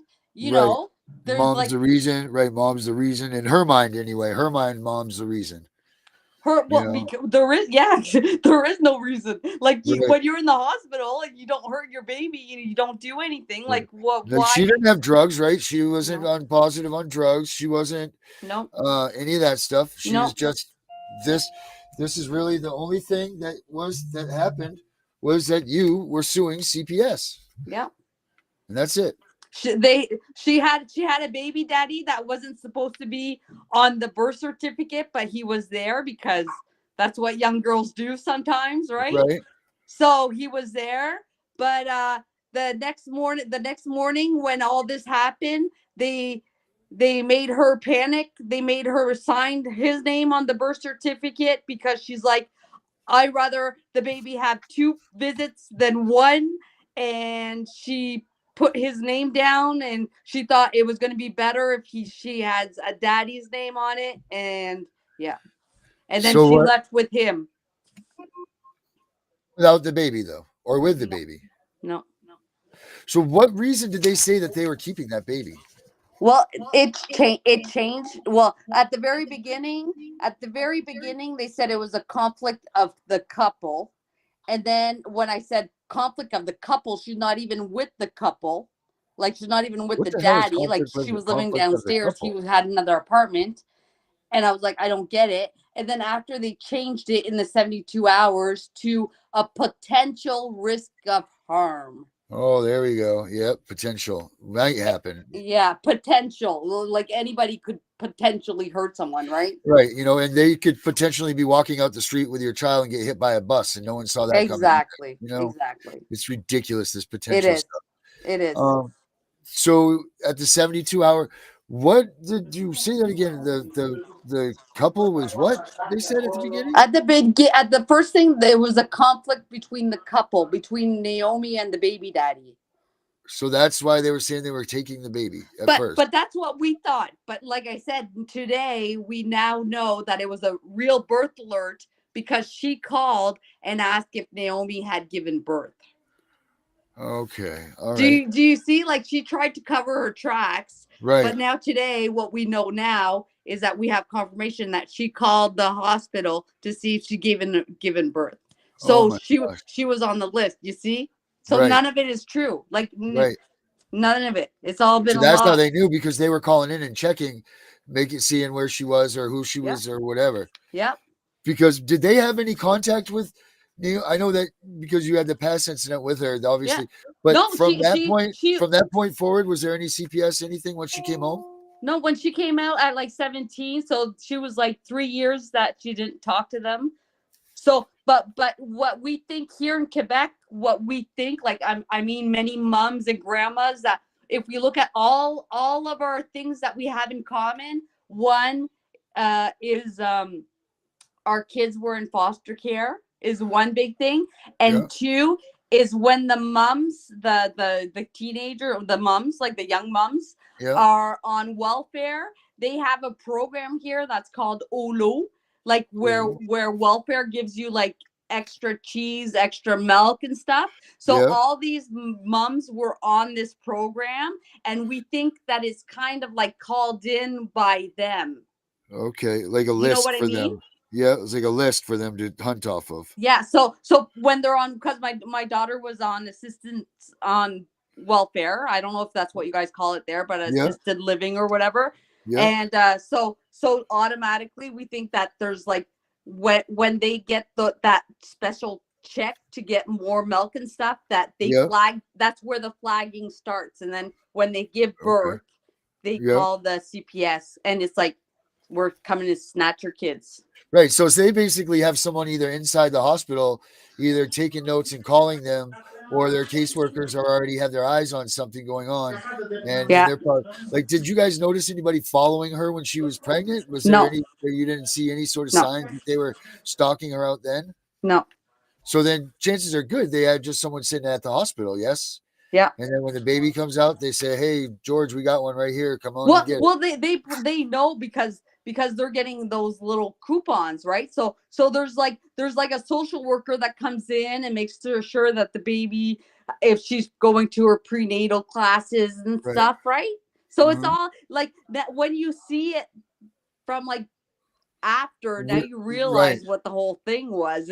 We're gonna help you. We're gonna give you coupons, but they put the date of birth. So CPS knows to call. Oh, when is she due? Okay. So that week we'll call and and wonder if she gave birth. I get it now. I get it. I was a little confused there for a minute, but I get it now. So they know. Okay. by inadvertently giving you these coupons and stuff, they're getting to be able to find out when you're going to have that child, so they know what days to look for, how to look for it, and so on. Exactly. All right. Okay. Now, so we get the 72-hour hearing. They say it's whatever the BS reason there. Then we go to the 3-month hearing. What have they changed? What have they done there? I think at 3 months they started saying that when Naomi was a child, when she was in their care, she got diagnosed with borderline personality. Oh gosh, borderline okay. personality disorder. Because back like 10 years ago, that was like the new thing, right? So That's borderline, the new ADHD, right? Yeah, so she got diagnosed with borderline, and so Okay. 3 months later they started to say you can't have this child because they knew her and they said you have mental health reason, blah blah blah, right? So then Right. they tried to use that against her, and then when they started using that against her, I went to see a psychiatrist and I got her diagnosed, and the psychiatrist said he analyzed me, he analyzed her, and he said your daughter is not borderline personality disorder, does not have borderline personality disorder. And I'm like, excuse me? Like, I went like for like 3 years to therapy with her. I did everything with my daughter when I thought she had the diagnosis, right? So so he's like, no. And I was like, well, why would they give her a diagnosis? And then they said, because when kids are in CPS, they like diagnosis because they get paid more per child. That's Of course. Of course. Yep. And I was like, oh, so now they're using it against her. But then I hadn't. So this new psychiatrist was like, no, she's not borderline. She's very well spoken. She knows her feelings. She's like, And so I was like, wow. So we went and brought back that report to CPS. And of course they didn't like it. Right. They never do. No. We're keeping it. And that's crazy. That is, I don't know how they get the money and in Canada. Like, I don't know the funding. I haven't looked into that at all. But I imagine it's probably pretty darn close to how our structure is, which is the CAPTA, and then it goes down from there. But it is all about the money, and people don't want to hear it. They don't believe it. They think that it's a farce. They think people like us are wearing tinfoil hats, that we must be terrible people. Because I'm going to be honest, I was one of those people that when CPS, if you would have told me before my situation, if CPS came, if someone came, oh, go, CPS took my kid, I'm like, you must be an awful person, man, to have CPS come into you. Like, I knew nothing about this. I knew not a darn thing. And I couldn't. So when it happened to me, I was like, oh, if anybody ever tries to come take my kid, I'll blow them. You don't, until that you were put in that situation, you have no idea. And by the time you learn about this stuff and they're coming to take your kid, it's too late. Yep. You've gone too far in. Hey, right now we've been on here for 31 minutes. Josie, let's hold on one second. I'm going to bring Candace in, a small individual with a huge voice. She's going to give us a little law update. Candace, how you doing tonight, sweetie? She's got potato mouth. I'm doing all right. There she is. Yes, I do. I was eating dinner. Candace, what do you think about I was eating this? my Valentine's dinner. Stop. How's everybody doing? That's commitment. Well, Good. You've been hearing this? What do you think about this story, huh? It's a little crazy. It's a little wild, but I mean, it's not unheard of. I actually, personally, with my second child, I actually had CPS come straight into the hospital. And I don't think I've told you this about Lillian, Darren, but it does happen. Right. Unfortunately. That's just crazy for no reason, too. No reason other than just because my daughter was 2 days old. Oh. And the program that she was talking about, it's called WIC down here in Alabama. It's where you get the extra cheese, the vegetables, the milk, the bread. There you got that too. Oleo, right? You said Oleo? Yeah. Yep. Oleo. Yeah, Olu, yep. yeah. Oleo. Yeah, that's great. Well, Candace, me and Josie are going to step aside for a second, and we're going to give this show to you. Let's hear what you got to say about this eve. All right. Well, what I've got to bring to y'all today is going to be what's called judicial qualifications. This is something that you want to do before go to appeals and actually to be able to question jurisdiction on a judge qualifies. I'm sorry, guys. Here we go. What judicial requires to is the criteria or the requirements that individuals must meet to serve as judges within the particular jurisdiction. These qualifications vary from one jurisdiction to another and can include a combination of educational, professional, and personal attributes. Some common judicial questions or qualifications may include legal education. Typically, judges are required to have a law degree from an accredited law school, and in some jurisdictions, higher degrees in law or related fields may be preferred or required.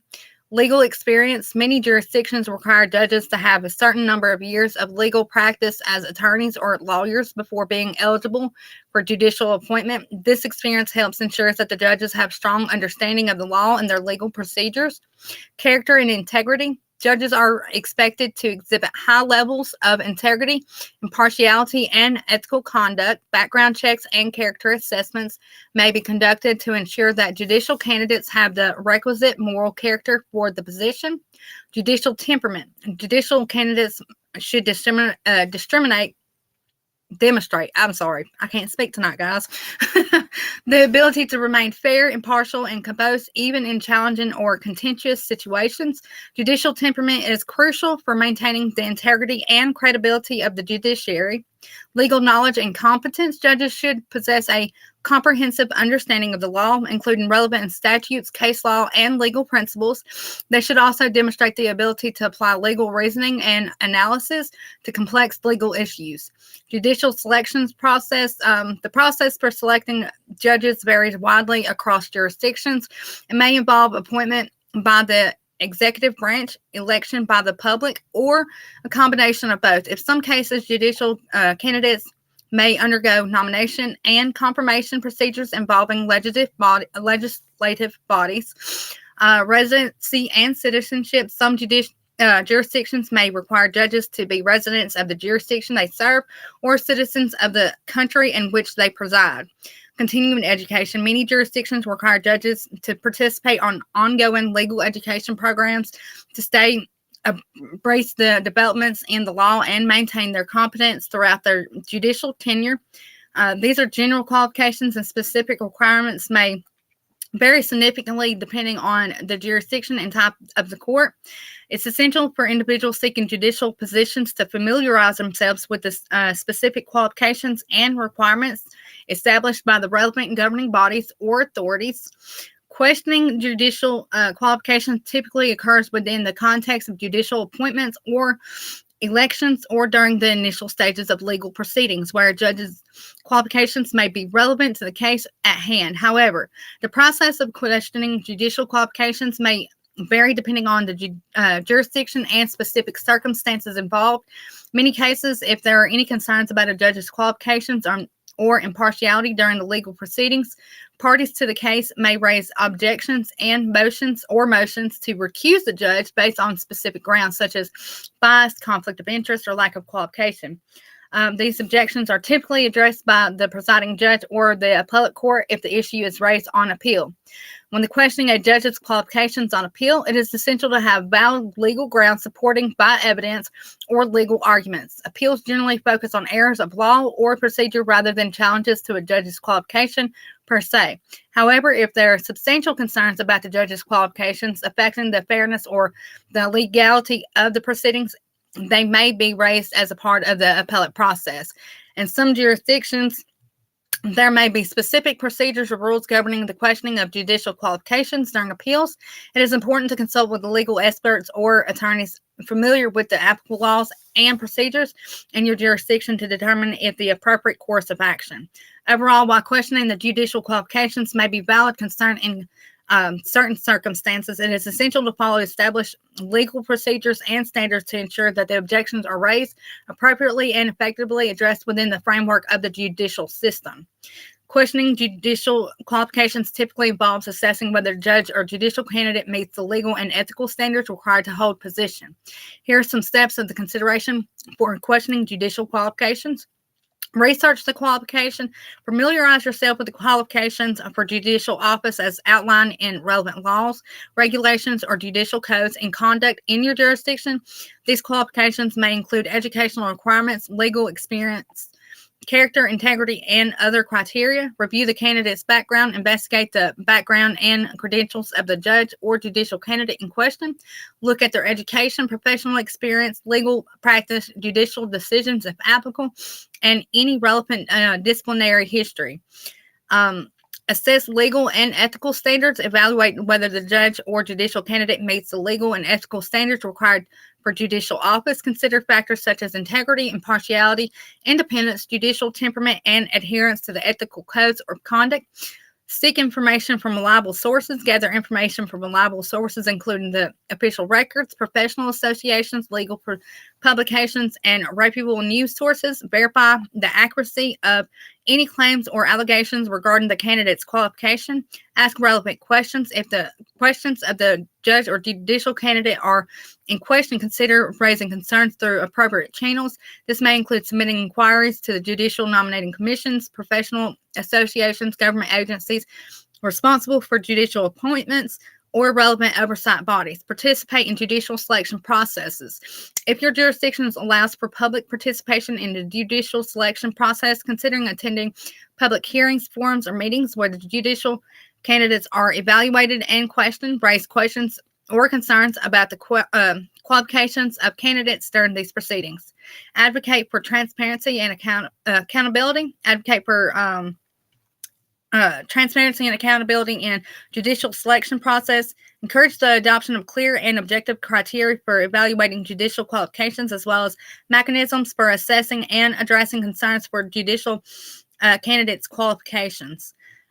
Legal challenges and appeals. In cases where there are serious doubts about a judge's qualifications or eligibility for office, legal challenges or appeals may be pursued through appropriate legal channels. Consult with legal experts or attorneys knowledgeable about judicial ethics and procedures to explore the potential avenues for recourse. It is essential to approach questioning judicial qualifications with diligence, respect for due process, and adherence to legal and ethical standards. Upholding the integrity and independence of judiciary is paramount for ensuring the fair administration of justice.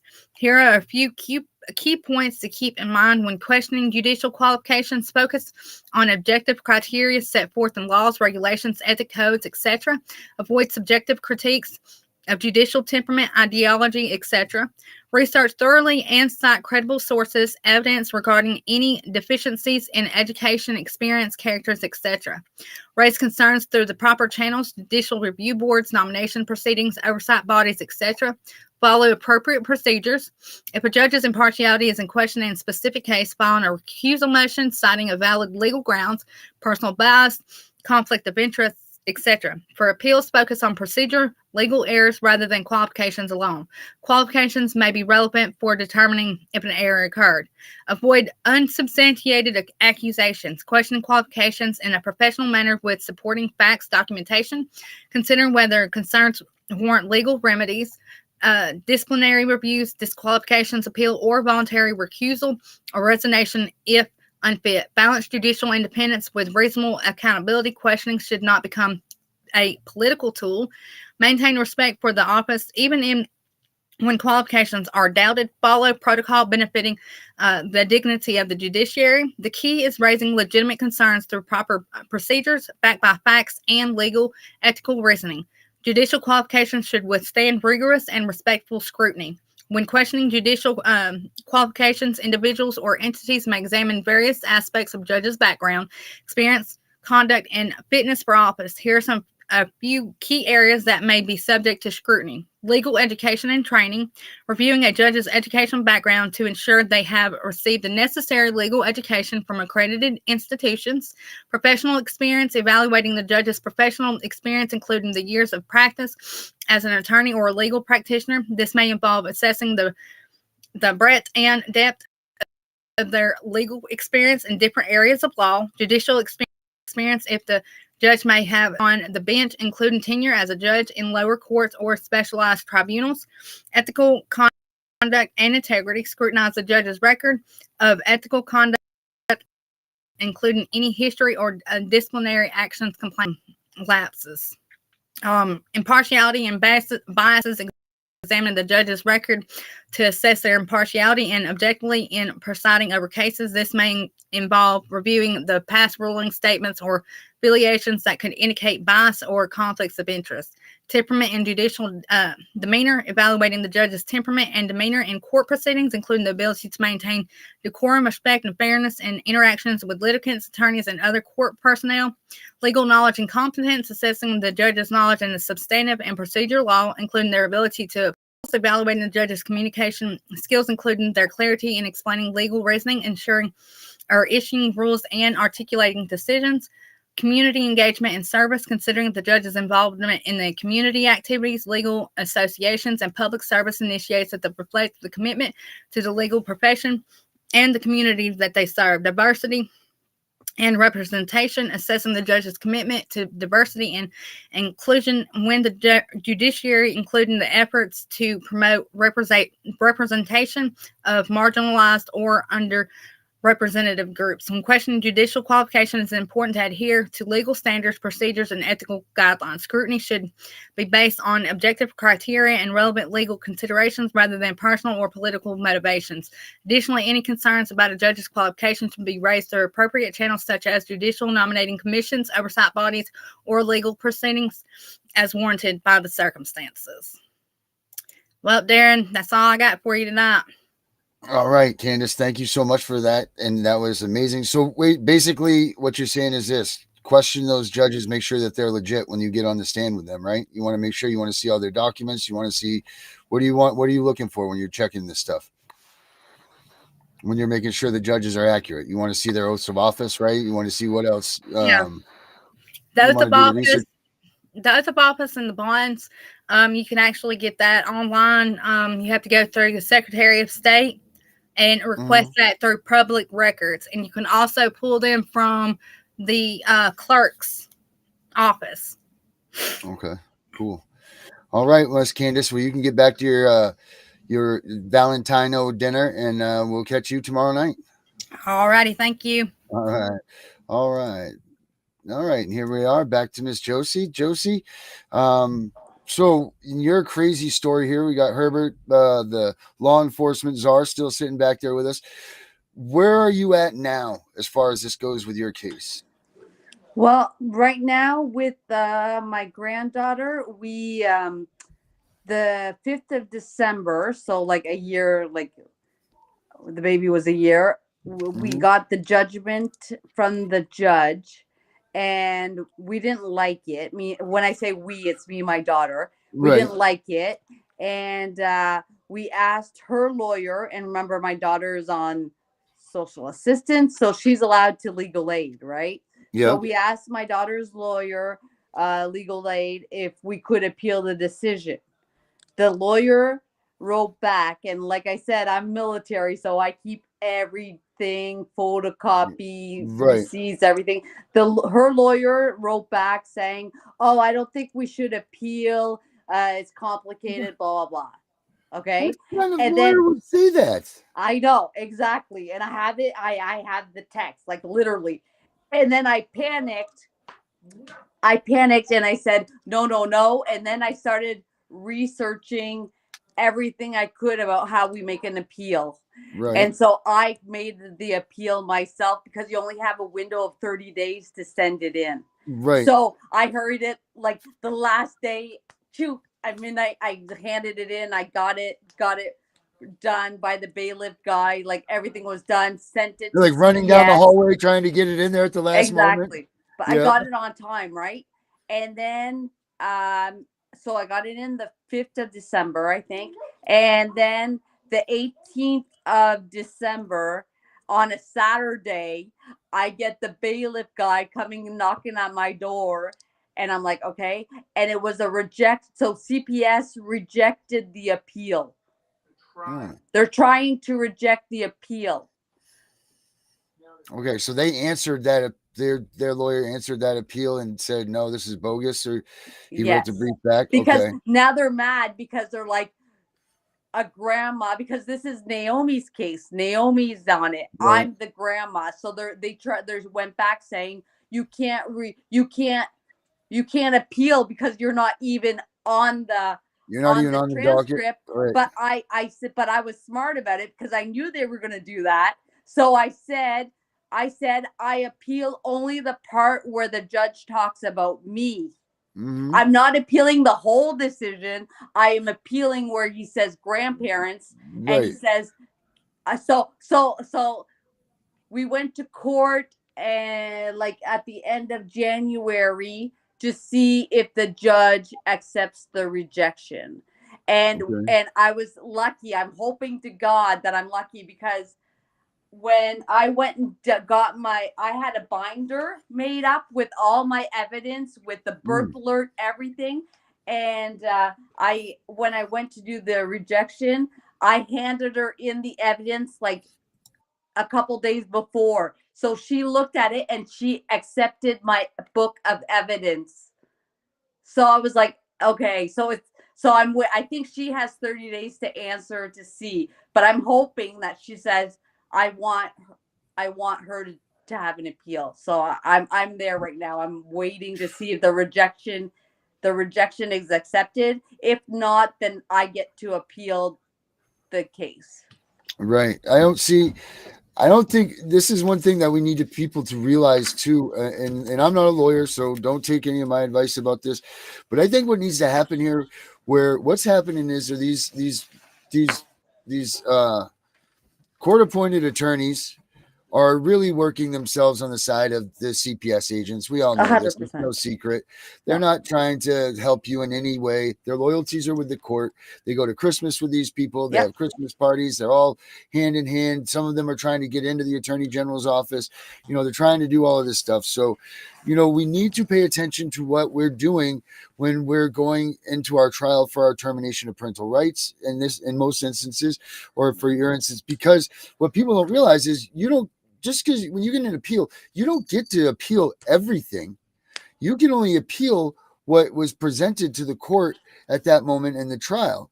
Right. So if you don't get that information into that trial, it's dead in the water. You can't bring new information. You can't do anything like that. So, and what these attorneys which get hired by the states for us, they make sure that they lethargically put as little in there as possible. When they go to court for you, they barely bring up any information. Like, you're like, tell them about this, and they never tell them. So those things are never. And so we need to really pay attention in the appeals process, in the whole process, to make sure that we're getting stuff put in so that we can appeal it. I mean, and it's hard too, because then you have like the other woman was saying, there's like reasons to appeal. You can't just say, oh, because I don't like it. So then you have to find what they did in the law that was not okay, how they broke the law, like how like they didn't follow the law. Like for me, one of the things he said on the report was there is no possibility that she can have the baby, but he didn't write the reason. Like there was no substance. Like where you're saying these things with no reasoning. Like continue. You can't just say no, she's not getting the baby. But we all know, because of my supposed death threat, that he can't write it because I'm not guilty. Right. But he knows that there's a death threat that's there. Of course. So I'm a horrible grandma. Yeah. So there's no way he can leave me a baby. Right. Well, to be all about this anyway, what is the deal? Why are they keeping their granddaughter? Like, what is their reasoning now? Is it still, what is it? Oh, now the new reason is Naomi is violent. Okay. So they took out the mental health, and now they're giving you a new reason. And me, it's because grandma does TikToks. Oh, okay. Yeah. Well, here's the thing. I did a podcast for when they took my daughter, and my counselor was the one that said, Darren, you need to do something to get out, because I wanted to do something. I had to. I never knew about CPS being like this. I never knew, like I was waiting for this old glory here to come flying through the courthouse and save my kid, and that never happened, obviously, because it doesn't work that way. But I did a podcast where I went out and I spoke out against CPS and I spoke out against everything. And man, didn't they put the hammer down on me? I mean, they stopped my visits from my daughter. They stopped everything. You know, like they just treated me like I just. They sent you know, me. how They dare sent me you? a How dare you speak out against us? They sent me a cease and desist letter to say stop doing TikToks. Really? Yep. Wow, I don't know how Canada is, but the last thing I checked in this country is our First Amendment right is not only it's not only a right of us to have, but it's expected. If there's corruption in our government, the people are supposed to speak out against this stuff and allow everybody to learn and know that our government is up to this, because our government here, and I think you guys are pretty much similar with us, but our government works for us. We don't work for it. You know, like somehow people forgotten about that, because right. I even like I said, I wrote to everybody. I did everything. I made complaints. I made ethicals. I made a complaint about the judge, and then nobody wants to do anything. Yeah. I even went to the anti-corruption team in Canada, and they said, "Oh no, CPS, we don't deal with that." Nobody, everybody has their eyes closed. The mayor, the politicians don't want to touch it, because here in Quebec, it's owned by the provincial government. So CPS is like different every province, but in Quebec, it's really run by the government. So nobody wants to touch it. Nobody. And the only tool since I've been vocal about it, like I'm very, I always say, if you have nothing to hide, hide nothing, right? Like I don't hide anything. So people have been watching me and a lot, and I thought I was the only one. And if you would see the number of grandmas that write out to me saying, how can you help me? Like, you're so strong. I'm so happy I'm not the only one. Like I was honestly like shocked to see that it wasn't only me. It's happening more and more, and people are finally starting to wake up and talk about it, because the only way we're going to make the system known is if we use our voice, because that's the only arm we have. Like, that's the only tool that we have against them, is to use our voice. It's and we have to, and we need to build the confidence up, because this isolates you so bad as a parent. You know, you don't feel like you're worthy of anything. You're too embarrassed to go out and face the public, because you know the first thing that they're going to ask is, "Where's your?" Yeah, exactly. And you know, like, you must be, and in my family, everybody's families, you know, like it's they just completely ignore that they've known you for 40 something years, and then they immediately listen to this caseworker who's 23 that just got out of college, right? Like, that's because these people know so much more. Right? Yeah, exactly. It's crazy. It's absolutely insane. And the worst part too is that, like I said, it's like, okay, you have the two of them. You have the 20-year-old that has no kids, that just came out of school and thinks that she's gonna tell me how to do it. And then, or you have that very old social worker that's been in for 30 years, that's taking so much antidepressants and anxiety and depression and burnout pills that she doesn't even care anymore. Emotionless. Yeah, just take the kid, put it in. You know, like, it's crazy. Where's my bonus? I can get more pills. And if people say, that's just, I've always said, those caseworkers should be drug tested, because you aren't going to tell me that they're not sucking up the whatever, but they are, and they should deserve to be drug tested. They should be at all times. You know what I mean? Like, if they want us to be drug tested, then they too should be drug tested. You know, 100%. Like an eye for an eye, because I'm sure that they got skeletons in their own closets.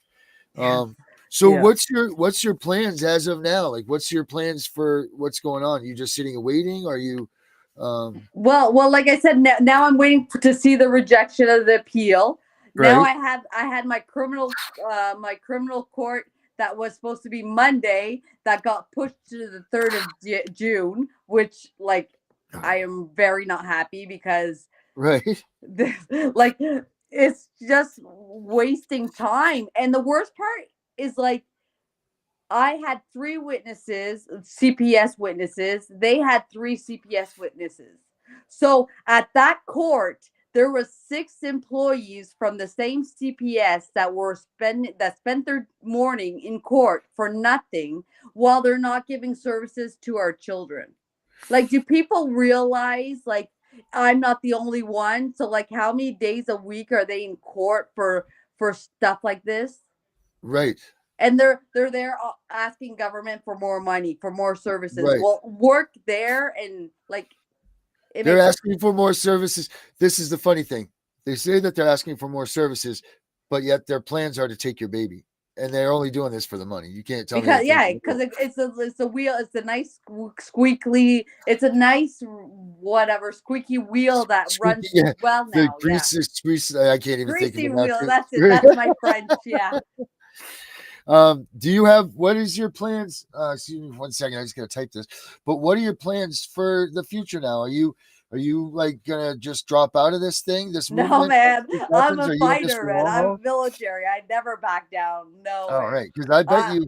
I'm still talking on it on TikTok, and I'm still showing everybody what my life is. There's days that I'm happy, there's days that I'm sad. I get to see my granddaughter now because it was 7 months that I couldn't see her, and then it was 15 minutes every week, and then after it went to half an hour a week, and now we have an hour unsupervised. Oh wow, so you're getting up there. Woo! There's like progress, right? Right. But it's something, because a lot of people don't even get that, But I don't give up. I won't give up until I get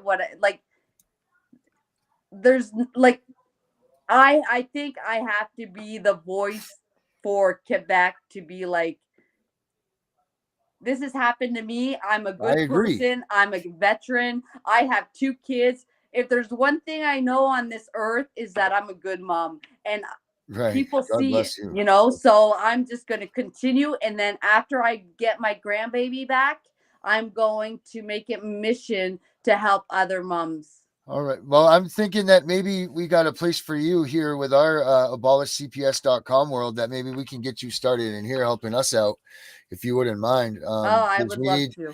We need to really get this out here. And the only way that we're going to do this is to get more people and more people and more people. And what is your TikTok just speaks volumes, how many people are listening to you. So you have quite a voice already.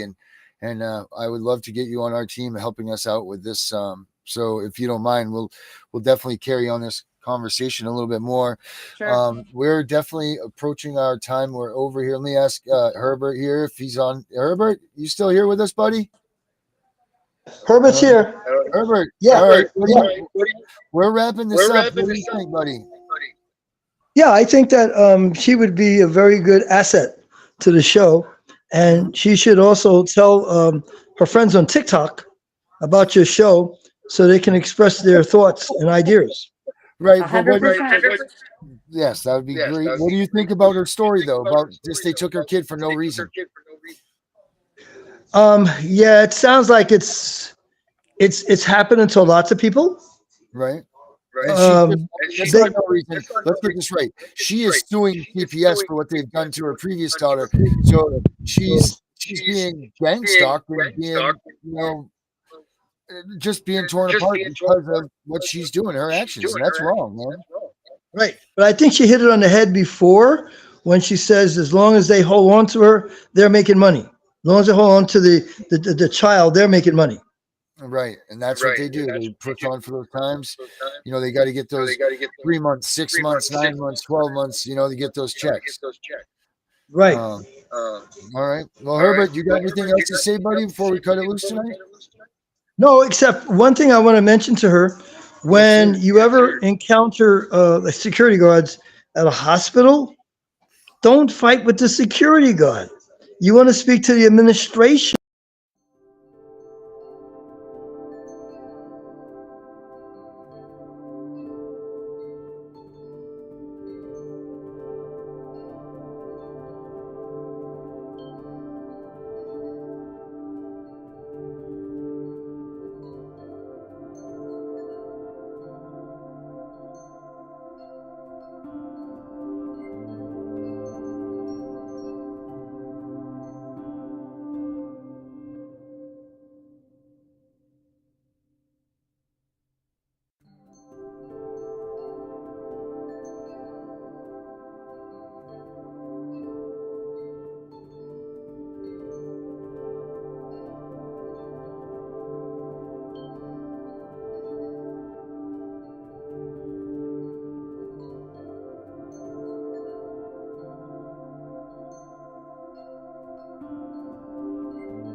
All right. Well, I guess they wanted us cut short today. So good evening, guys. Welcome to this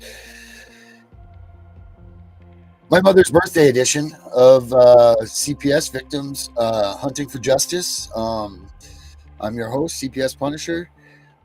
You know, I'm getting more and more calls and more stories about people that have done nothing. And when I say they've done nothing, I mean nothing.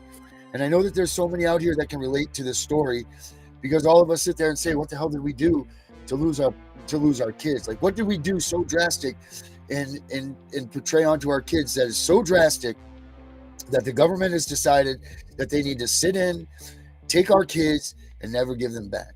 I mean, I don't see it. In my situation, it had nothing to do with my child. It had, my kid was nothing but loved, protected, safe, the whole nine. And a lot of these other cases that I'm hearing, it's the same thing. You know, maybe they got arrested at a concert for having some pot on them, and CPS comes in. Well, that had nothing to do with being a parent, because you kicked off your shoes for a weekend at a concert, and you know, all of a sudden you're losing your child because you relaxed and just took care of yourself. That's nothing about what took place with your kid. You come home, you're not smoking pot anymore, and you're taking care of your kids. That's it.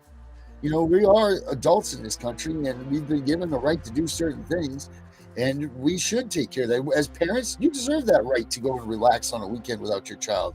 That's what it's for. It's why it's called vacation. So what CPS is doing is wrong. They're avoiding the whole question of, is the food at home adequate? Is the safety of the child adequate? Is the house adequate? Are their clothing adequate? Are they going to school? Are their medical needs met? They're not touching any of those things. They're actually attacking us on our actions that are on the external parts of being parents and us as personal people. And that's not what these rules are about. So tonight I introduce to you a guy that is hit these prongs, that has done nothing. He is a victim of CPS bias. He's a victim of, I don't even know what you want to call it, when people call on you for no reason. We'll figure out a name of that. And also backstage, we also still have, we got Herbert, the law enforcement guru, back there to make sure that he can answer any questions that we have. But I'm going to introduce you guys right now. We got Austin. Austin, how are we doing tonight, man? Good. So Austin, you are one of those people that have done nothing, and you are being punished for it. So why don't you go ahead and just give these guys a little bit of background, a little bit of your story, and let's see what we can come up with for you. So this all started back in Benton County in Minnesota. Okay. And my mother had made a report on me saying that I was drinking. I destroyed the house. I destroyed my son's crib. I destroyed his toys, everything. And the cops showed up with CPS, and I mean a lot of cops, and they had me stand outside with law enforcement, and CPS went into the house alone. Mm-hmm. And obviously the house was clean, right? So and so she just called on you because she was angry about a situation, or no? She thought, my mother has done this my whole life. She's done stuff like this. Oh man. I mean, she's been deemed like mentally not okay. Okay. She lives in Wisconsin, and she gets paid, checks for being on disability, and she's not okay up there. Right. So she kicks out these wellness checks on you. That's what she does. She calls up and says you need a wellness check. How many of those would you say your mom has done on you since you're being a father? Well, I mean, I've been out of the house since I was 15, and she's made reports on me ever since I moved out. All right. I'm gonna, you know what? Let's bring Herbert in here early. We're gonna call him in early, and let's talk about this real quick. Herbert, yeah. What do we do when people are overabundantly calling on, like for instance, Austin's mom, who's constantly calling on him to do these wellness checks? Like, what is law enforcement's role in those, and how do those work? Well, what I heard, Austin, your name is Austin, right, sir? Yes. Okay. What I heard Austin say is that your mom said that you trashed the place, you wrecked the crib or something like that. Did you trash the place? Did you wreck the crib? Nope, they showed up right away, and the house was spotless, clean. Like I said, they piss tested me right on the spot. I was clean. Everything that she said was not proven. Okay, so there was no damage to the house? No. Good. When the police took you outside, did you have any alcohol in your breath? Nope. Okay. So then, when CPS came out, what did they say to you? They told the cops, they went to the cops right away and they said everything's fine. Good. All right. So then everything's fine. But what I'm questioning is this: is what about? So he's been saying that his mom does this all the time. At what point did the police department put into play, like, go calm down on this guy? You know, if they get the call from the mother. Well, because mom is an adult, let me ask you: have you had mom seen by a doctor? She's been seen by a doctor herself and has been deemed mentally not stable. Okay. And has the doctors talked to you about getting power of attorney or stuff like that? No. Well, if she's not mentally stable, do you think she's mentally stable of taking care of her finances and everything? No. Okay, then you should push to see her by neurologists.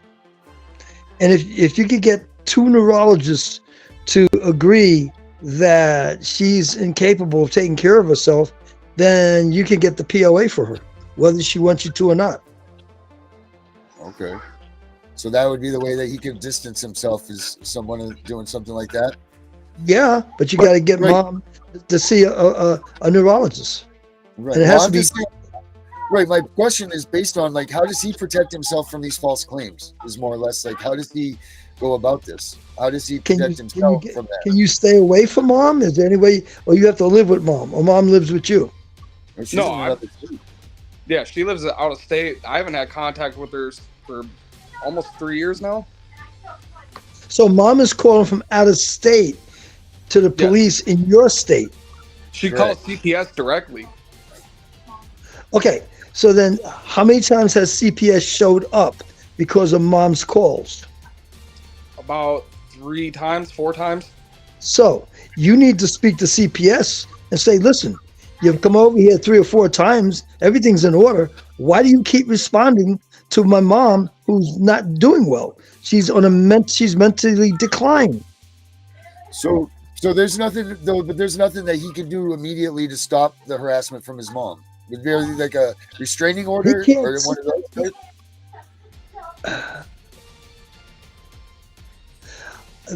That's a good question in terms of restraining order for mom.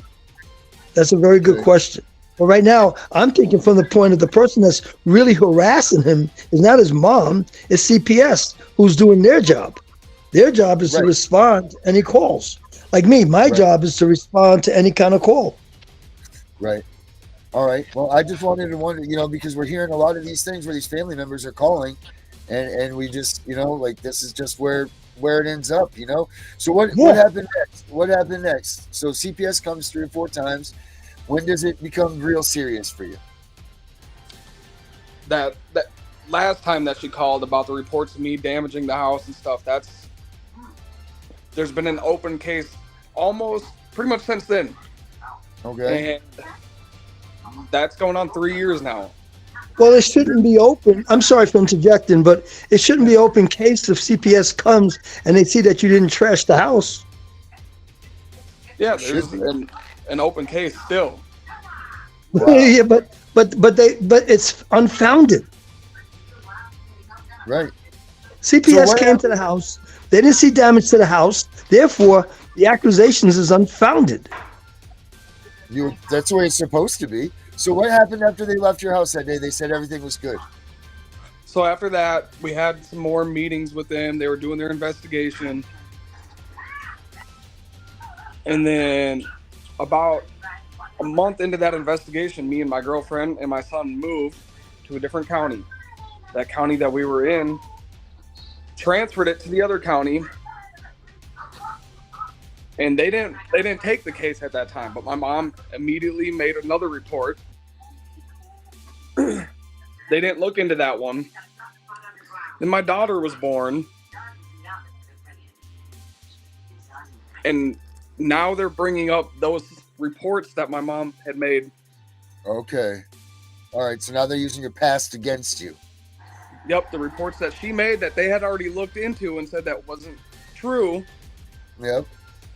And we have been dealing with them since. And they did they substantiate you or unsubstantiate you or find you unfounded before or any of that stuff? No. Did you sign a safety plan or anything? They tried to do one. We didn't sign it. We didn't agree to it. Good man. But yet they still kept the case open. What are their grounds for keeping the case open with you? Because I'm red flagged. That's it. And then they won't, in court, they will not admit that they're using those reports that my mom had made. But so what are you red flagged from?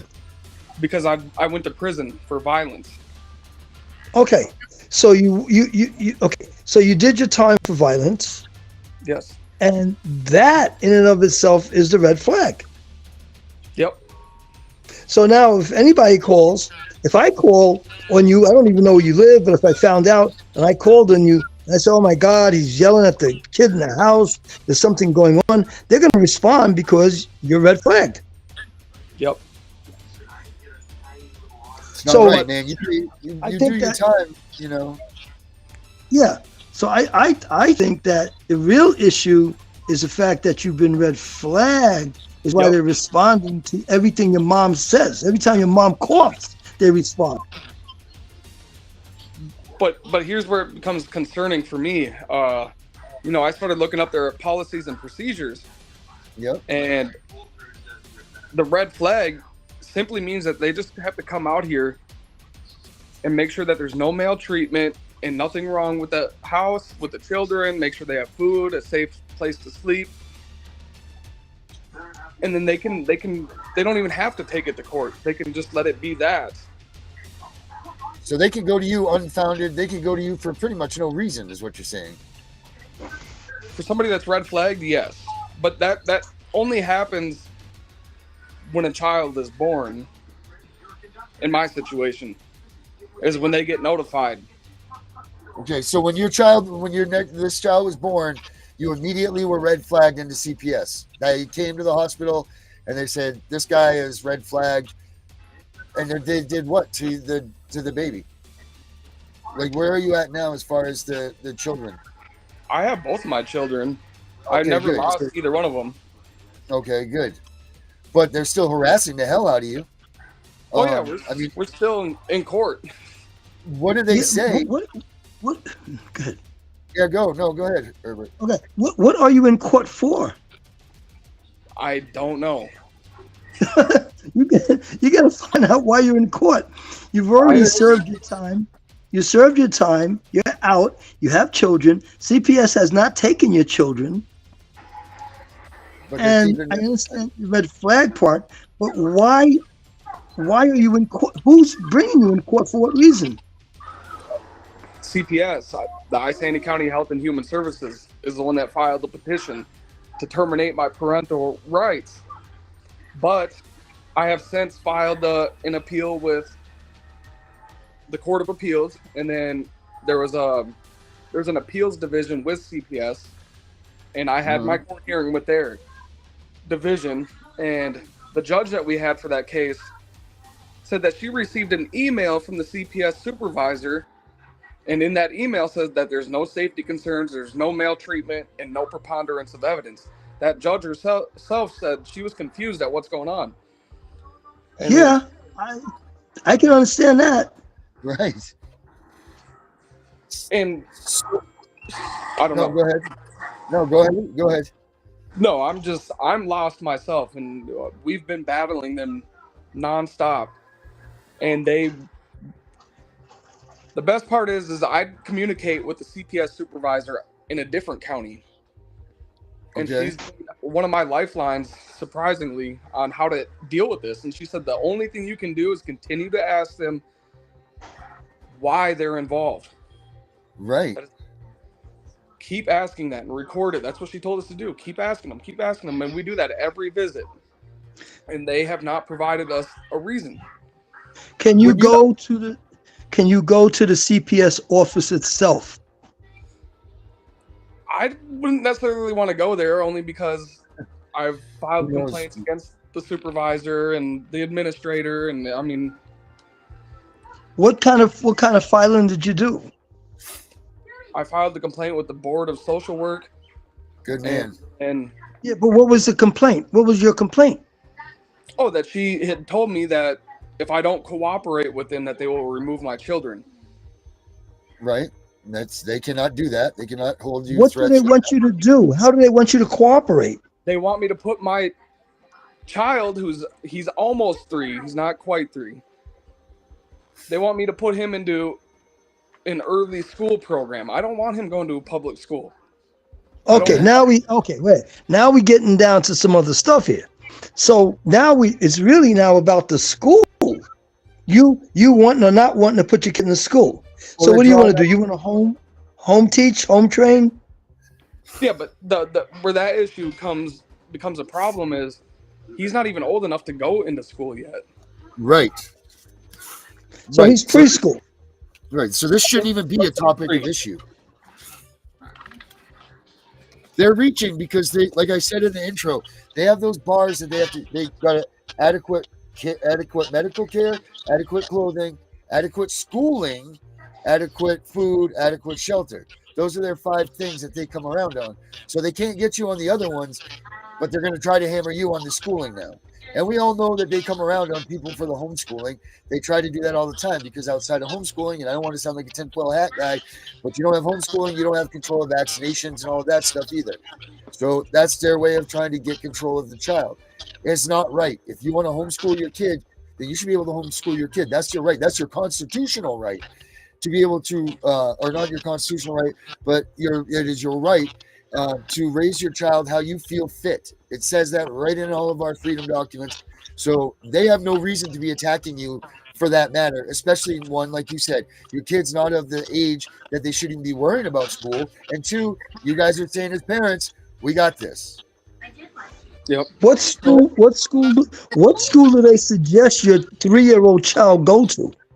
It's a program called Help Me Grow or Early Education like a head start. Or something. It's like a preschool. It's like a preschool. It's a preschool. Yep. A preschool. Yeah, but like I said, the concern is he's not old enough to go into this program. Right. Exactly. Is your child on a spectrum or anything? No. Okay. Yeah. So that's that, man. They have no bearing in what they say. They should not be. They are infringing on your rights as an American now, telling you that you have to do something with your child. And if they don't, then you're going to take your kid. That's what do they call that? Not coercion, but extortion. I mean, they're threatening you. Right. They're threatening the fact that if you don't listen to us, we're taking your kid. You have no contract with them. You have no safety plan. You have no any other ties with them. So I don't understand why this is even sticking and why this is even keep going into the courtrooms. Like, why are they even allowing this in the courts to go through? Again, it circles back to I've slowly been picking this county apart. And I Googled our judge's name, and this not much popped up when I just put her name in, but when I added the word corruption at the end of her name, a story pops up. Right. It's right on Google. And you read this story, when she was a county attorney, she wasn't charging people with crime. She was letting it just sit there. She wasn't looking into it. She wasn't charging this. And a lot of it was she was letting sex offenders go. She wasn't charging. Yes, there it is. Yep. It was just sitting there in her office. Mm-hmm. Let the pedophiles go. Yep. What state do you live in? Minnesota. Okay. Have you called the family preservation guy? Or what's his? I'm going to think of his name here real quick. But I believe that they're from Minnesota. He's from Minnesota. I know he is. And he's gotten a lot of laws and everything changed out there in Minnesota from the child. Let me get his name for you. Hold on 1 second. Let me look here. They're a great group from Minnesota, man, and they might be able to assist you in this because this is what their deal is. The Family Preservation Society. Give me 1 second, I'll find it. But how many times have you gone to court with CPS about this?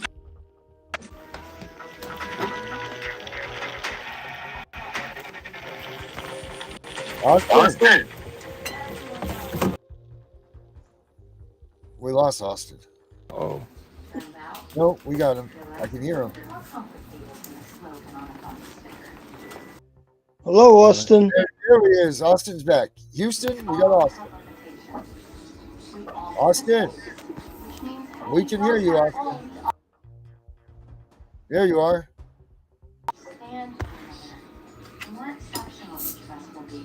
Austin, can you hear us? What's going on? Oh, it's them. They did it to our phones again, Herbert. They're cutting us out. They don't want us talking the truth. So act like Austin can hear you and tell Telegram and come back in again. Yeah, try to sign up and fire back in with us there, pal. I can't hear nothing. Yeah, Austin, we can hear you. Austin. He'll come back to us. He'll get back. He's a smart dude. He'll figure it out. Let's put him out on the side and pops up there. Let's do that. Herbert, what do you think so far, my man? Till Austin comes back with us, what do you think? Okay. So Austin's not on with us, right? No, he's not here. No, he's not with us right yet. No. He's not with us, right? No, he's not with us right now. Okay. As I listen to Austin, and we're not on the show, right? No, we're on the show. Show is live. Okay.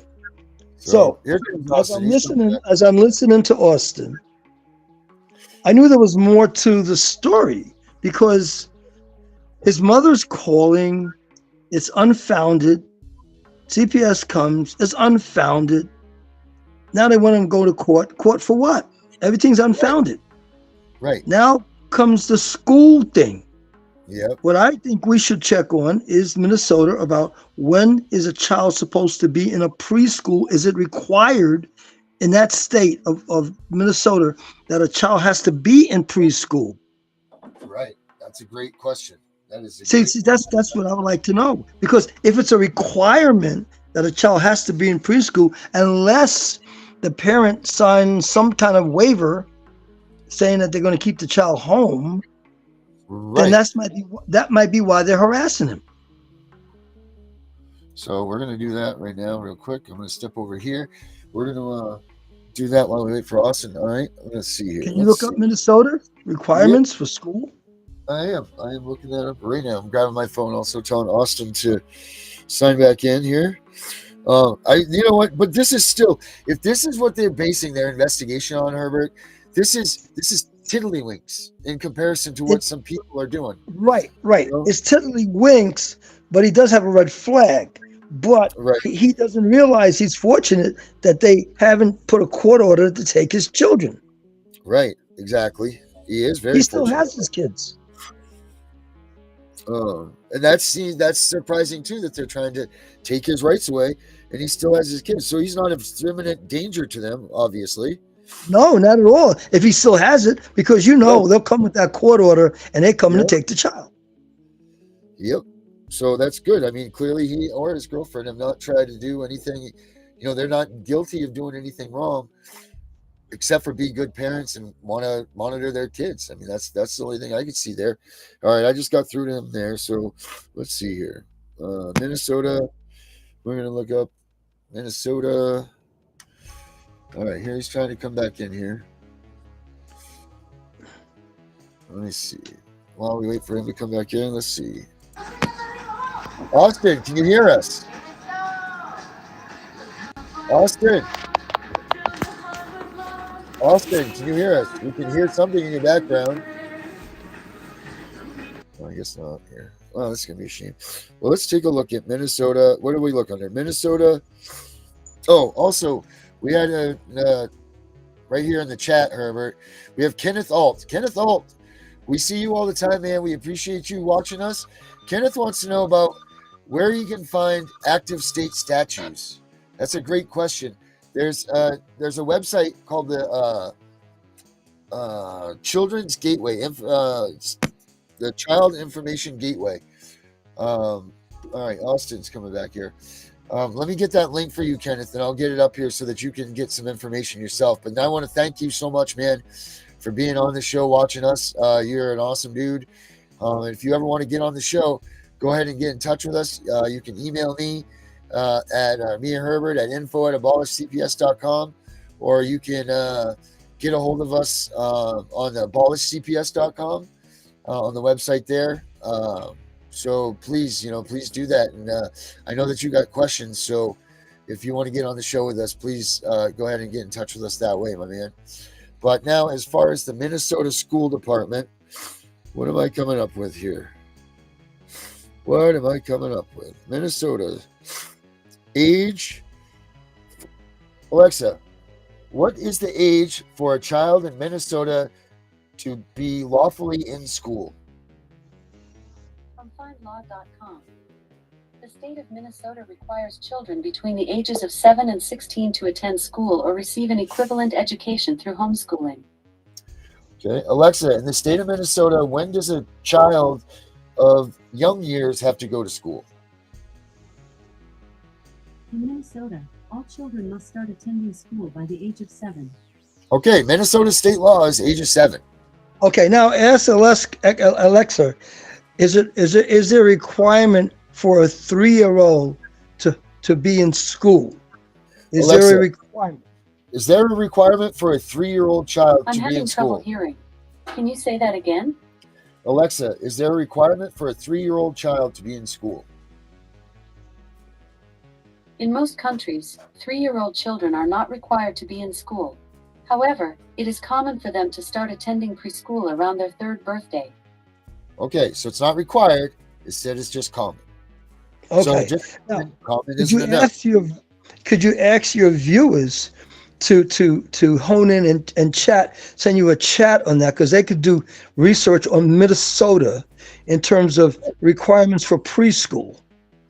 Yeah, no, absolutely. So you guys heard Herbert. That's a great thing, Herbert. If you guys are out there and you can hear us, if you can find some information for us and put it in the chat right here, we'll throw the chat up right there. Boom, there you go. This will be live right here while you guys are watching. And let us know what you guys think or what you know for facts, please. That'd be great. Let's try Austin again. Maybe Austin, can you hear us? We can hear Austin's music. Now we've lost Austin. Do you have Austin's phone number? I do have Austin. Here he comes back again. Let's see. Come on, Austin. Austin.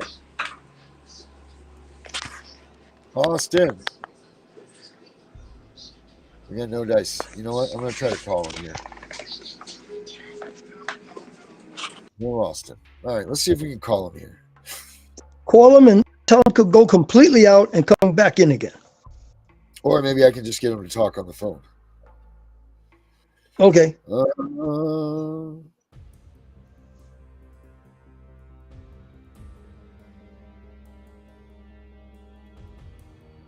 right, let's see. Austin. Hey, my man. Yeah, we're losing you here. But let me see if I can get you, maybe if you mind. Did you try to re-sign in? And it keeps coming in. Now, let me see if we can get you on maybe we can just do this over the phone like this. So let me see because we can hear you on that side. Can you hear us? Yeah. You can't, you can see us, but you can't hear us. Okay. Hold on one second. You want to just do a test? I'm going to put you on speaker and let's see if we can get you on the microphone here. Hold on one second. All right. Austin, go ahead and talk. Let's see if we can hear you. Hello? Hi, Austin. Yeah, I can hear him. All right, so you can hear us now, right? Yep. All right, perfect. So let's try to do Darren, this. tell Austin what you did and found out about 7 years old. Yeah, so Austin, we looked it up. We looked up what Minnesota state laws are as far as children going to school, and the age by law in Minnesota is 7 years old. Now, the recommendation, or it's not unusual for kids to go to school by their 3rd birthday, but the law states it's the age of 7. Wow. So they have no right to keep pushing you around like this, saying that it's required that your child get into school. So I don't know if you want to take that and use that and put it in your court records. How are you guys represented? So that's a funny situation too. My girlfriend has a lawyer, a court-appointed one. Yeah. And I represent myself. Okay. But this same lawyer speaks on both of our behalf in court. So I'm not allowed to talk, but she talks for both of us. Okay. So what? Let me understand this now. Why does your girlfriend have an attorney? Because they filed the TPR on her as well. So her girlfriend's, we're going to have her girlfriend on at a separate time. She was just working tonight. So she's involved with this also, as the mom, obviously. Just for being with me. So because you were... Okay. So, yeah, that's funny because my wife lost her rights for associating with me too. So I feel your pain on that one. And that sucks to be, because what they do, Herbert, is they say that you're not willing to take your child out of danger. However, there's no danger here. I mean, exactly. When have they ever found any danger? They didn't, and they say that in court. They've said that. I have a paper that says that there's nothing wrong. This is crazy. So you have it from the CPS, but that's the old CPS, right? Or the new one? This is the county that we're dealing with. Okay. And they've said that. What is the court, what's the hearing called that you're going after? Where we're at right now, it's I don't know how to say it exactly, intermediate disposition hearing. Okay, intermediate disposition. I'm going to take a look at that, see what the heck that is in your state, what they... While he's looking that up, Austin, is this going to be the first time you're going to court in a new location you're living? No, we've been to court with this county 7 times, 8 times. Oh my God. So when you went there time number 3, what were they saying? I'm sorry, what was that? So you said you've been there 7 or 8 times. So when you were there the 3rd time, what were they saying to you? The 3rd time. I'm trying to see what the third. Every time, is it something different or is the same thing every time you go? Well, our first one was the admit deny. That one was pretty basic. And then we had our pre-trial. And then trial was our 3rd court hearing. And then you had a 4th one, you said. The 4th one was a disposition hearing. Well, they're really dragging us out. They're getting money from it. And in our trial, everybody went on the stand and said that there was no safety concerns, blah, blah, blah. And then they had tried bringing up the reports that my mom made. Well, the lawyer that we have, or my girlfriend has, that lawyer said, why didn't you guys take that report then and keep the investigation going if they were worried about it? Because that was the county that dismissed it. And they didn't have anything to say. What I don't understand is why they keep bringing up this other county when it's this new county and new... Oh, because they're the ones that passed it over the jurisdiction. Yeah, yep, I we're kind in that one county, and now we're in this county dealing with them. And the only reason that this county's there is because the other county contacted them, because you moved. Yes. Got it. Okay. Well, I must say, when you were off the phone, I was telling Darren, you're very fortunate, because if they wanted your child, that child would have been gone months ago. Yeah, you've done something right to stop them or something. Because how they're terminating, this is the other question is, how are they even talking about terminating your parental rights when your kids are still standing right next to you? This makes no sense. I don't understand. I don't know what's going on. Like, it makes no sense that Are you ordered to do drug tests? Nope. Is your girlfriend? Nope. Your girlfriend's only playing all of this is because you and her are together, right? She's not clearing jeopardy because she's associated with you, right? Yep. She's only involved because of me. Yep. Yep. Just like they did with my wife. The same thing.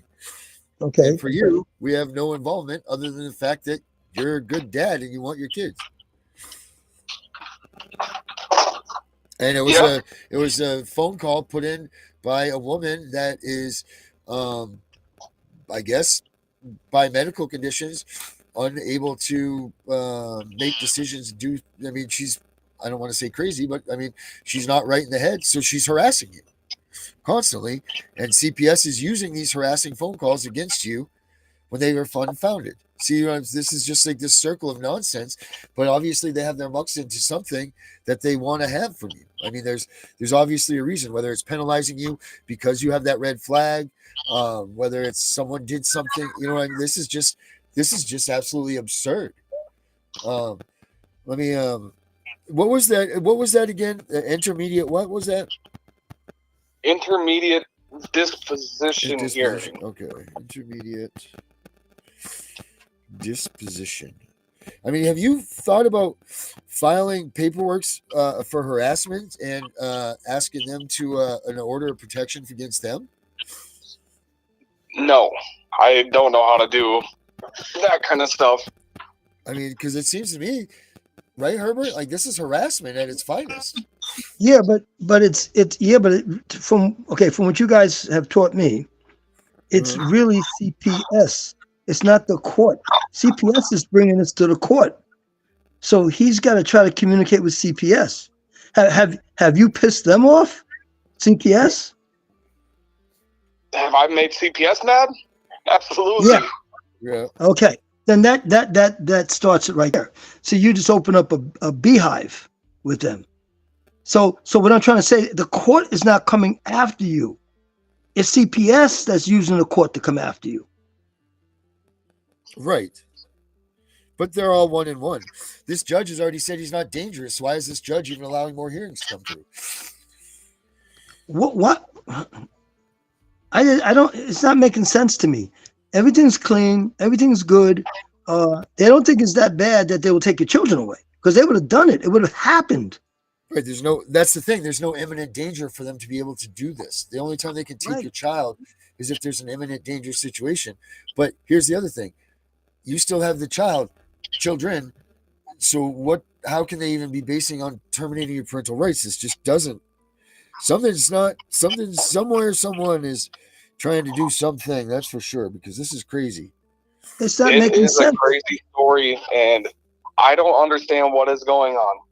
I have recordings of them saying that there's no safety concerns. I have a letter from them saying that, like it was said in trial. It's been said multiple times. In our last court date, the judge said that she's going to keep the case open because of me not cooperating with CPS, and that's why it's been extended until March 4th. But you don't have to cooperate with them. That's what I told them. You show me the law that says I have to cooperate with you guys. Okay, well, let's just go there for a second. Other than the child going to school, what else do they say you're not cooperating with? So the next thing would be a public health nurse. That's the two things they want us to do. What's the? They want your child to go see a nurse. The public health nurse is somebody that just comes to your home to check on the kids. It's CPS. It's them. Okay. So, and you have opposition to the nurse coming to your house, or you going to the nurse. Yeah, I don't want them coming here. That's CPS. That's still them. Right. Right. Now let me ask you this though. They wanna. Has anybody from CPS seen the children? Yeah, I just had a phone visit with them today. I showed them 2 children, and then we hung up. No. Has they physically seen the children? Yeah, they've been to my house. Okay. And they saw the children? They've seen them. Okay. So they know they're healthy. They know they're fine. Everything's in line. They've done nothing wrong. He's obviously blatantly said that he's done his time for the crime that he's committed. So as far as I'm concerned, and so should society be, you did your crime, you do the time, and then you're done with it, right? You've paid your penalty, so move on, because that's just bunk anyway. That they can still hold this against him. I mean, that's what we have jail sentences for, right? Is to do your time and then you walk away. That shouldn't be held against him anyway. He's paid what society's penalty was, so that's that. But if they wanted to hold something against him, they would have taken the children. They haven't taken the children. No, they're trying. But that's what will happen when he goes to that TPR hearing. I'm pulling up right now what the permanency timeline is. I got it right here. This will just open for me. I don't know what grounds they would want to take the children, since the children are fine, the house is fine, everything is in order. Why would they want to take the children? Because I had said that there's the 5 prongs. You have food, clothing, shelter, school, health. He has all that. He has that. And the kid doesn't have to be in school. He's 3 years old. Right. And then the health do your kids go to a doctor already? Do they have their own doctor and physician? Yeah, they go to a doctor. Yeah. And they also go to WIC. They have to go to WIC meetings. Okay. So if they have the WIC meeting stuff, then they should already have their information, because WIC is funded by them. That's what I'm saying. Yep. Yeah. So that makes sense. When you shared this with your girlfriend's attorney, what does he have to say? Her attorney, I believe, works with the county as well. And why do I say that? Because we asked her to help us with the appeal, and she said she's not willing to do that. We have asked her. No, but you shared with, like, you're sharing the story with us. Not willing to do that. This is all on email. Okay, you shared the story with us. Okay, how about your wife, since that's your wife's attorney, share the story with her attorney to see what she thinks and what she feels. She doesn't have to represent you. Attorney doesn't want to hear any of it. Oh, she doesn't want to hear it? No. Oh, no, these public pretenders are crazy, man. They'll only hear what they want to hear. They're only going to give to them what they want to hear. It's insane. And the reason, I will tell you this firsthand, that the only people that win these cases, and this is a fact, you can look it up. Don't question me about this, but I will tell you, you can go to fact check. There's a better percentage of winning in these cases if you defend yourself than if you go with a public pretender. And that is a fact. The people that win these cases are people that go there on their own accord, and they fight them with the laws at hand verbatim, because you know what? These public pretenders are going in there and they're only fighting for their own cause to get their bonuses that are attached to what they get for adopting these kids. And that's a fact. They all go to Christmas dinner together. They all spend Christmas together. It's a conundrum how they're all tied together. It's a circus. It is, why is it that you can only go to their counselors? Why can you only get pissed at by their people? Why can you only get a lawyer that's their stuff? You go ahead and try to fire your public pretender and the courts refuse it. That's what they've done with us. They refuse it. And how is that? Why is that so? I don't know. No, well, I mean, that's the superficial question. It is because the fact is they're making sure that they get that child legally, obtain it properly, so that you can't fight it in an appeal. The people that win these cases are people that go there on their own accord, and they fight them with the laws at hand verbatim, because you know what? These public pretenders are going in there and they're only fighting for their own cause to get their bonuses that are attached to what they get for adopting these kids. And that's a fact. They all go to Christmas dinner together. They all spend Christmas together. It's a conundrum how they're all tied together. It's a circus. It is, why is it that you can only go to their counselors? Why can you only get pissed at by their people? Why can you only get a lawyer that's their stuff? You go ahead and try to fire your public pretender and the courts refuse it. That's what they've done with us. They refuse it. And how is that? Why is that so? I don't know. No, well, I mean, that's the superficial question. It is because the fact is they're making sure that they get that child legally, obtain it properly, so that you can't fight it in an appeal. That's it. Because you can talk over and over to all these people that get represented by public pretenders, and every one of them, either they're not telling the whole story, they're not putting in facts that you think are pertinent. They'll tell you that you're underestimating or you're not understanding the law the way that it's written, and it's this, that, and this. Come on.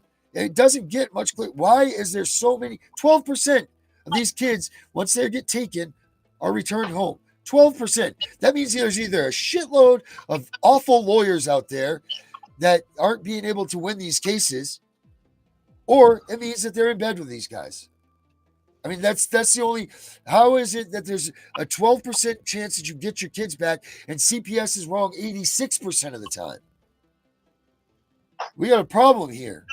We have a bigger problem than what is just at hand here. There is a conspiracy brewing, and people need to start realizing this, and we need to start picking it apart and finding this. This poor dude has done nothing. His kid by law isn't supposed to go to school. Short of him lying to us, there is no problem. His kids go to health. They have their own doctors. They're clear. You don't have to go. There's no rule. He doesn't even have a contract with them. There's no safety plan. There's no nothing. But yet they're still hauling him into that courtroom. What happens if he doesn't go to one of these court dates, though? Probably going to be arrested or something like that, right? That is corruption, corruption, corruption. I mean, if short of him telling us that he's just full of malarkey, and there's a lot of other reasonings, which I don't see why he would be on the show with us telling us that. Like, this is it in a nutshell, man. This is them. They got their mucks into someone, and they're not going to let go.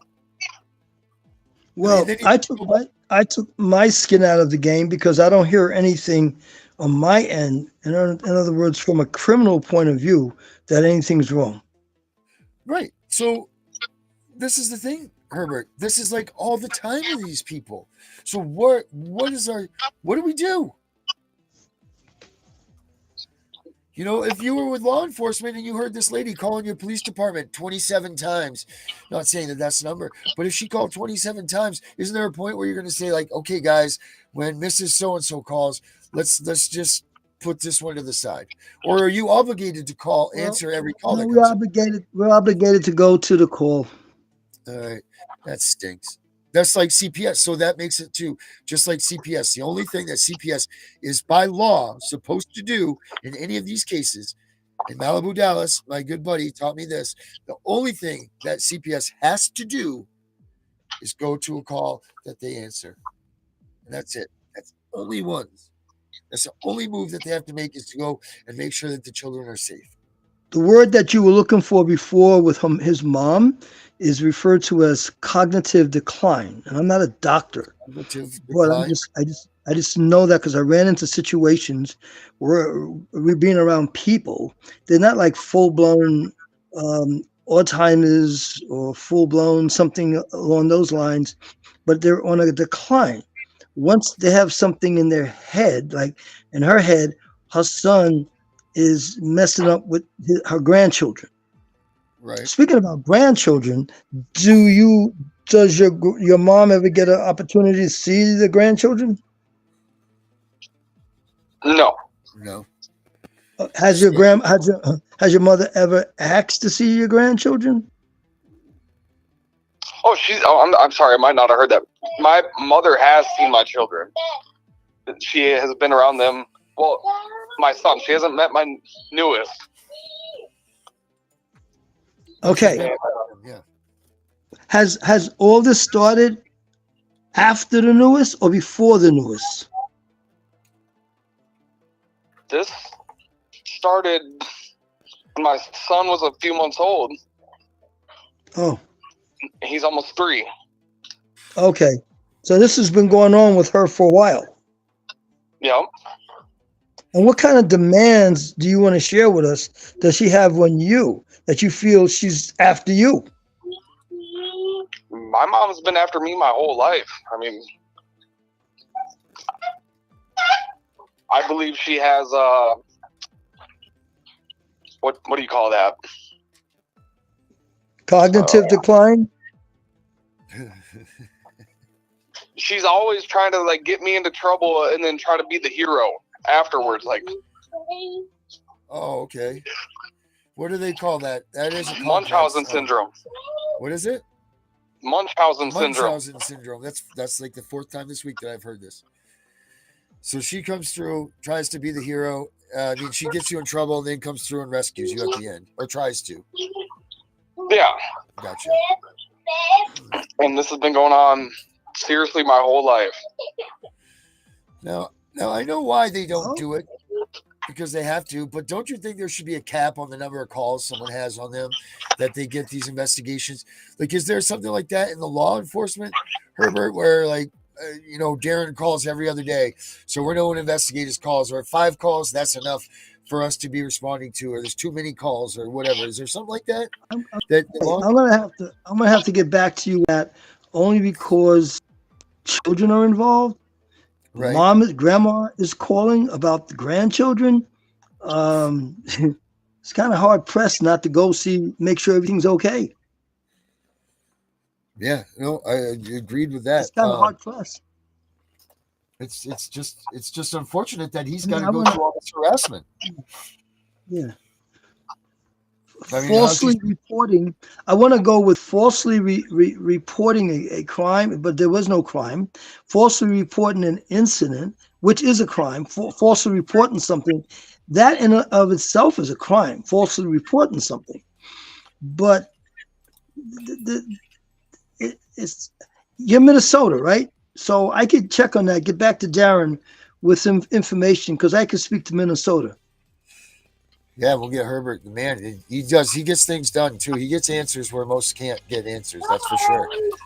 I mean, maybe Herbert can come up with something really good for you. I could speak to Minnesota PD, and I could find out what the heck that's all about. Not you, nothing to do with you personally. Just like a hypothetical situation I hit him with, and I asked him, like, how often do we roll to that person's house? Just because somebody in another state that says it. Is this still going on? Does those things still happen? With my mother calling? Yeah. Not that I'm aware of. I mean, the last report she made was in December. Okay. Oh, and we never heard about it. They didn't look into it. They didn't say anything about it. Nothing. So. Okay. Okay. I was under the impression this is an ongoing thing.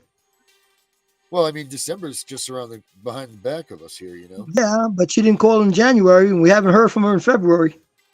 Because she's got the investigation, I'm assuming. Could be that, but right. So she doesn't have an investigation. The court has. She's not involved with the investigation. Am I correct? No, they keep bringing up what she says. No, but she's not involved with the investigation.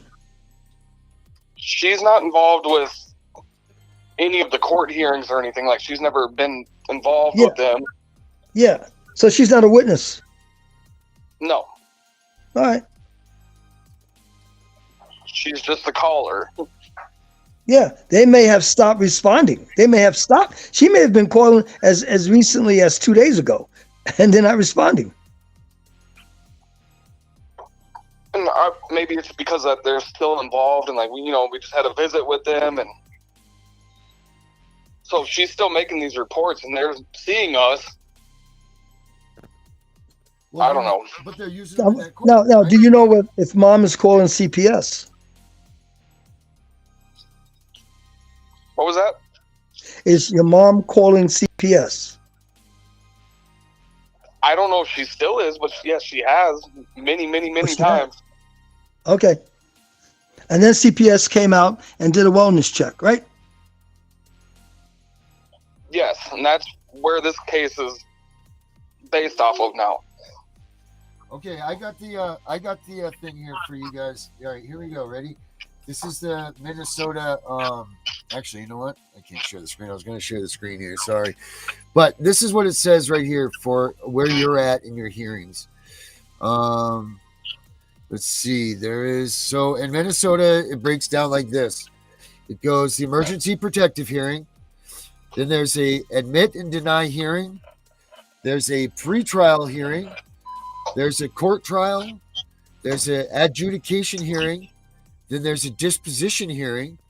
Then there is the intermediate disposition review hearing, which is when a child is in foster care or care of a non-custodial parent held at least every 90 days, when a child in trial home visit held at least every 90 days, when a child under protective supervision of a parent from whom removed held at least every 6 months, and when a child, and then best practice is to hold them more frequently. So that's where you're at. Let me, you know what, I'm going to send this to you so you have this. So there's, that's where you're at with them.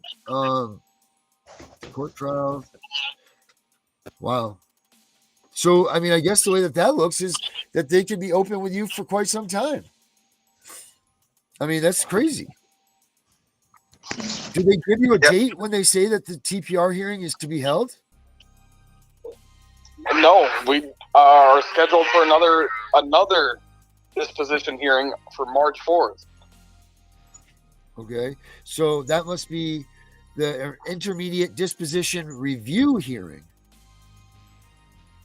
Right. On my end, it just says intermediate disposition hearing. Right. No, I got you. Right. Because there's the disposition hearing, then there's the intermediate disposition review hearing. Wow, there's a lot here when this goes on. So the next one after that, if just going in order, is permanency progress review. And that's when a child in foster care or care of non-custodial parent held not later than 180 days after court-ordered placement, only one PPRH per case, and not held in TPR or permanency proceedings. That's the next spot that. So he doesn't fall in that category because his child is not in placement. Right. So again, here they are bringing him to a hearing that he doesn't belong in. No. Wow, this is crazy. Absolutely. Maybe when you go, that will be it. This might be, if we go to court, this might be the end of it. On February 9th, I got a letter from, how's it go? There's the CPS supervisor, and then the one right above her. I can't think of what that would be. Director, anyway, she sent me. Is she a director or something? Yes, the director. Yeah. She sent me an email and a letter. I got it in the mail. And it says, we are considering dismissing this case, but we cannot do that until the Court of Appeals are out of the way. Oh, my God. But what is it that you're appealing? This is where I was working with Malibu and someone else. Jets? Yep. Yep.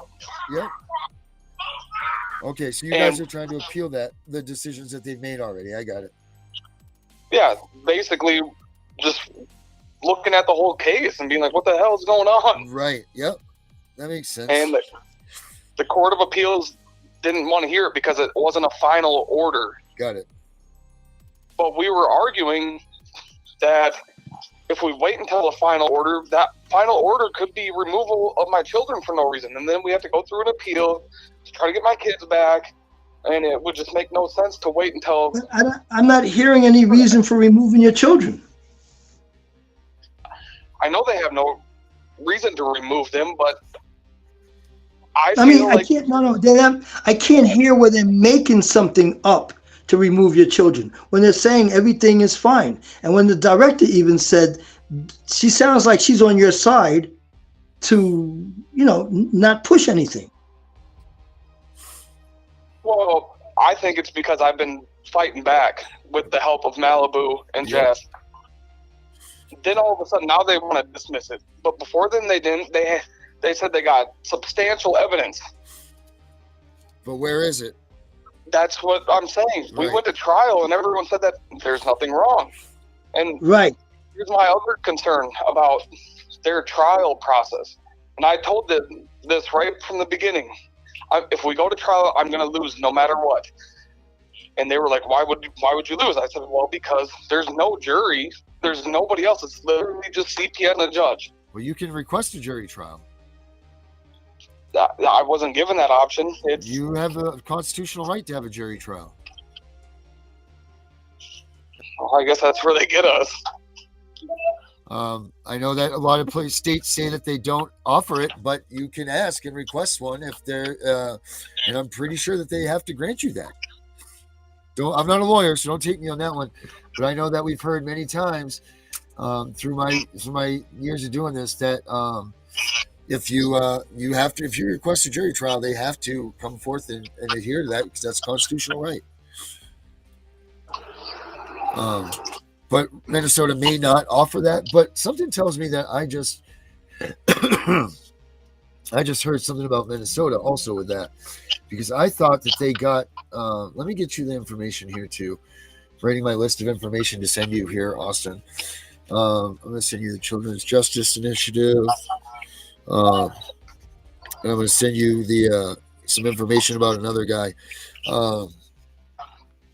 But I mean, overall, here we go. We got another night of no answers, really. I mean, what is the resolve here? And the resolve is leave these people alone, right? Stop harassing them.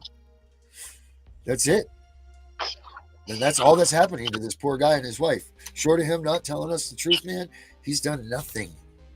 And CPS is just sucking them in, threatening to take their kid. That's no good to live your life like that, worrying every day that your kids are going to be taken. The stress that you're under for that is just immense, and it's disgusting that some government agency in our country would sit there and put the American people up to that bar and hold them to it for months at a time. Something has to be done. Something has to be done. I know my story sounds crazy and it like maybe doesn't make sense, but like I have everything to back it up. I have emails, text messages, recordings, court documents. I'm working on getting the transcripts because the things that were said in court are unreal. I have all of this to back it up, and like I said, I speak to a Ramsey County supervisor who dealt with us before and knows that we're good people, and that's why we talked to her. Right. And she was a good worker because like I had started mouthing off to her like I don't like CPS and blah blah blah, and she's like, hey, don't talk to me bad. I'm not one of them bad ones. Yeah. I'm one that will fight for you to keep your kids, and I don't like CPS either, and that's why she's in that field. She'll tell me that all the time. Yep. And she's also helping me fight this county, and she's the one that told me, get on that appeal, file that appeal. Always ask them why they're involved. Like, keep pushing it. Don't give up. Oh, man, I hope to God that you're right. I hope that she is. What's the bad mouthing that the courts are doing? You said something about bad mouthing. No, him bad mouthing CPS is what she's saying. No. It was something that the courts was doing to him. Oh, yeah. Our last court hearing, the judge said she was going to keep the case open because of me not complying with CPS. And the compliance with CPS was the 3-year-old not going to school and you not allowing a nurse to come in and see the kid. Yep. Was there anything else CPS demanded? Is there anything else CPS demanded of you? Nope. Those are the two things that they're not even in the court order. When you look at our court order, there's literally nothing. Nothing. But those are the two things. And then we were arguing with the CPS supervisor, and then she's like, well, your 3-year-old, well, he's not quite 3, he's almost. And she's like, well, he doesn't talk, so we can stay involved for that reason. Oh, wait. Let's go there for a second. I only know this from talking to many people, that a child at a certain age has to be able to say 20 words. Is your child able to say 20 or more different words? No. I mean, okay. Maybe close. Okay. I think that's what they're hanging their hat on. I've heard something about that before, that a child at a certain age, I remember if it's 2 years old, 2.5 years old, has to be able to speak 20 different words. Look that up. That's kind of insane. I mean, there's some children that I've seen at almost 5 years old that don't speak. And it's definitely not a law. I'm stuck it out here, guys. I'm just typing right here. That's this other keyboard. Yeah. Okay. But I'm giving you something to look into. So speak to your pediatrician. You have a pediatric doctor, right? Yep. Okay. Make a phone call to the medical assistant because you're not going to get the doctor. So make a phone call tomorrow to the medical assistant and say, is there an age requirement for my infant, my child, to have to speak a certain amount of words? Just ask that question. See, speak to pediatric, medical assistant, and just ask that question. You heard, just say, I heard that a child has to be able to say 20 different words at a certain age. What is that age? And what's that requirement all about? Because CPS may be hanging their hat on that. That's why they want the nurse to go in there and try to see if that kid could speak those 20 different words. There's no specific words, just 20 different words. You can't keep saying mommy, daddy, mommy, dad. No. He has to say bathtub, floor, mat, washcloth. He has to say 20 different words. I mean, and that we kind of makes me him and his words. No, that's not. No. It's not about you understand the words. It's about the 20 different words. I want you to inquire. I'm asking you to inquire about that in Minnesota. You do that. Yeah, you do that. That way you can have something because it's kind of clicking together now because they're pushing a nurse. See, they didn't push anybody in to make sure that you have enough bedrooms and that your toilet flushes and you have hot water. No, they're pushing to get a nurse in there to check on the child. So then I started thinking about. Then I thought about somebody telling me about the word thing. Then I put it together with somebody told me about these words that little children have to speak. Then I'm putting it together with them telling you, oh, you got to get this kid into a school.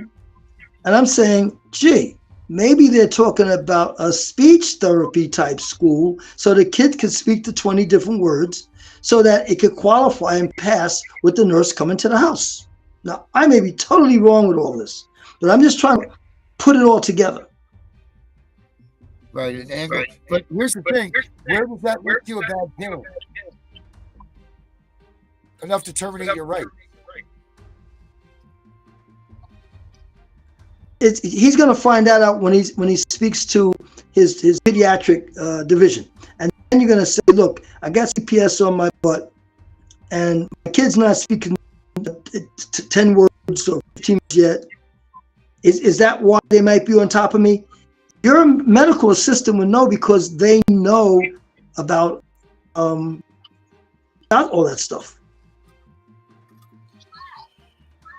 But then to me, it's like they're not here for the speech. They were here for a different reason. Right. And then not only that, but why are they now telling you that they will dismiss the case? Like, I don't know. Well, I'm just going back to the fact that they want a nurse to come in. That's what I was going to. Right, but they're grasping at straws, clearly. It sounds like it. Because the kids, like you said, that his situation passes the sniff test, the smell test, so to speak. I mean, I'm at home alone with both of my children right now, by myself, watching both my children. It's crazy. And it's been like that since they've both been born. And so part of why I feel like they're involved is my girlfriend was a foster child in that county, and her foster parents live in that county. And in that county, she was sexually abused by her foster parents and went to court over this. And the gentleman, I guess I don't remember if he was charged or not, or if he beat the charge. But regardless, they went to court because of the sexual abuse that was going on with their foster parents in this county. Right, so this could be lashed back from that. I don't know. I don't. She was part of the foster system. Right. I don't see how, because this girlfriend, is this the mother of your children? Yep. Okay. So the mother has children. She was a foster child herself. I don't see the relationship there. I don't see that where there would be an issue. Man. The system is the system. It feeds, it preys on each other. This is what we're finding a lot of. Anybody that was a foster child, CPS typically is banging down their doors at one point. Yes, that's proven. So, well, guys, we are way past our time. Wow, I didn't even realize that. I thought we were only in for this. Hey, Austin, you got any last words? No, I'm just gonna keep speaking up about my case because it's a wild one. It makes no sense, but it makes sense. I will not stop speaking about it. All right. Hey, I'm gonna give you a shout out after the show too. Are you cool with that?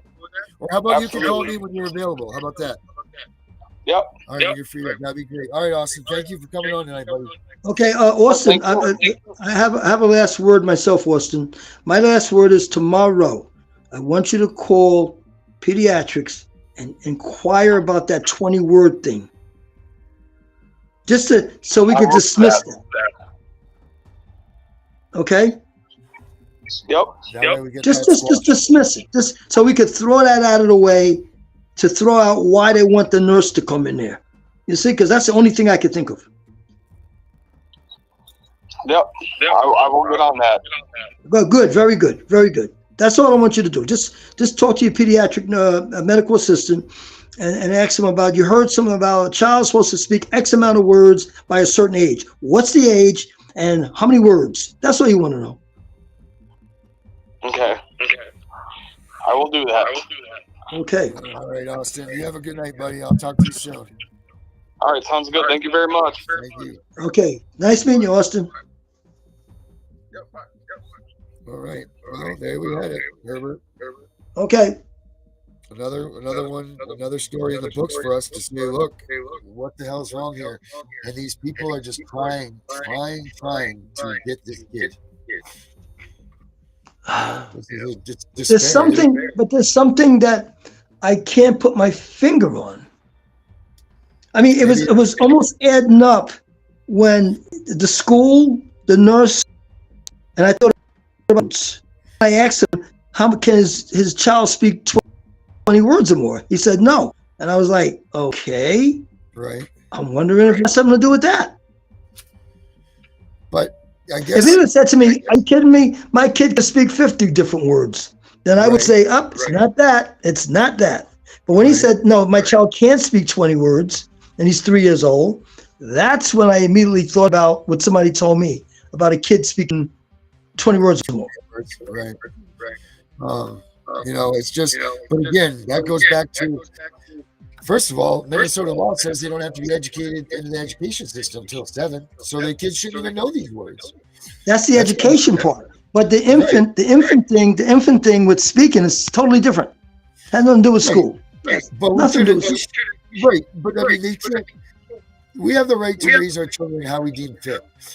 That means that they're putting expectations on at every age that they're supposed to speed bump and be tested. You know what I mean? I get what you're saying. This is their way that they're prying themselves into the system.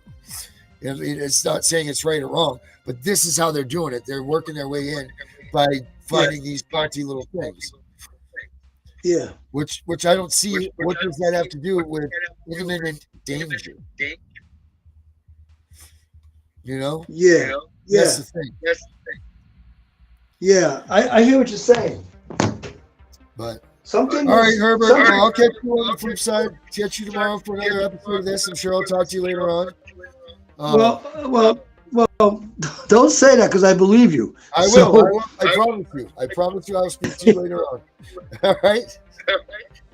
Look, you know what? Why don't you talk to me after you look at some of those videos I sent you with the police involved? Because I really worked hard. I worked hard. There are questions that I want for that.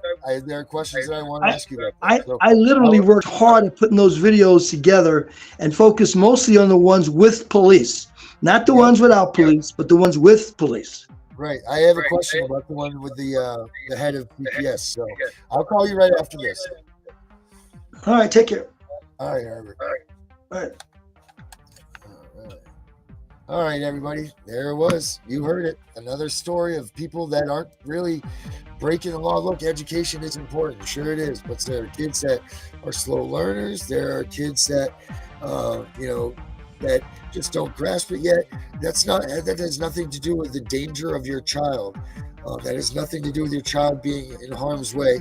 That has nothing to do with anything but them trying to pry and get their way into your family, into your life, and get that money from the fundings. That's what we all forget, that all boils down to them being able to collect a check from Title IV funding. And that's what's happening, and it's not right. It needs to be stopped, and that's what we're aiming to do, guys. That's what we're trying to get done, and that's going to be our quest for all that until we do get it done. As far as anything else goes, oh yeah, check it out on the this side of me here, my left, right, whatever side, the side with the guy that looks good in the red hat. Those are the hats that you can get at abolishcps.com. They're Make Parenting Great Again hats. It says Stop CPS Corruption. I can't zoom in on it, but all you gotta do is click this little QR code. It'll bring you right to Abolish CPS, where you can get one of those hats to show your support for stopping CPS corruption and what's going on. And that's it. And Kenneth Alt, get in touch with us, man, so we can get you on here and we can hear your story, because I know you got a lot to say. Everybody else, I'm CPS Punisher. Keep CPS out of your house. Have a good night.